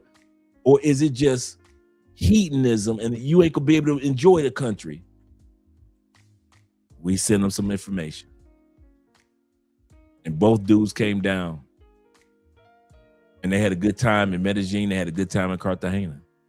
Two men that didn't even know each other asked the same thing. Just because of two people, me and Andrea knew we were on the right track. Not because we had better content than everybody else. We didn't even have microphones, bruh. All this stuff y'all see, we ain't had none of this. We ain't had no $3,000, no $2,000 cameras and all that stuff. Like all that, dude, we didn't have no mics. We didn't know, man, our voices were bouncing off the wall, man, like we was in a gymnasium, and y'all still supported us. Y'all still watched, in other words, because we were the only ones that didn't give a fuck about what everybody else was doing. We never criticized what the party dudes was doing. We never criticized what the pay-for-play dudes was doing. But them motherfuckers constantly had our names in their mouths. Fuck Andrea and Andrea. Fuck Love Crossing Borders. Man, we don't mess with them, blah, blah, blah, blah. Now y'all need to come down here and buy these coochies with the rest of us. But we stayed the course. And we still stay the course to this day. Andrea and I have never veered at all. And we still got people that don't like us. And I'm going to tell you this. The reason why I just told you our story, because your story is going to be the same way. It's going to be some people that don't like you, and it's your job not to give a dang about what they think. It's your job not to care what Andre thinks. It's your job not to care what somebody else thinks. It is your job to only care what you and your God thinks. What the Lord thinks, that's it. The rest of them, your mom, your cousins, your uncles, they need to be informed. Yes, make sure they have your phone number and your Airbnb information and all that. Yes. They need to be informed. But as far as waiting till your mama says yes, or till your daddy says okay, or till your friends or your co-workers understand why you travel, man, dang waiting on them. It is not your job as a man to ever care what other people think when God puts something on your heart to do it. Ever. If I waited till people in the States cared about me, I would still be in the States, stuck in a motherfucking cubicle. Oh, I'll be making good money, but I'd be miserable. I'll be smashing chicks. You know, I live in Florida because I can smash all the foreign coochie I want. But I'm going to tell you this, I'd still be miserable. I'd still be miserable. Because there's a point in my life I got tired of running through chicks. See, some dudes, they come to Colombia and it's their first time running through chicks. This ain't Dre's first time. I was running through chicks in the States like you dudes do pay for play. So I was already burnt out in the States of just running through chicks. I'm already smashing foreign chicks. I'm in Florida. I'm telling y'all now, man. I had got to the point where I didn't give a fuck about what nobody thought about my decision to go into another country. So I was just like Michael Jackson, because I knew at the end of the day, ain't nobody really care about me for real. All the people that was criticizing me, they didn't care about me if I stayed in the States or if I didn't. Same thing with the ladies. They don't care about if you guys stay in the States or leave. They do not care. All the ladies got something to say about the passport bro movement. They laugh and giggle and say something slick. They don't care about you, bruh. But it is your job not to care if they care. And with a passport bro, that's why any panel I get on, everybody shut the hell up. You know why? Because they expect me to defend the passport bro movement.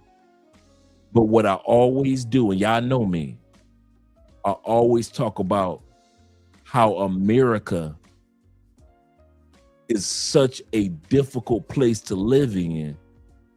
This is why we got passports. You ladies are not that important in the men's lives. Healthcare is, and I start talking about healthcare. Food is, and I start talking about healthy foods, comparing American food to other countries. Cost of living is, and I start talking about the cost of living in other countries. And everybody on every panel shut the fuck up. You know why? Because I don't give women the power to assume that we are leaving for women. I'm tired of men who got passports selling this narrative that you left because the women are better. Fuck talking about the women. Tell the truth. Stop being a little bitch about it. Tell the truth. You left the United States because the United States is full of shit. That's why we left. Tell people why you left, because of the cost of living is better. You left because you got more peace. You left because people don't talk as loud in other countries as we do as loud Americans. Tell people the truth. Stop selling them this weak ass narrative that, yeah, I left because the ladies aren't traditional and I can't get a fuck traditional women. I could do this channel another 20 years and never talk about women again.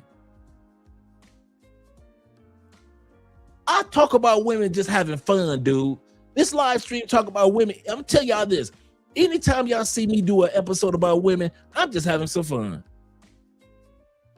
When you see me do the episodes about America compared to other countries, that's this channel. The rest of it, I'm just having fun. I don't care about nothing got to do with them women. None of them. I don't live there with them fat bitches in the States. So why should I sit up there and act as if I care? I don't care about what they think about me, and I don't care if they care if I think about them, because I don't. So start telling people the truth. You left America because of America, just like I did. You reaping all the benefits of when you outside the United States, just like I do. And women are not the only benefit that you reaping. It is one of many benefits that we reap from being outside the States. All y'all do is go on social media and sell to Americans and American women. Yes, we left because of y'all. We going to other countries to get quality women. So you ain't benefiting from none of the cost of living, huh? So you ain't gonna tell them that you live in America because of politics. So you ain't gonna tell them the truth that you left America because medical is better in other countries and not as expensive. You ain't gonna tell that part. But if somebody asks you why you left America, you gonna talk about females? Man, fuck them females. That's the last thing I'm gonna talk about. In any panel I'm on, they know Andre gonna tell you what he feel about what caused him to leave and it was America. America. And of course, under the umbrella of America are the ladies, but I am never gonna put the blame on women while I got a fucking pass. I didn't go to the goddamn post office because no bitch. I went to the post office because of my country, 'tis of thee, sweet land of liberty. I left America because of geo arbitrage. My dollar can stretch further. Your dollar can stretch further. Stop telling people the truth. Like the episode we did yesterday about Venezuela. I don't give a fuck about them dudes going to Venezuela. That was just an entertainment episode. You know that whole episode was about us getting our visas and being quality men going to Venezuela? I just sprinkled in that shit with the ladies because I knew y'all was gonna watch it with the ladies. But the key part is I wanted us to learn how to do the Venezuela visa. So I figured if I talk about the Venezuelan ladies and I could put in a true lesson of how to get your Venezuelan visa. Because if I do an episode saying how to get your Venezuelan visa, half of y'all ain't gonna show up to watch it. So I said, go on, let me throw some bitches in here because I know how shallow we men can be.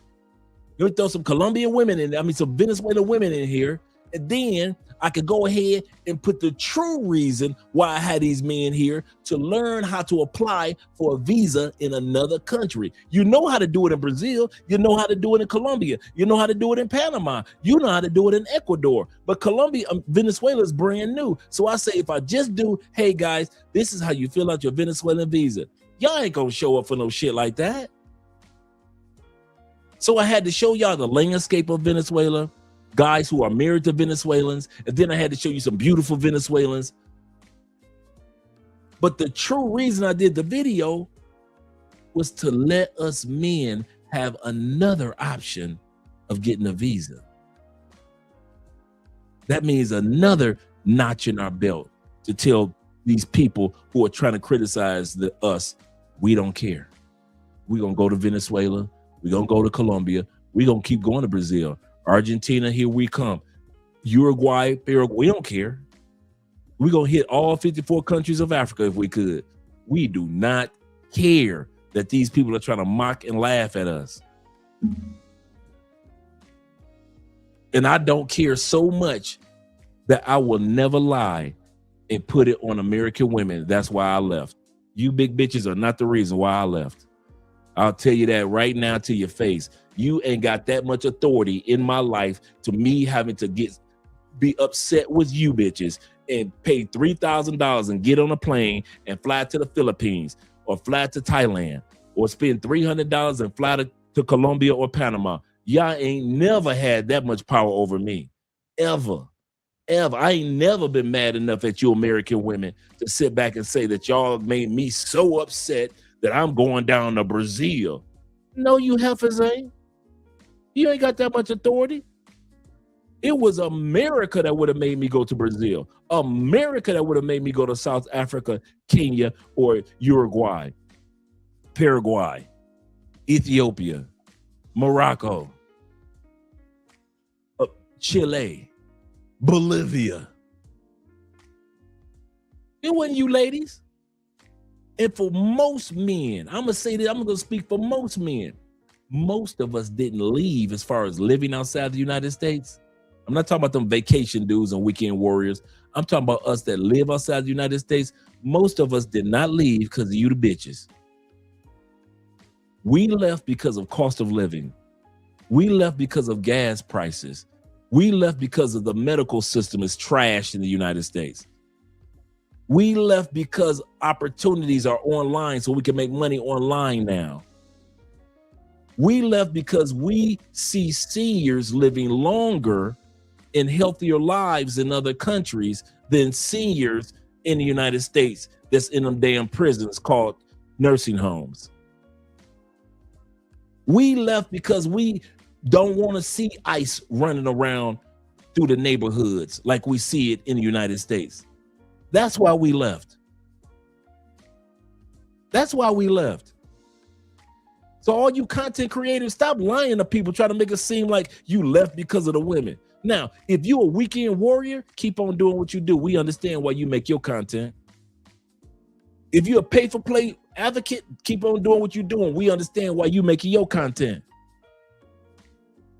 But all of us dudes that live in other countries, and you content creators, man, stop caring about what these dudes feel and let me make some pay-for-play videos because they're going to go viral. I never made one. Never made one, got the same damn plaque. Got the same damn plaque. Never made one video disrespecting women. And I know a lot of content creators that did that and didn't have that don't disrespect women in the sense of I gotta show her body for this or show her body for that, or I won't get views. Man, fuck that. And I wasn't gonna go cuss tonight, but I'm serious. I'm tired of this narrative of people in the United States actually think that women have so much power over us as men that we will actually have the audacity in the millions to get passports, get on a plane to get away from women. Bitches, I did not get on the plane to get away from y'all. None of y'all. Not a one of y'all. I got on that plane to get away from a system that was destroying me, to live in countries that have systems that help me. So you could take with that what you will, ladies, but at the end of the day, ain't nobody left the United States because of you. You ain't that important, and you don't look that good to want to leave for. Your sex game ain't that good to where you just broke my heart that bad with your sex game. My heart was so broken that I went and got a passport and went to another country. Fucking content creators get on my damn nerves. Like I'm the only one that's want to tell women. Y'all should have been all over TikTok telling them bitches like, wait a minute, I ain't leave America because of y'all, and ain't none of y'all do it. Y'all let women for the last 4 years go all over social media, tell the whole world that you left your home country because of her. They left because of us girls. What? Yes. They left America because we hurt their hearts. They couldn't take it, so they ran to other countries for traditional women. And ain't none of you motherfuckers say and correct none of them hoes. You just let them run rampant with that idea. And then the men caught on. Yes, passport bros are men that have decided to go to other countries for women because the American women in the West are not true. That's bullshit. Bullshit. Most of us ain't leave because of no bitch. You telling me that you got somebody broke up with you and you were so hurt you moved to another state. That's how stupid that sounds. So your baby mama hurt your heart so bad that you moved from Kentucky all the way to Ohio. That's how stupid that sounds. But like I said, what pissed me off with the male content creators, we ain't say shit. I'm just about one of now a bunch of white dudes. They'll say, hey, I left America because of the cost of living and this and that. White dudes will sell it. They'll tell the truth. Shout out to nomad capitalists. White nomad capitalists are staying up there with his nerdy glasses and everything. I left America because of America's this, that, that. He'll tell it. You ever watch digital nomad capitalist? Nomad Capitalist channel, he ain't never talked about no bitches, and he always stay viral. All he talk about is that this country is better and America is on that bullshit. Ain't never.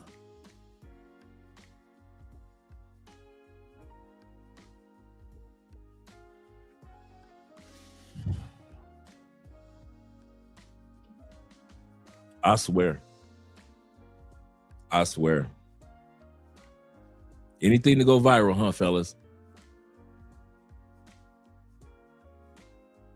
These women actually think that we got on planes because of them. They actually think we got on airplanes and flew to other continents because of them. And y'all didn't say shit.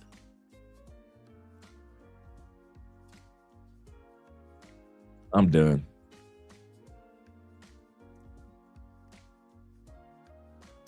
Shout out to my brother El Patron. He says, if a girl goes straight to a guy's house after meeting in Tinder, she's asking for trouble. Can't feel bad for this chick. Absolutely correct. T-Mac says this. He said, I appreciate you, brother, because you always engage in grown man talk. You are as real in person as you are online. And I appreciate you. I appreciate you, T-Mac, man, because you are exactly who you are.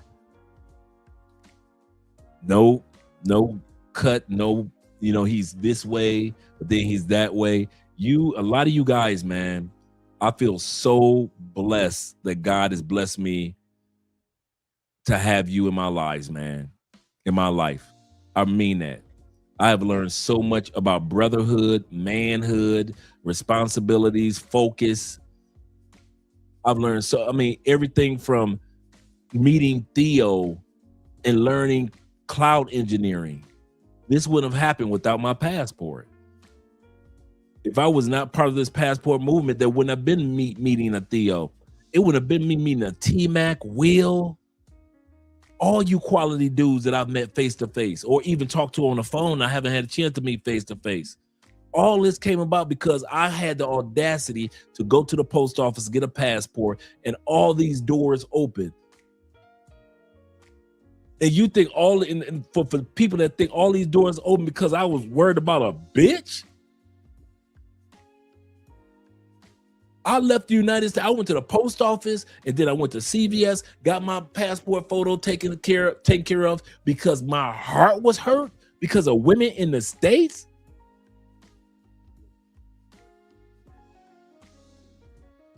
The States hurt my heart. The States hurt my heart, not the women in the States. The States hurt my heart. Disappointed me. I didn't get a chance, man. I would have, you know what? T-Mac, I would have died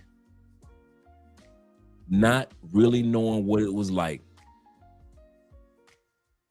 to know that I'm American as long as I was in America.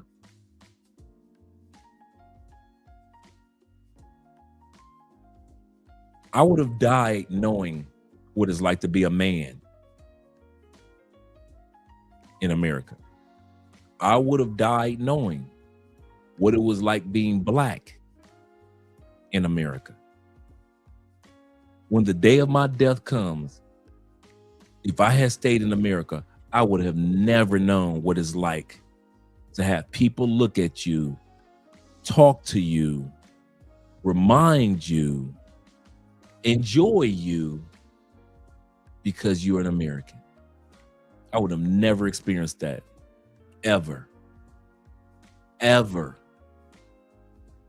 Some of you military men, you know what I'm talking about. That you went to a country and you weren't looked upon as he's black. Or you weren't judged because you know how men are. But they looked at you like, that's one of those American military dudes. And if you have never if you think, I don't care how many red, white, and blue flags I don't care if you paint your house red, white, and blue, you will never feel more American until you leave that motherfucker. Go ahead, take a trip to another continent and watch how people see you as an American. Some countries like you, some countries don't. But I'm here to tell you, it still feels good to at least experience it.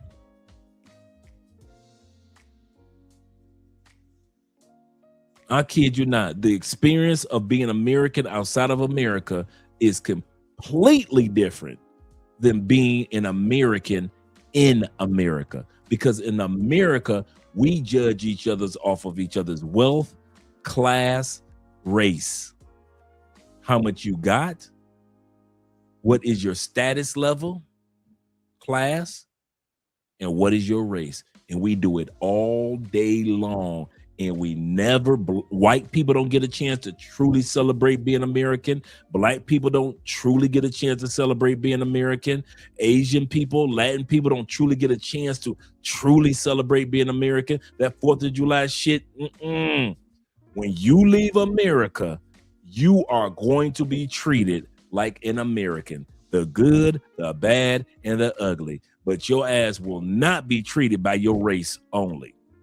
By your economics only, by your height only, by your weight only. I'm telling you, I would have died and never known, living all those years in America and never ever experienced what it was like to be treated like an American. And you think I left because of some bitch?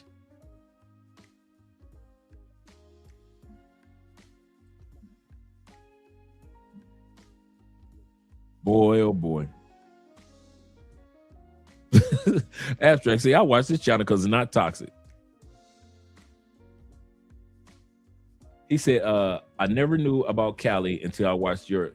Yeah. We had to convince a lot of dudes that Cali, because somebody, all of us will kind of focus on Medellin and Cartagena. Shout out to D. Kirk. And shout out to my brother, Chaos Reigns. Make sure we watch his episode this evening. He always got good episodes going. Make sure you subscribe to his channel as well. Great brother. And we know that in this channel, we are men supporting men. That would not be me being able to support my brother Chaos Reigns. None of this, man, if I wouldn't have got my pass.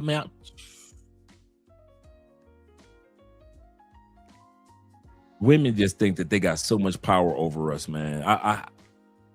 That's why I don't care no more. If you ladies think that we left because of pussy, okay, cool. Think what you want, ladies.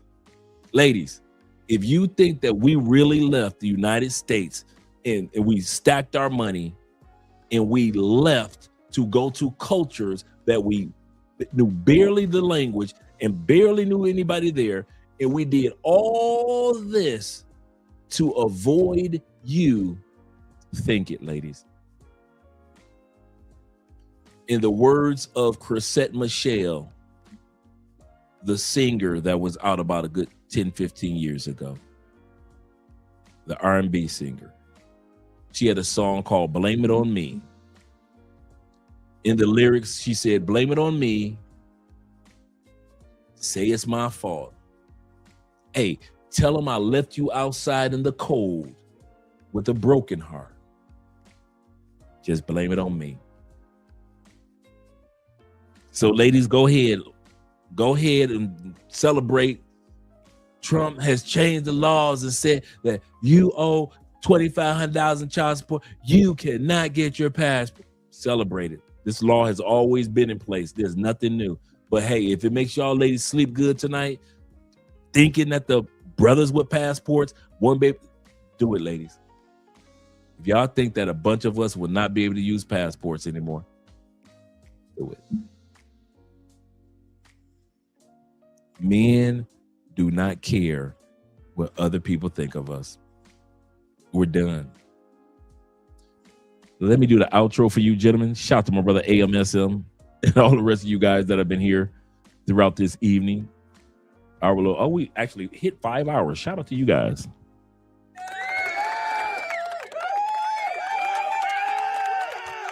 Appreciate you guys supporting by way of PayPal, Cash App, Super Chats. I'll be seeing you guys tomorrow. And Sunday, we have our interview with Mariah Sincere, the young lady over in in Medellin, Colombia, that's been doing good over on YouTube, Instagram, and other platforms, Thread. And then on Wednesday, even though we're going to have some episodes between then, on Wednesday, we're going to be doing an interview with our girl, Paola Sands, in Medellin as well, in regards to real estate and what's taking place with some of the changes from the Colombian female's point of view that's coming down the turnpikes. Shout out to all you guys once again that are here. And let me get these outro videos going. At least one, let you guys get some sleep. Let's do the belly dancing today.